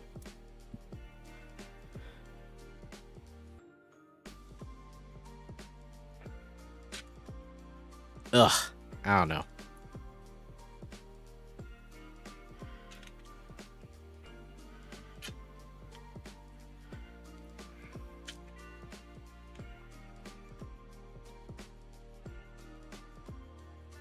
The thing is, though, that like that strategy for Lego seems to work great, right? Like people are all about it because people will pay for it. People will get the X Mansion at that time so they can also get that gift with purchase. Probably not. It looks like a cross between the museum and the Hidden Sides High School just with X-Men figs. I want the GWP, but I don't think the price tag's justifiable. I mean, it looks pretty much like the mansion in the animated series. You know they do all this GWP with a lot of sets, but with the big Batman sets, you get none. That's true. Why do you think that is, Space? What's the theory there?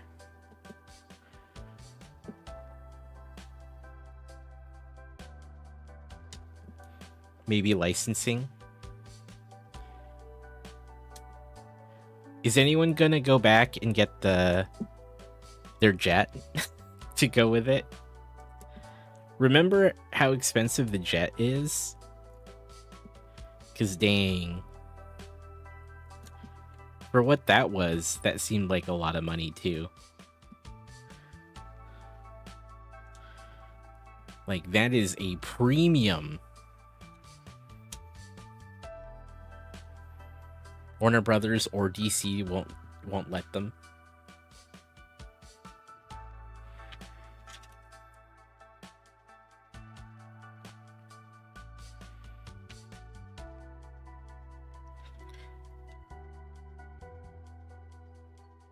Yeah, but like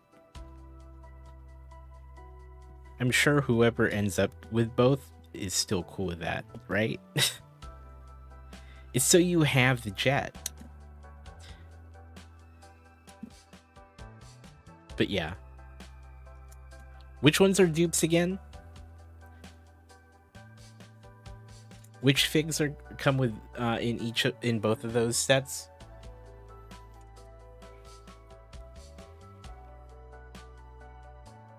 Guess you can sell the dupes. My point is I don't think it would bother someone getting the jet anyway. If they're already getting the jet, I don't think it would bother them.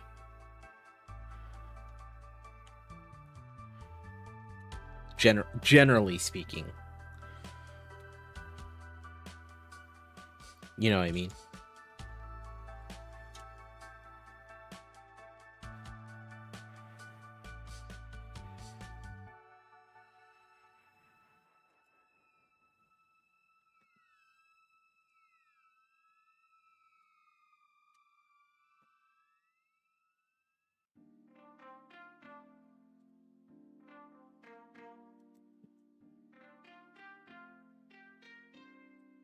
But I get what you're saying. Cyclops, Rogue, and Wolverine. Okay. I actually wouldn't mind dupes of those three.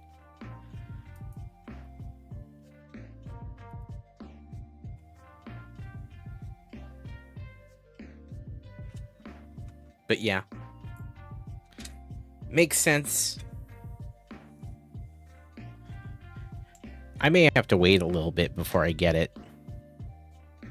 So I'll probably miss out on the gift with purchase. Honestly.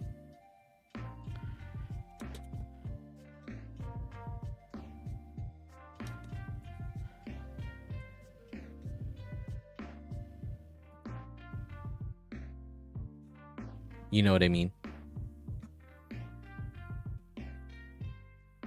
Is anyone else picking up the expansion anytime soon? I have 3 Batman sets to get, and they have had no GWPs. Which 3?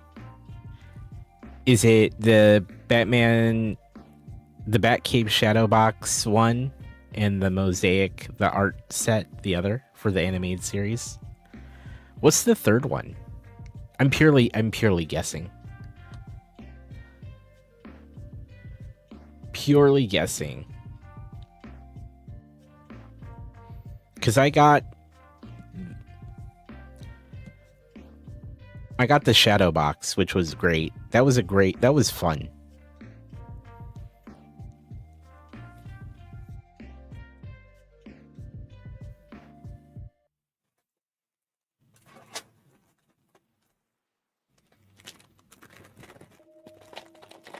I still need the animated series. Oh, is the 3rd one the new Batmobile? Which, that one's on my list of things that I want.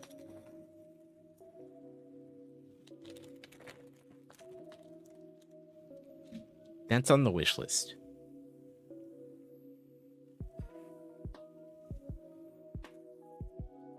Art set, the 66 car, and the cartoon car. Oh, okay. I do want that Batmobile.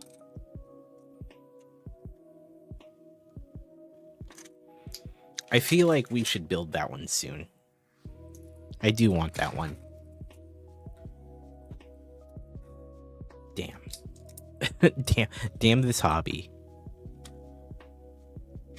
I do want that one. I have a lot of fond memories of watching reruns of that Batman show. Also, it's just an iconic looking car, you know?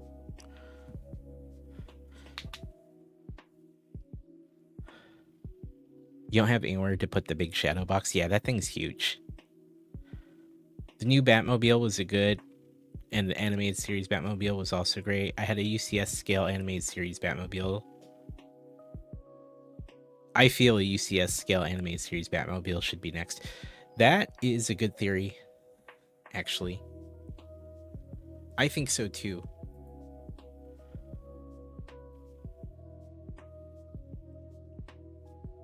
I think so too.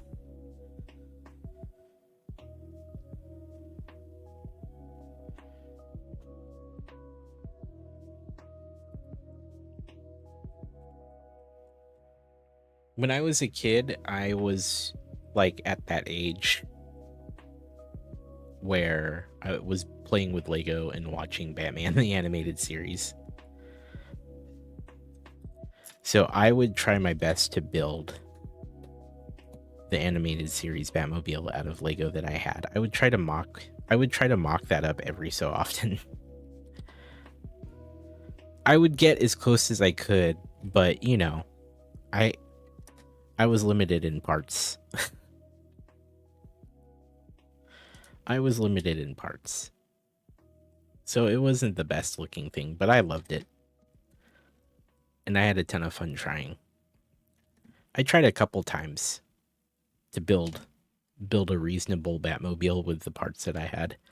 It worked out okay. I had a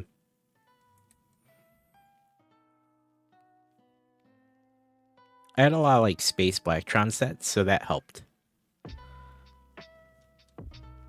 I had reasonable parts to try to make things for it, and so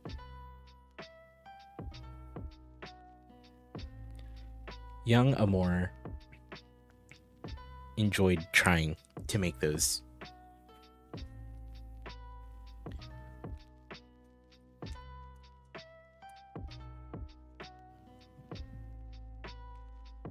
But yeah, I do want that Batmobile. That is on the list.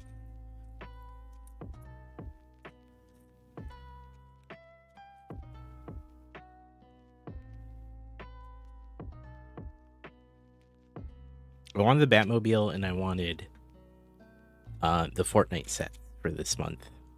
Those were the main things I was pretty stoked about. We'll probably grab up the Fortnite set soon. At least Peelybone and the bus. Those are the two that I would be most excited about.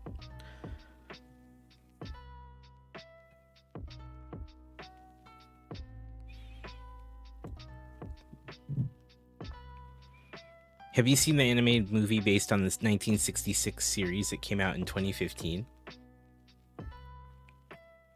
Adam West voiced Batman, Burt Ward voiced Robin, and Julie Newmar voiced Catwoman, and it had the same cheesy vibe with the public service announcement style safety tips. Oh, I remember hearing about that, but I didn't see it.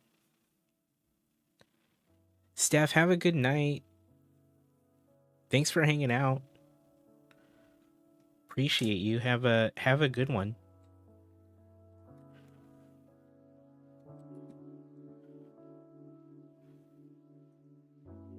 I feel like we're so close to finishing this thing now. We just need to do it, right? Right? You thought they were great? Yeah, I should check it out sometime.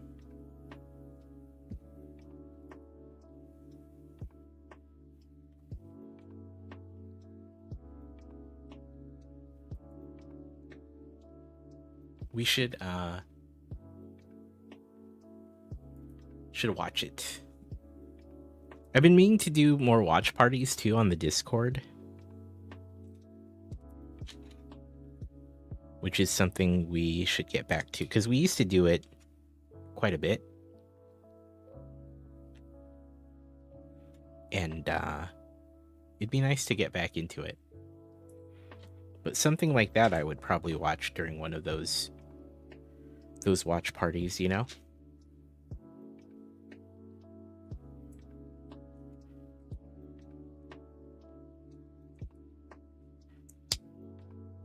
Do any of you really attend those sort of things regularly in communities? I always wonder what the attendance is like in those things, because when I used to do it, it'd go okay, but we wouldn't have a ton of people. But as long as I'm not the only one there, I'm probably fine with it. It's when I'm the only one there that I'd be like, oh, okay, maybe we shouldn't do it. So I'll feel it out. I'll see how. The only reason we stopped doing it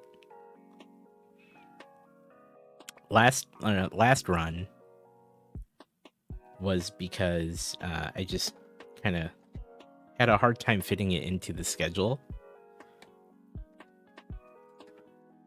But maybe we can find a night for that.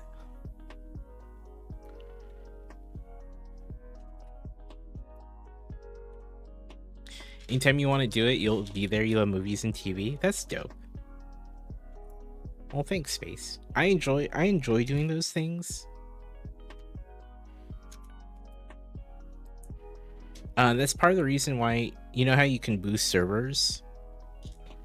I kind of keep my Discord fairly boosted. So like quality of calls and streaming is nicer in my server. And actually that's kind of why I kept it boosted for so long, was when I was doing, well, it was two things. It was I was doing those watch parties, but I was also doing a lot of gaming with the friendos, and it's just nice to have a server that has just those little perks.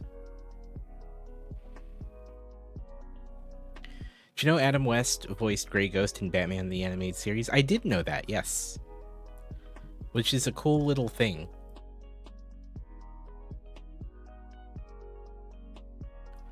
I thought that was pretty rad. I had a lot of fun. Gosh, I used to love those shows. Batman animated series was just such a favorite. I loved I loved all of those cartoons. All the superhero cartoons in the 90s. I was a 90s kid, you know? And yeah, I watched Batman animated series, I watched X-Men, I watched Spider-Man. Those were the big ones. Earlier, before that, would be Transformers and Voltron. I'd watch Voltron reruns, man. So I still have that love for superheroes, and I still have that love for like giant robots. You're going to make a custom gray ghost fig to put with your animated series Batmobile? Hey, that's cool. That's freaking rad. Hey, do you remember Mask of the Phantasm? Because that was such a good Batman animated movie. I really loved that.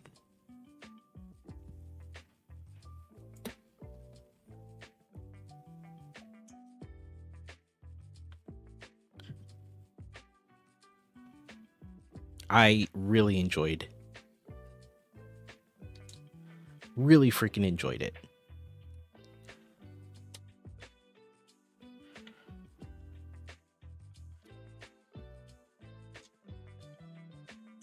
Oh yeah, the other thing that I super enjoyed at the time was freaking Ninja Turtles.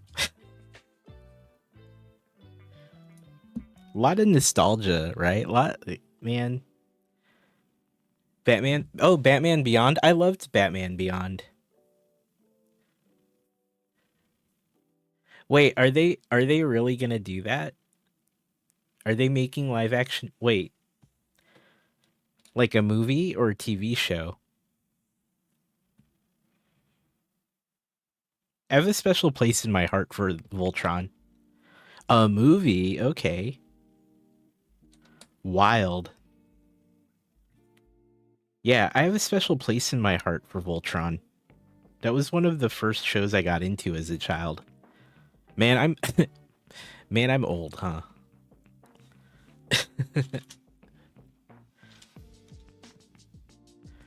Okay. Do you know when that movie's gonna come out? Any word, or is that just like, hey, it's like they're working on it, we don't know when it'll be here?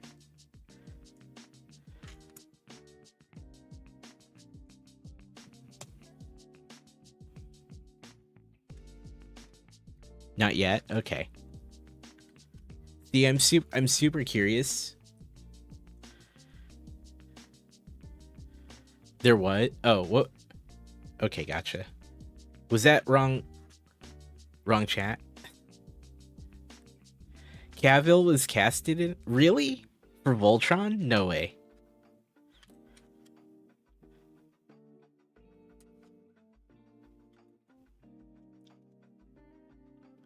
Dude, that would be cool. That would be freaking awesome. Did you all appreciate the Cavill cameo in Deadpool and Wolverine? Did you all catch that? And if so, what'd you think? I appreciated it.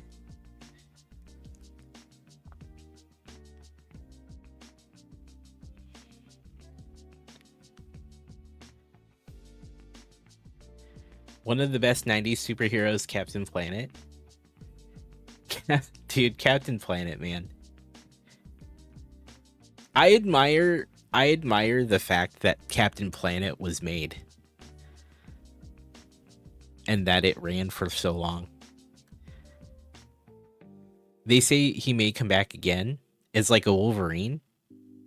Cavill? Is that what you're saying, Hobo?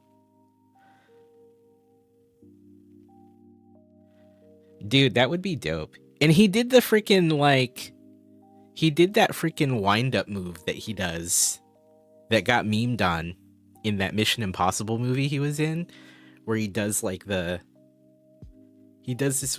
thing with his arms when he gets ready to fight. The wind up thing. It was wild.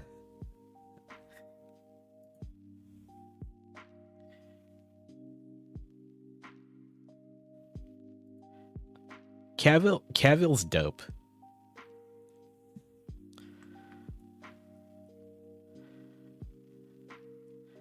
Don Cheadle is Captain Planet.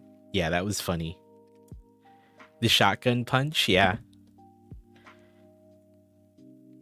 Where he essentially wound up his arms. Like he was loading a gun, in a way. Did you hear the story about that? They asked him what that was about.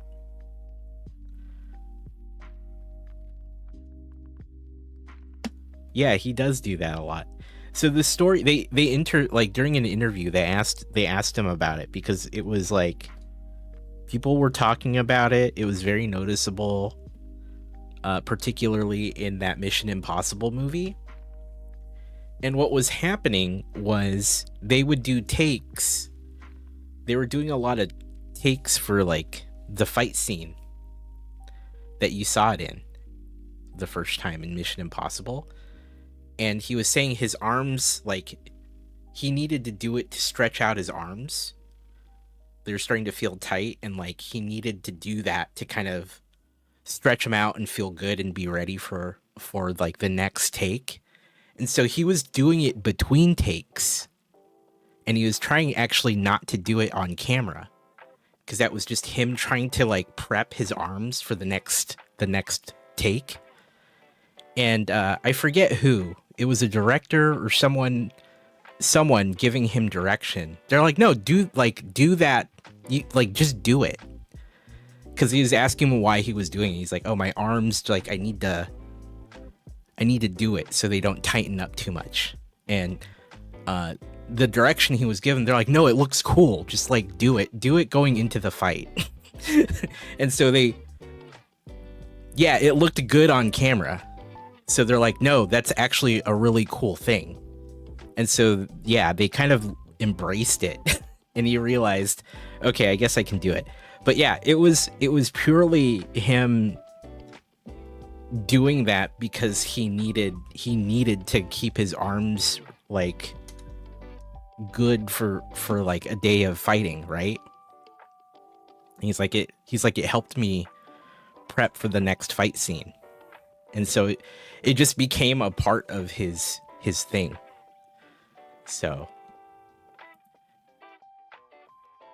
chat, do you know what I'm talking about?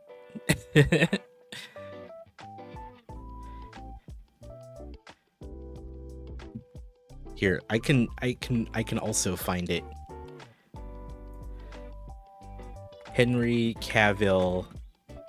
It's called The Arm Reload. Let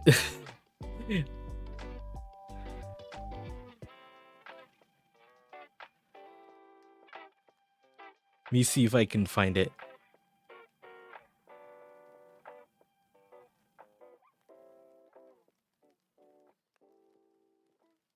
Let me see if I can find this and queue it up.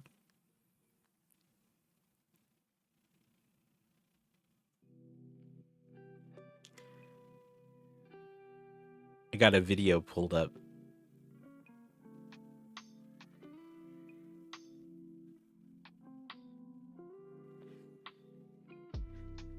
You wouldn't want to be in a fight with him after he does that? Yeah.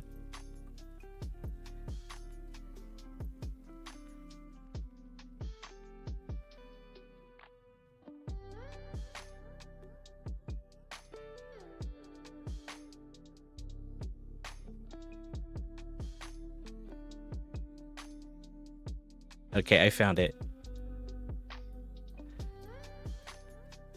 And it's funny how it works because, like,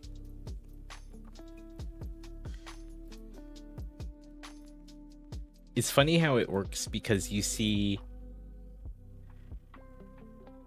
when he uses it in the Deadpool and Wolverine movie, like it works with the claws coming out.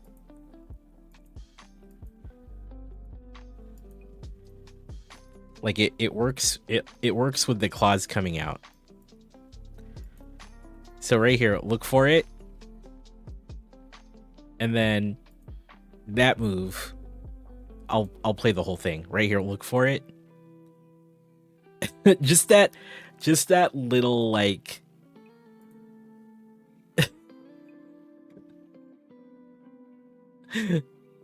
that little move.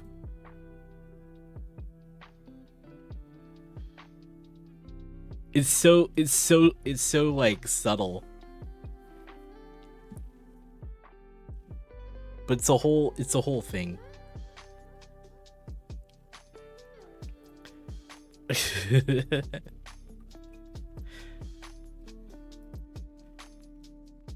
It's funny.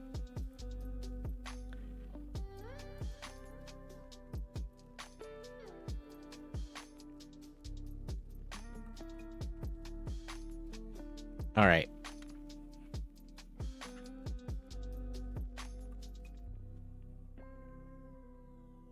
There's another part where he does it when he takes his jacket off earlier in that scene too. It's just that really quick, like he's just kind of resetting his arms in a way.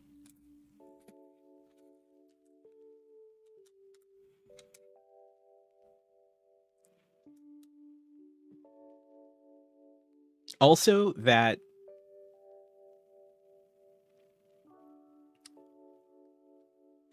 was a pretty good movie.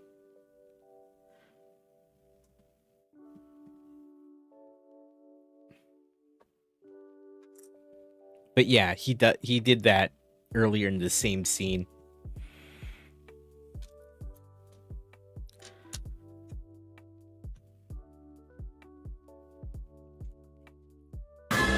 Jesus.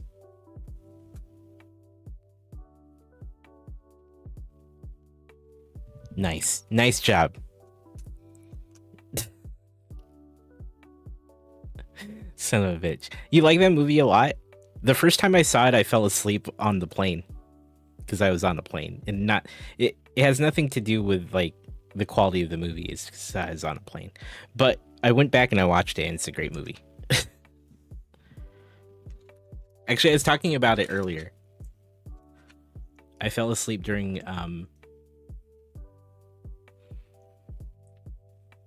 that Mission Impossible movie. But it is a good movie. I actually would like to rewatch it.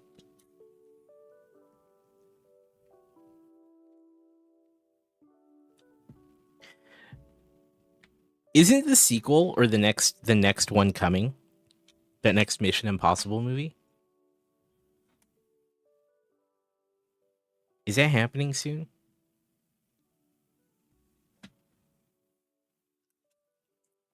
Next year?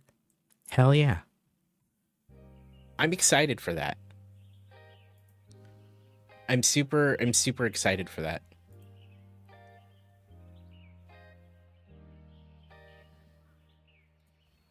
I low key like those movies a lot.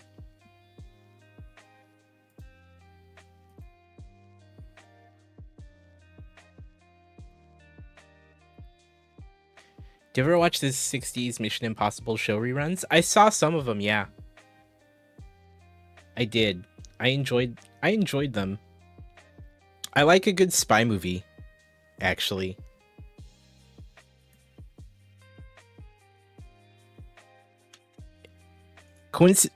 Ironically,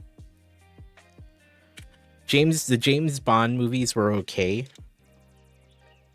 but like it was Mission Impossible that seemed to like really get me stoked about that sort of thing.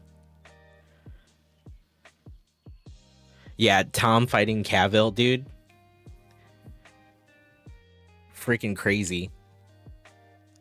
But yeah, I like Mission Impossible movies.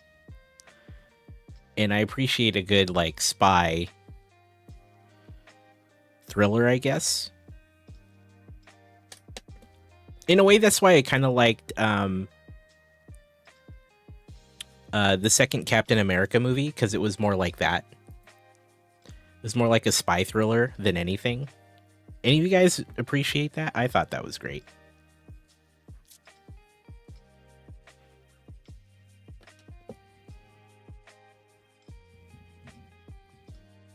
But that's why I like the second Captain America movie.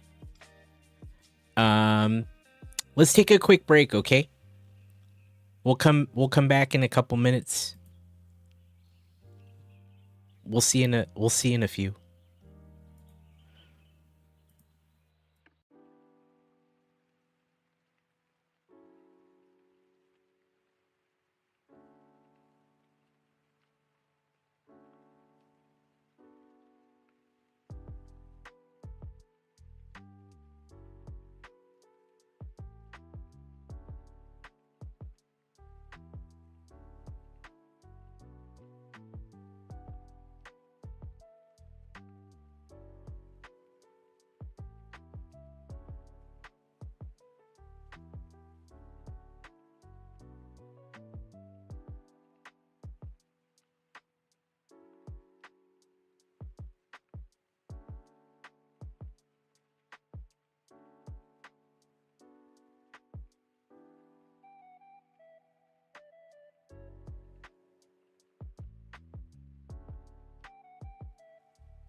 All right.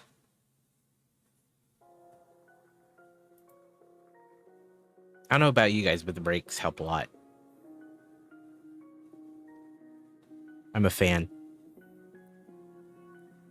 Not everyone does it, but I'm a fan.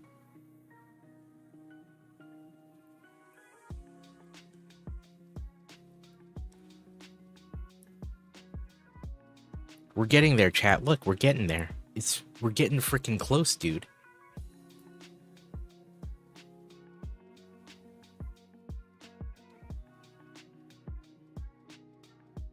It's happening.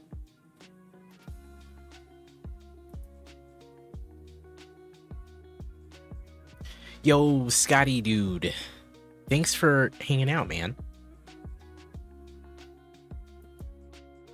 Appreciate it.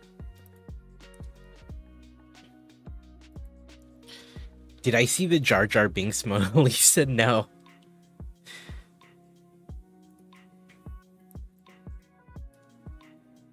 That's funny, though. That sounds awesome.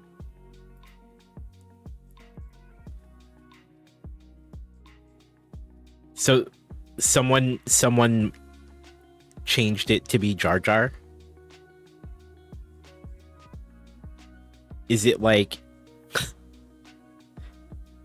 I'll wait till you find it.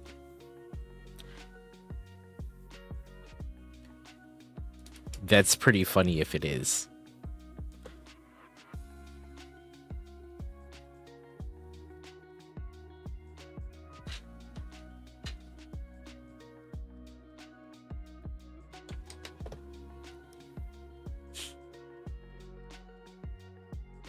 I like the idea of a Jar Jar Mona Lisa. I don't know if RC would be down with it. Pretty sure he would hate it. But I completely support it. Personally.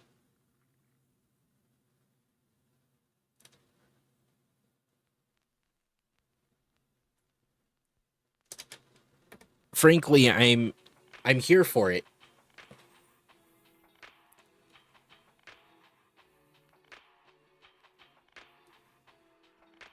Why was the HVAC technician so popular? He had a lot of fans. Damn it. 6 out of 10 on that one. Brixplorium. 6 out of 10, dude.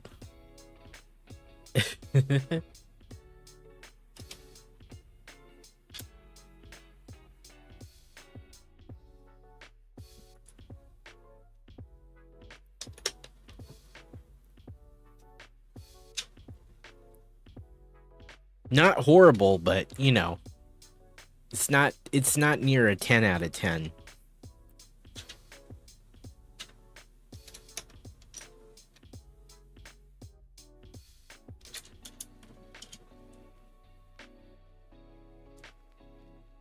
You know what I'm saying? That was bag 14. Should we finish? We got 3 more bags. At this point, I feel like we're so committed, right? Like we're close.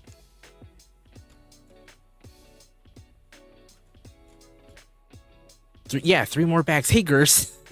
How's it going? 3 more. Here you can help? What do you mean? What do you mean? Focus. Look, if I had a 10 key, it might help.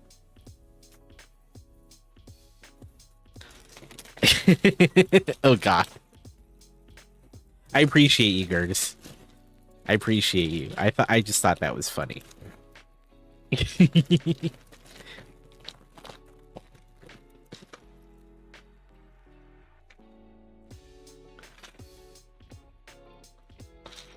It's a good thing we weren't playing that tonight, huh? I trolled you. I got you. We got you. We were giving Gers was not stoked about me not having a 10 key on my keyboard and thought it was crazy that I didn't. And so that was the big thing.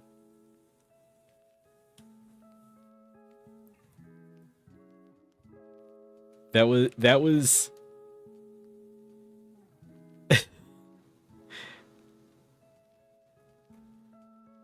I think Amor Elisa would be a great mock.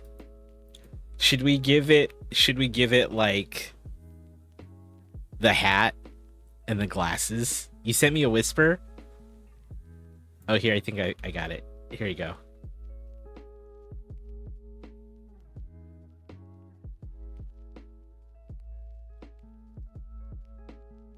Oh, this was in local? Okay.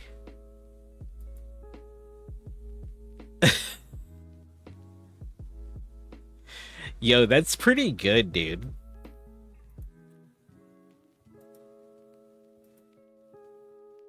That's pretty good. Here, let me share this with chat. I'm kind of here for this.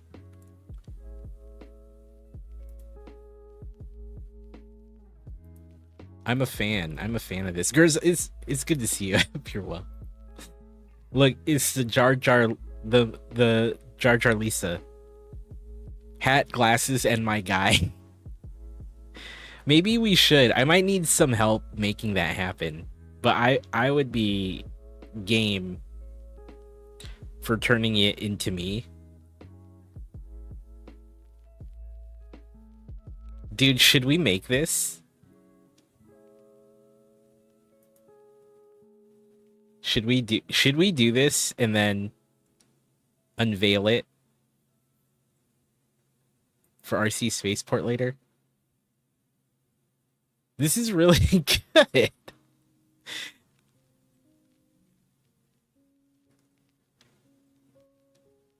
Use that. That's not gonna curse. If there was more to it. You sent me another. Hold on. Let me get this thing.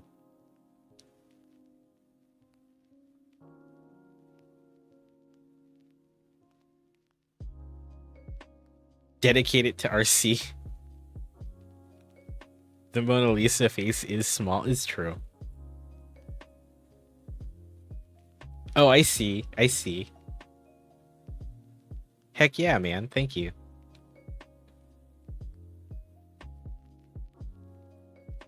Heck yeah, dude. Man. I kind of want to make that.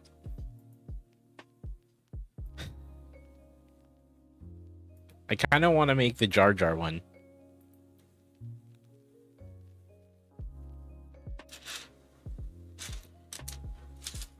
It can be done. What, just my mouth? Just my lips and my nose? No one wants to see that.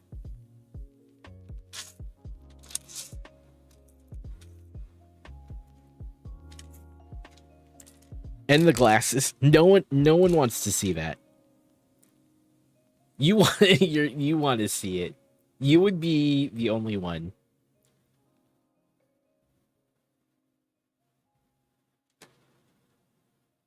You would be the only one who would be down with that. I don't believe that.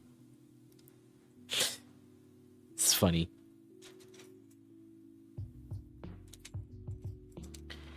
The Jar Jar one should be called the Misa Lisa. Yeah, I agree with that.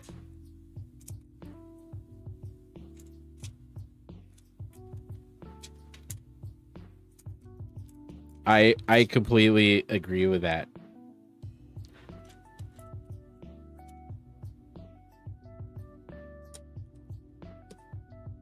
Freaking Jar Jar, dude.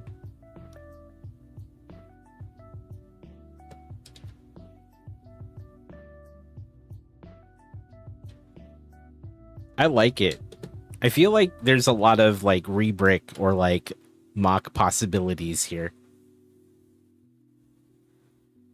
Jar Jar is Sith, yeah.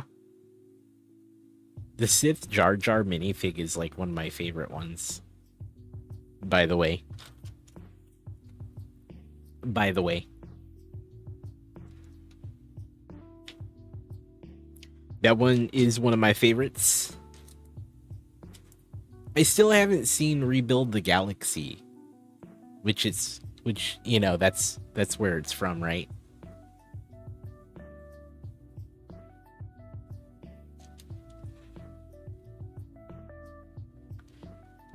Does anyone recommend that show?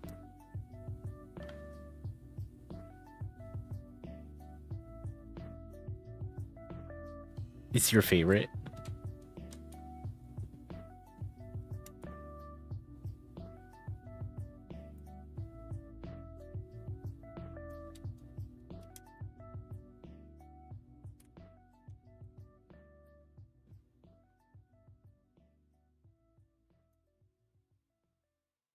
Yeah.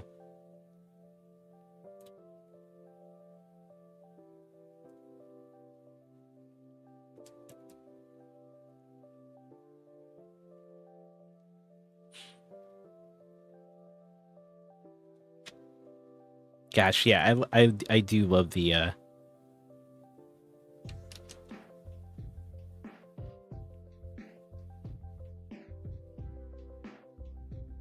I do love the Darth Jar Jar. I love that thing.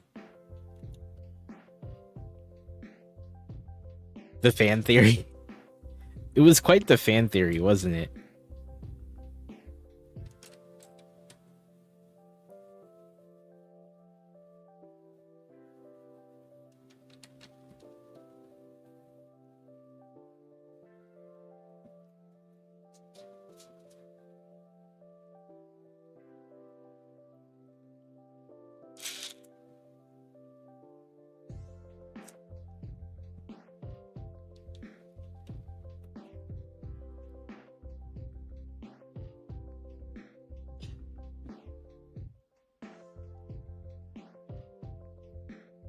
George hasn't said no, neither has Dave.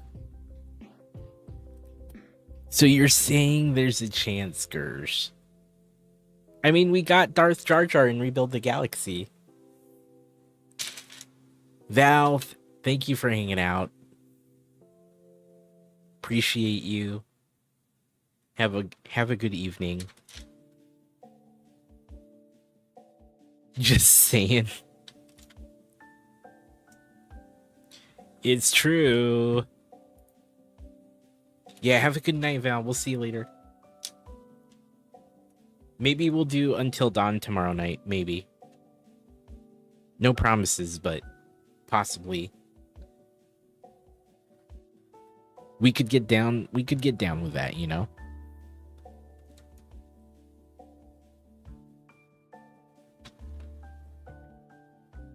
Maybe. We need to finish our Keep 'em All Alive run for Until Dawn, so we can then move on to our Kill Them All run.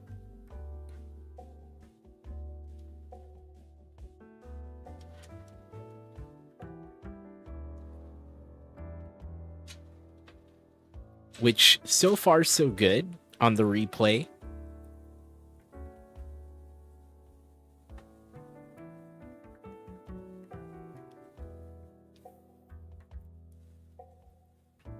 Dang, Space. Dang, dude.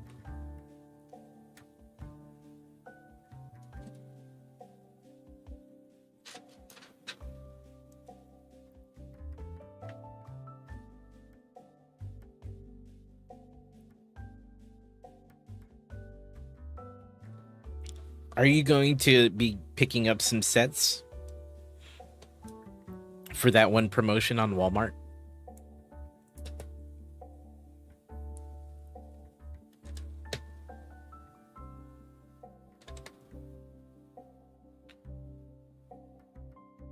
Oh, that's what you said?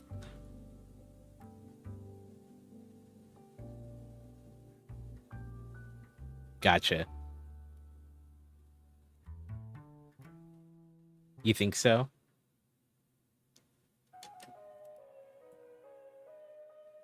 I've been telling chat that I'm trying to, like, spend less. At least for the time being. Even though there are a ton of sets I do want, I'm trying to be better. You know?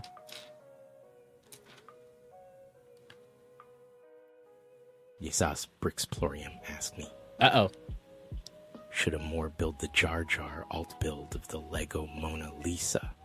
Or should he build a self-portrait called the Amor Lisa? Hey, yo, my guy. That's a tough call, no cap. No cap, dude. Both options are game changers. Yeah. The Jar Jar alt build is sure to be a wild ride. Uh. And it could bring some laughs. On the other hand, in Amor, Elisa could be iconic and a real masterpiece on the shelf. Let me cook for a sec. I'd say go for the Amor Elisa. It's a personal touch that's bussin' onwards and upwards with that creative riz. You heard it from Riz Al Ghul. Thanks for exploring him. You assume there are more sales coming closer to the holidays, so I'm also trying to cut back. Yeah, I'm trying to just be better. You know, I want to pick up a bunch of these new sets, but trying to be better. I guess we'll have to we'll have to mock this into something that looks like it could pass for an Amor. And thank you, Brixplorium, for that.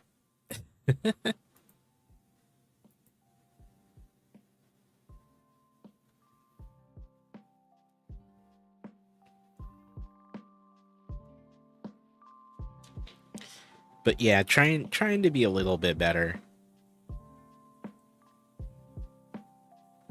You know.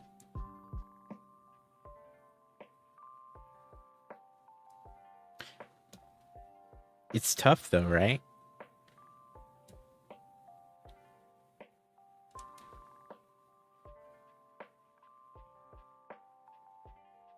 You have to build the sets you purchased. Yeah, that's kind of why I'm gonna try to catch up on my backlog so I can at least justify newer purchases. So we have some small and medium sets, but like the biggest sets that I have in the backlog are I said this earlier, the Black Panther bust, the Sanctum Sanctorum, Luke's Landspeeder, and Thor's Hammer Mjolnir. GH, hey man, how you doing?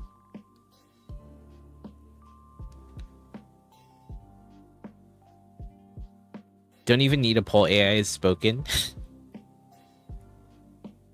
Yeah. You're right.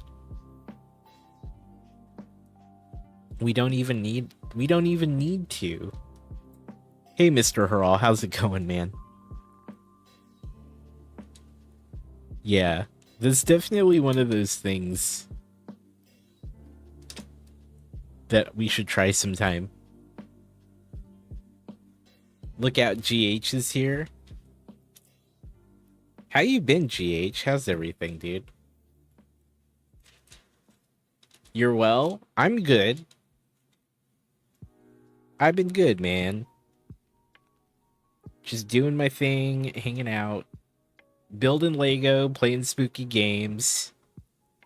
It's been a good time.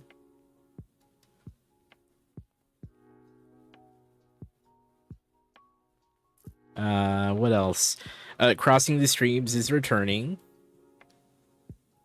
in a week or so. Be on the lookout.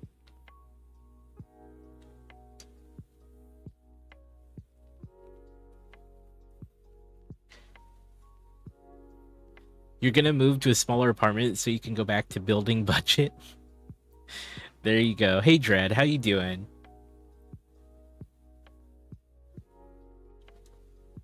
How is everyone tonight? If you're just joining, we are on the last 3 bags of the Mona Lisa. We've just determined we will eventually need to turn it into an Amora Lisa, I guess, at some point with the hat and the glasses. I don't know. We'll see. I don't think I'm that talented. It might take a lot of attempts to get it right. What's new, Dread? And how you doing, Haral? What's going on?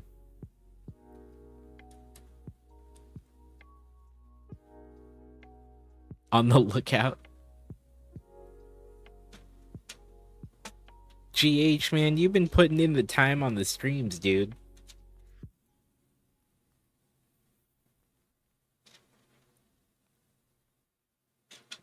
Good for you, man.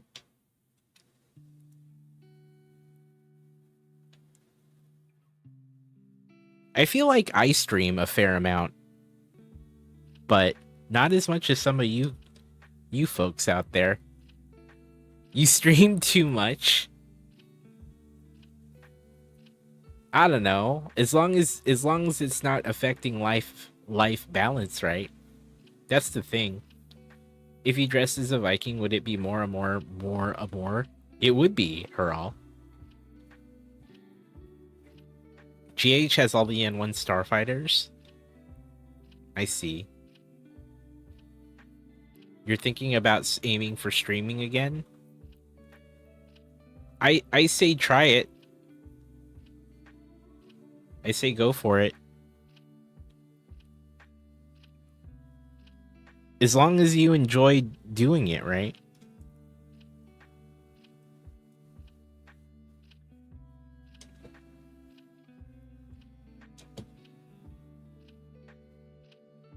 I support it.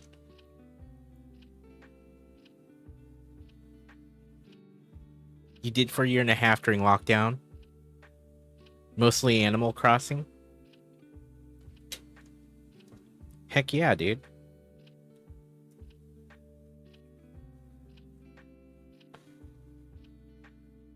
During lockdown, lockdown's what brought me back to Twitch on a more regular basis. I was kind of streaming on and off with no major schedule, and then the pandemic kind of freed up more time for me to do so. You know?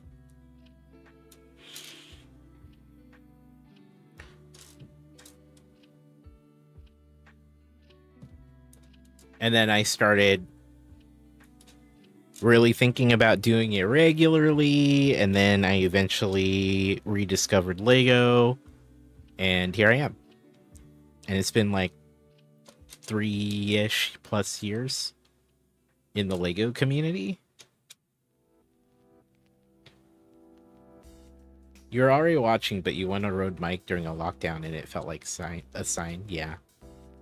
I would probably think the same thing.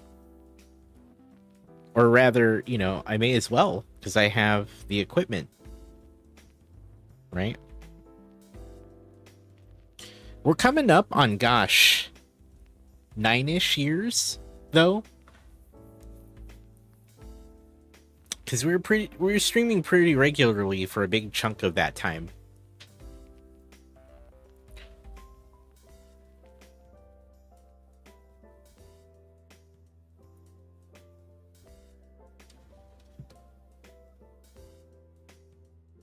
I feel like I've been, in terms of Twitch, I feel like I've been on here forever. You know? I feel like I've been on here for a while.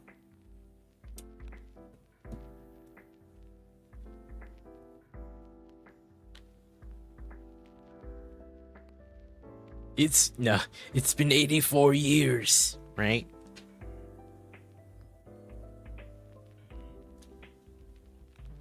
It's been a while.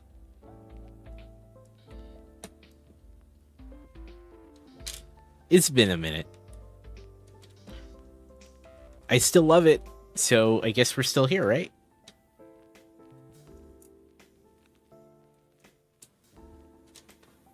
It's been a minute. But we're still doing it, man.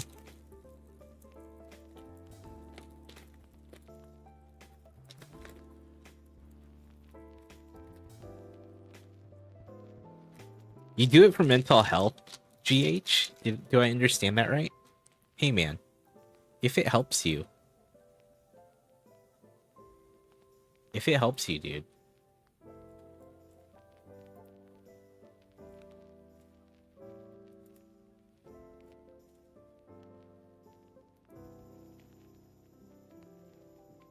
It helps a lot. That's good.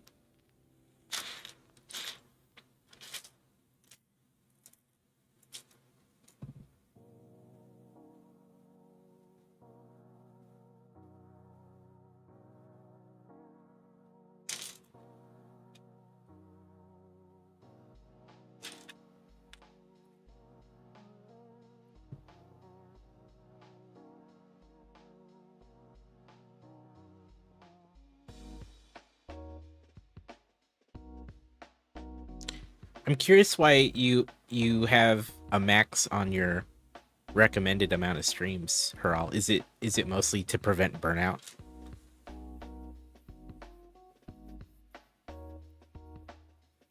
Yeah, Gurs, I get it. Hey, Brixporium, thanks for chilling, dude. We'll see you next time.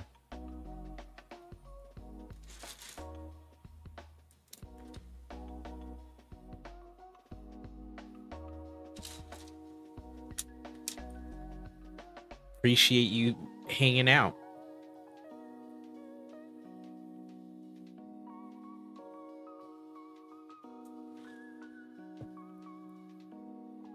Yeah, 5 days per week max.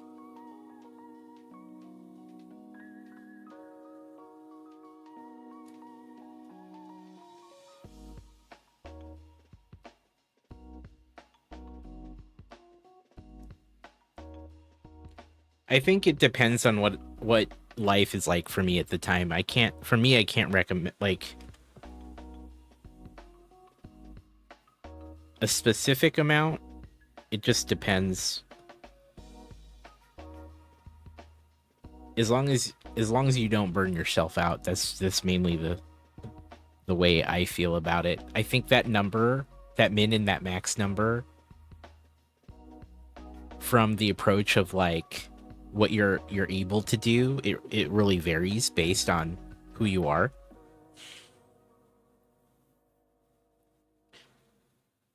Burnout, life tasks cause streams to cancel unless you give yourself time to schedule appointments. Fair. I think people's schedules are different though. Some people can do like 6 days a week and be totally fine. I don't think that's what everyone should do, but some people do it. Yeah, if you have a full-time job and you have a family and all that, then yeah, definitely keep it lighter for sure.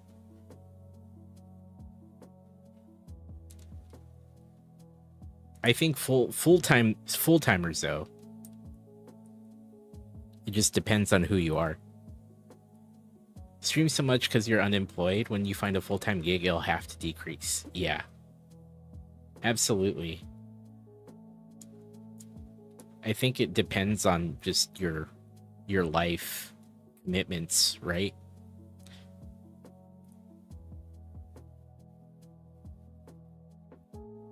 I think your average person,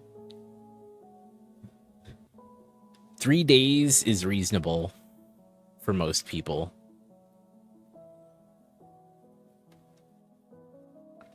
A week.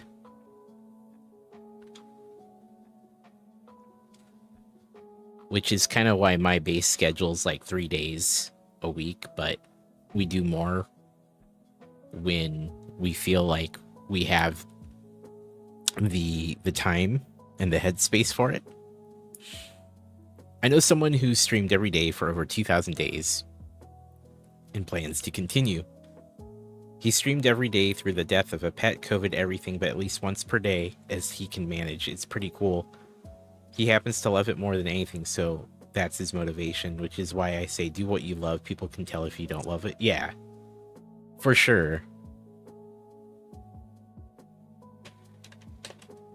Absolutely. I think my longest streak was like 13 months. And I had way more time and energy to do that and was still able to try to keep things in balance. But you know, you can't do that forever, and things change too. My schedule changed, commitments changed.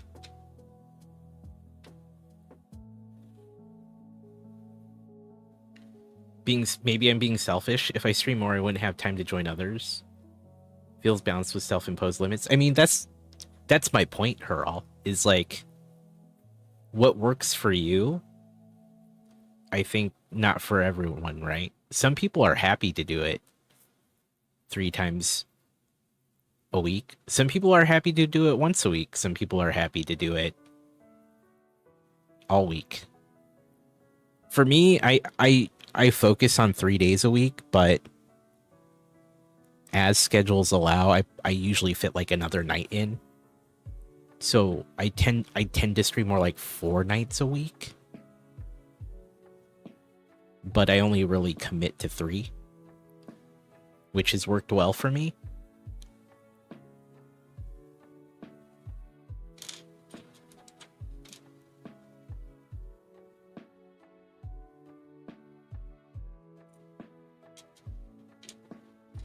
So I think it's just a matter of time, availability, life balance. I think your average person, though, 3 days a week is pretty reasonable. Roughly. But it just depends. Personal preference? Why are you streaming? Is that... Yeah, I was going to say, questions to ask yourself, right?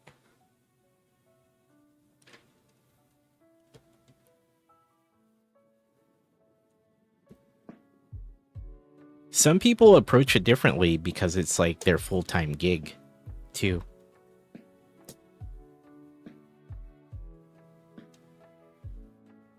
You know what I mean?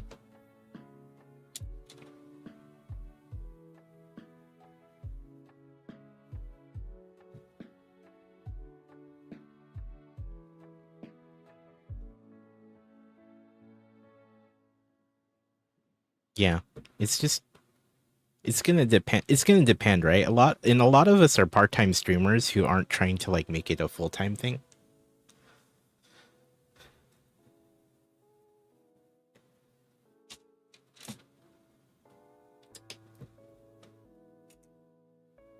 Gladly stream 40 hours a week if it paid enough. Yeah, me too, actually. If it paid, like, if I could support my family on a content creator schedule, I'd do it, but I can't. Hey Yagi, what's up, man? Good to see you, dude.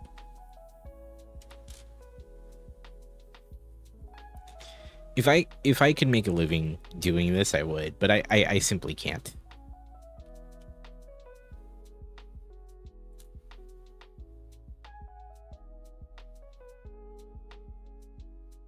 I would love to try, but I'm not in that place.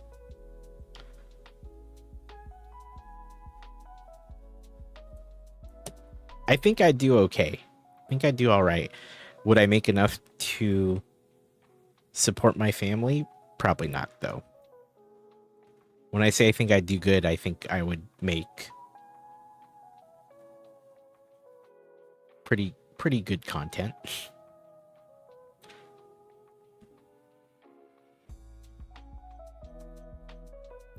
Yep. Most people on Twitch don't make livable income. And even the top percent, like the top percent of streamers, most of them can't make a living wage.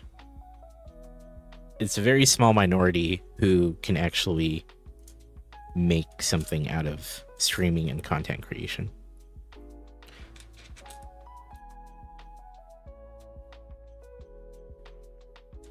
And honestly, 40 hours a week, if you're a full-time creator, if you're doing it right, 40 hours a week isn't necessarily all streaming.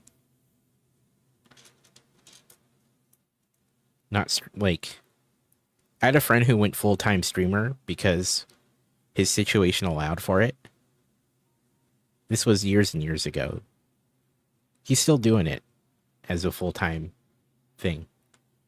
But he initially was like, I'm going to stream for like 10 hours a day. And I'm like, wait a minute.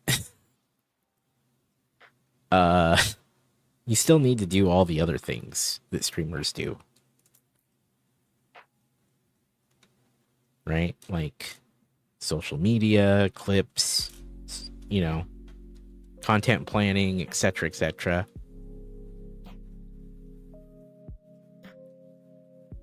Oh no, I'm fully aware, Gers. I've had these conversations with people. And I've been on Twitch since it became Twitch. I've had a number of friends go full-time, go partner, others try and fail. But yeah, it's tough, man. I would do it if I knew I could. You're agreeing with me? Tired and don't need to make a living? Appreciate support in order to invest back into the stream. Yeah, totally.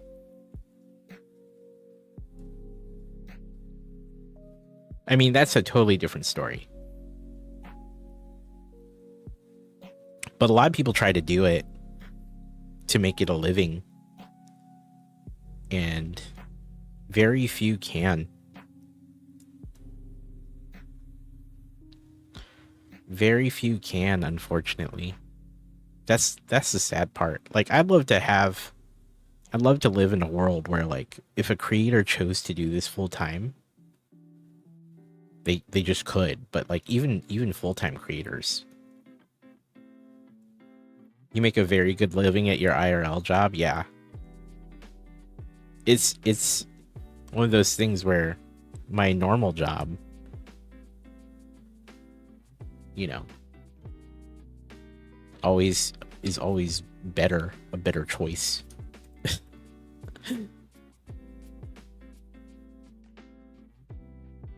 It's much more satisfying than Twitch could ever. Yeah, Twitch is weird, right? Like, Twitch is wild because, like, you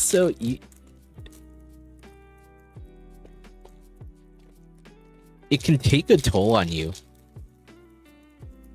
Twitch, like, content creation in general can take a toll on you, man. And it's always a lot more work for your time and energy.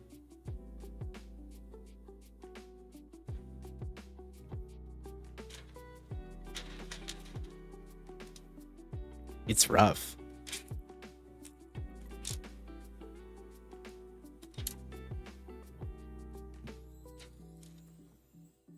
I'm super sympathetic towards, like, people who make this their focus. The world is a vampire. World is a vampire. But yeah, I would love to do it, but I know that I simply can't.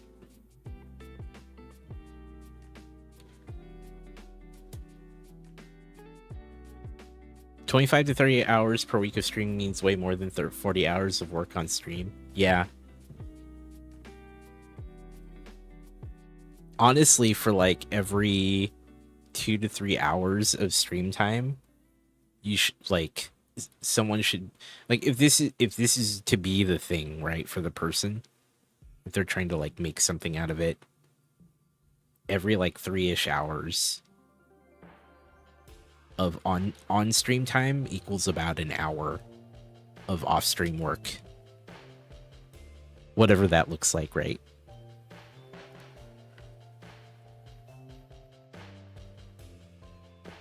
I definitely don't do that. I'm a part-time streamer. Just trying to, you know, not completely suck at it.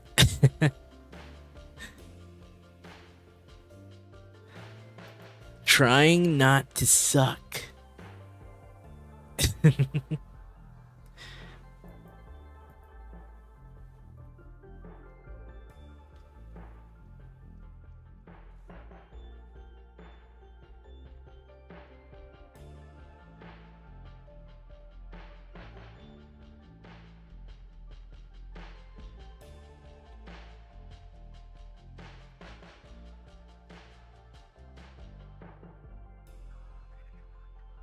Yeah, it's a lot of things.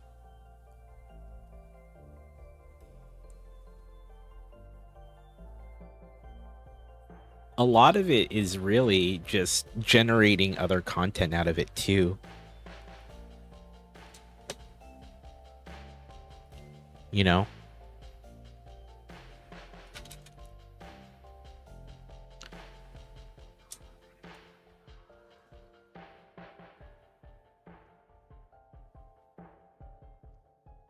You've been grinding hard, growth is slow, definitely need actual income.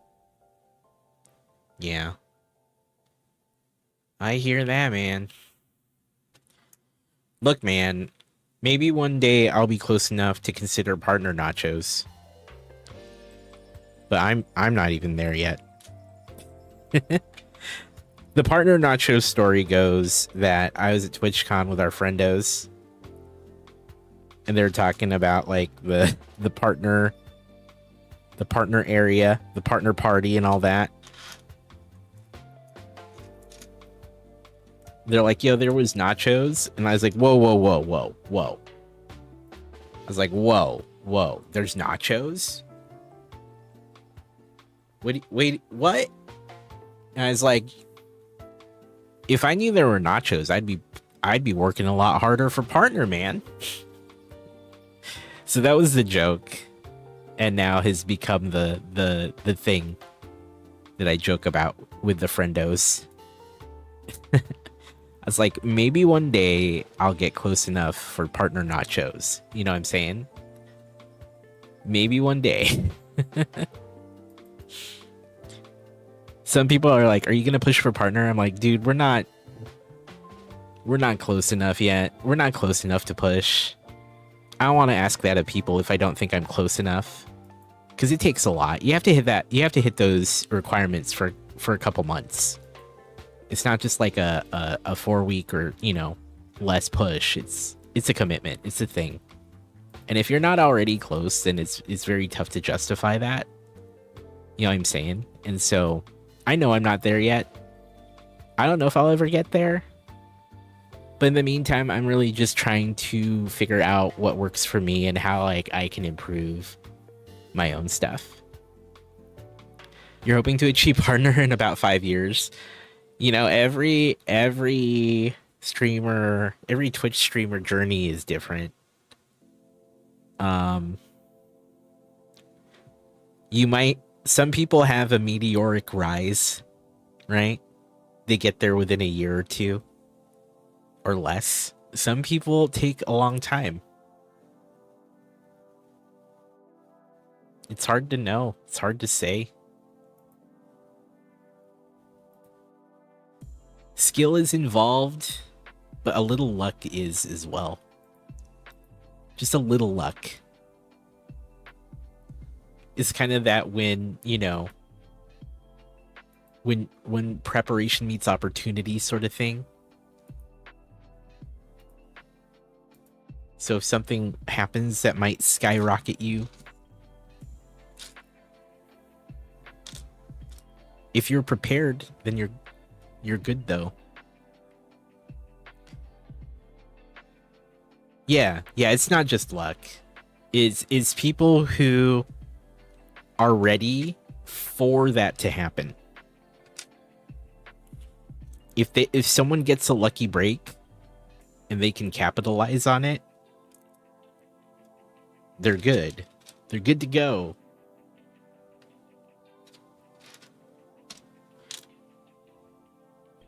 And you know what's funny is like I thought about that,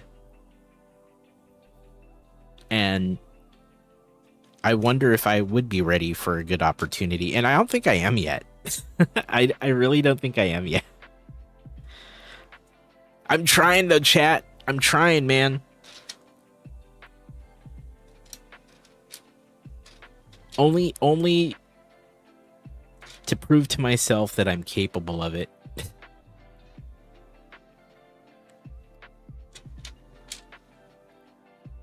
Worry when a streamer focuses on income, they stop treating viewers as friends and see them as revenue sources.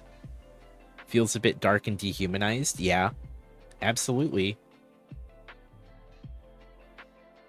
And that happens. Some people go down that path, unfortunately.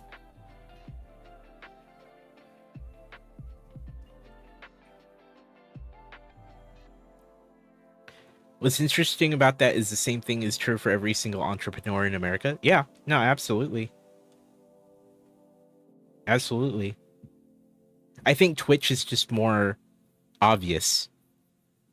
It's far more obvious on Twitch. But yeah. You bought the Lego Star Wars Death Star trash compactor? Nice, Space Hobo.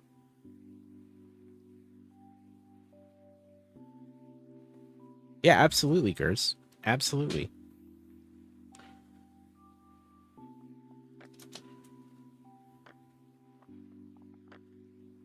I've been doing this for a long time. I think my concern is that maybe I've already peaked. Perhaps I've already peaked. Maybe I missed the opportunity that I had. And if that's the case, then I guess it is. I think that's the thing in the back of my head sometimes. You know what I'm saying?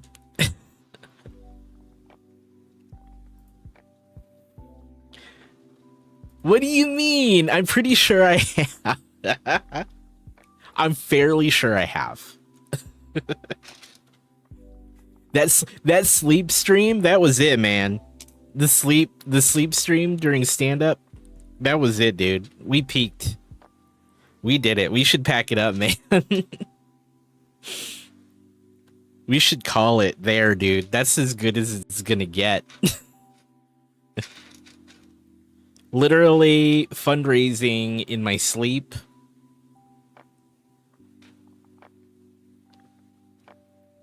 That's as good as it's gonna get.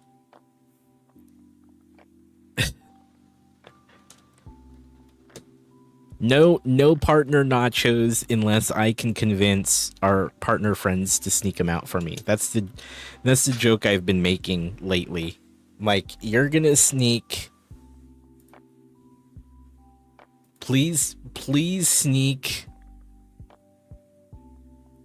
nachos to me the next time. Just shut it down. Yeah. Shut down, man. We're done here, dude.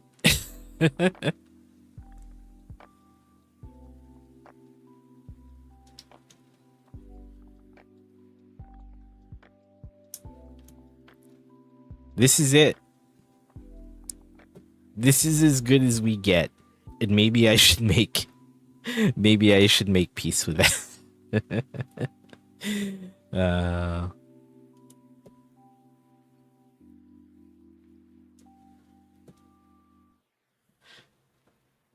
Maybe that's it, man.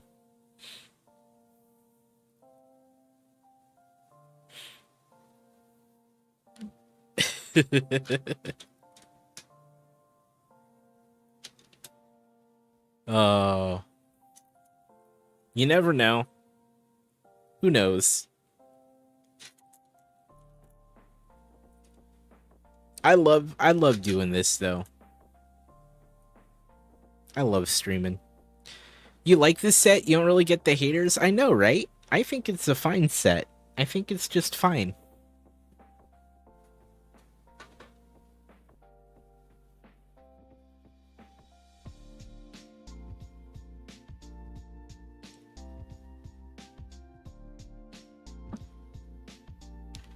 Gers, yeah, Gers is one of those haters, man.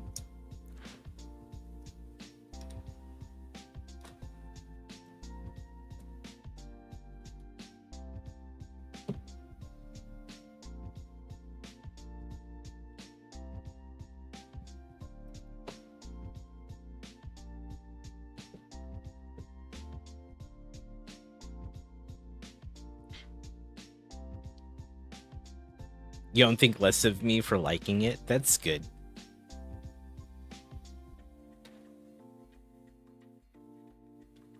Hey, I'll take it.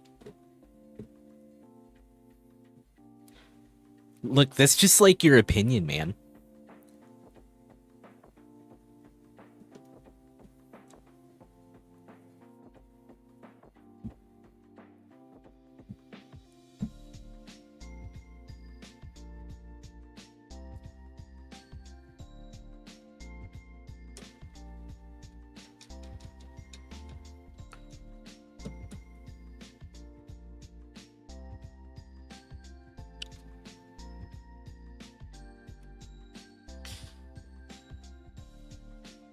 It's definitely evocative of the original. I won't deny that. Yeah.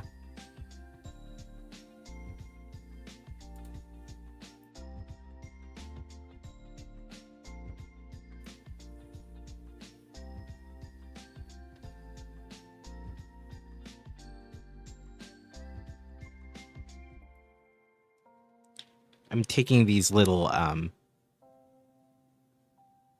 axles to secure it, but I have like a bunch of them. You have opinions about the original? You took a 3-hour nap, quote unquote.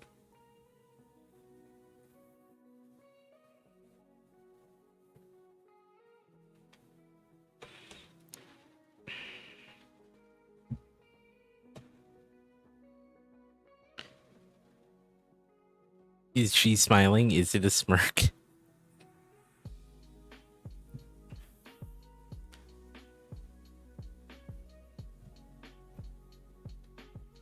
It felt like a full night's sleep. You must have been tired then.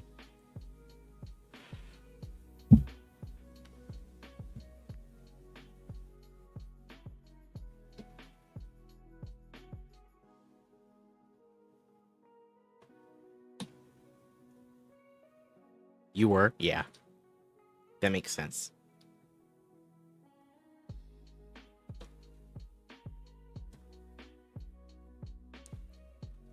That makes sense then.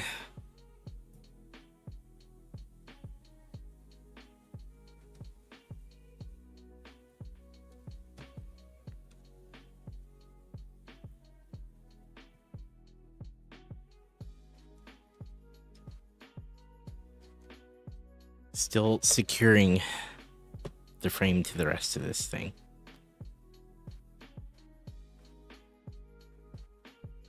Got up at noon, slept from 6 to 9:30. If I fall asleep after like work, it's pretty much over. I try not to on days I decide to stream.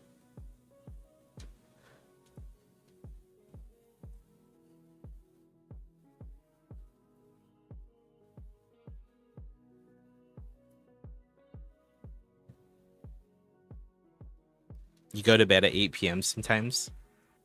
Yeah, I mean, if I decide that I'm gonna stream, I can't nap because I'll be done. All right, it's all secured. It's all together, and actually we have to go to ad, so we'll be right back, and then we'll take a look at it. We did it. BRB. We'll see you in a minute.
All right, chat, we're back. That's your ad commentary, dude. I do want to pick up Arkham Shadow. Played on my Quest. I think that would be super freaking dope. Do it. My stream room isn't set up for VR though. I was gonna say I'd have to, like, if I wanted to stream it, I'd have to rearrange for it.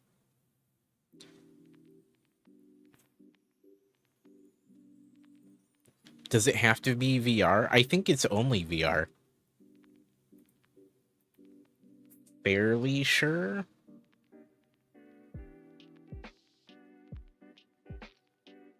Never mind.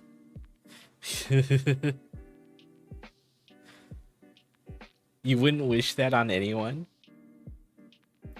Why not? It looks super fun. It looks super good.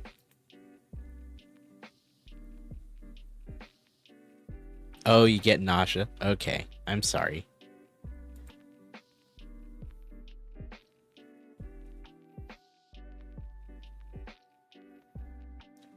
You guys want to see it?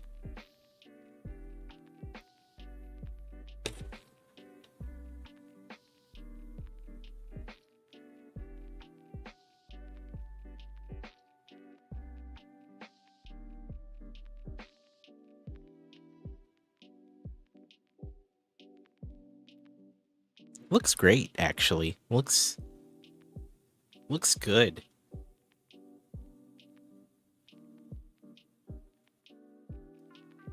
I like it. I appreciate it. You like it, Dread? You think it looks nice, GH? Yeah. Look at that.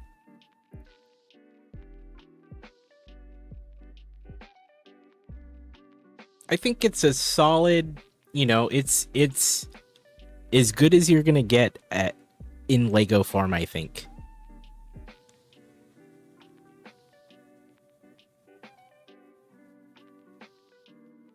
Yeah, I feel like it's a solid representation.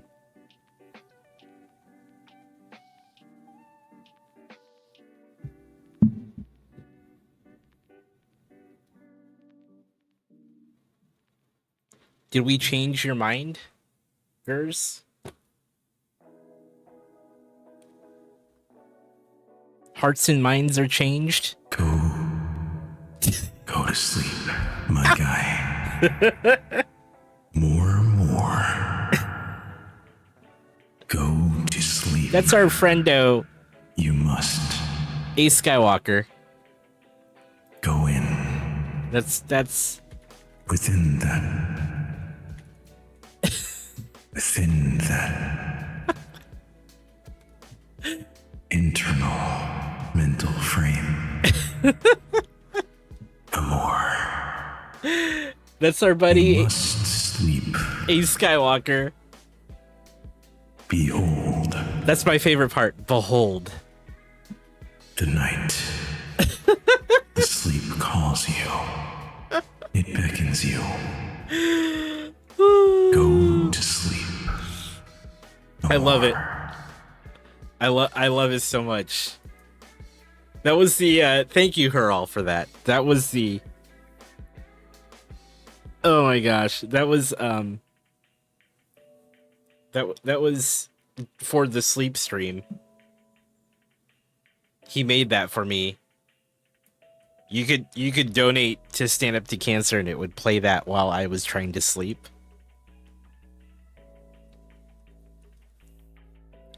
He should sell that as a thing for people to use to go to sleep. Yeah, he did such a wonderful job on that. We need to...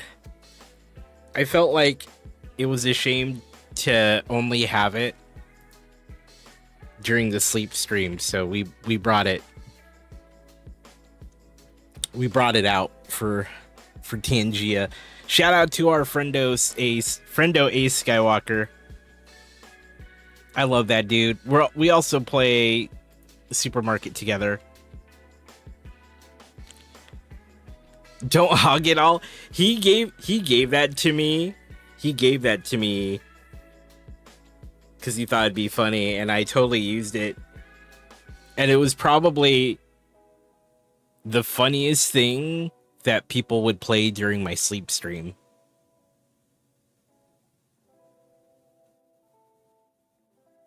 And people would wait. People would wait until I was nodding off, and then they would play a noise. That was one of them.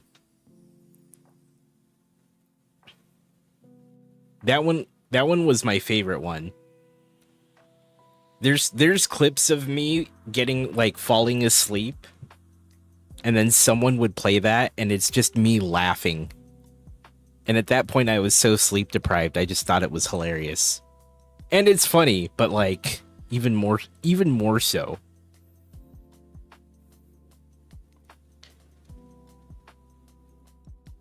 No, it fit. Thank you for that, Heral. Okay. What y'all think? Should we go find someone to raid?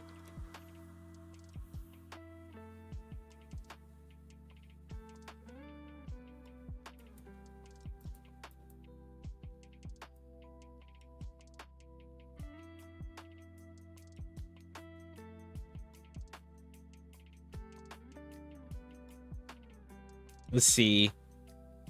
Not many people on because it's pretty late.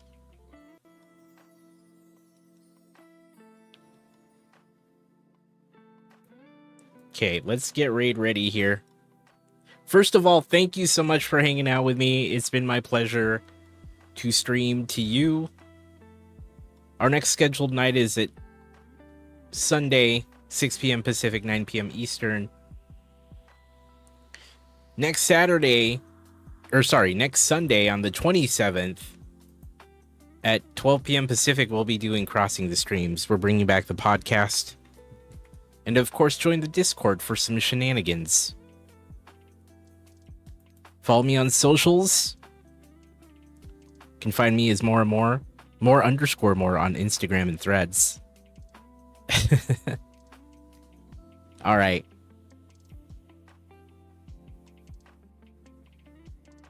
Let's go say hi to our friends, the Prophets. It looks like they're still playing some Fortnite. So here's the raid commands.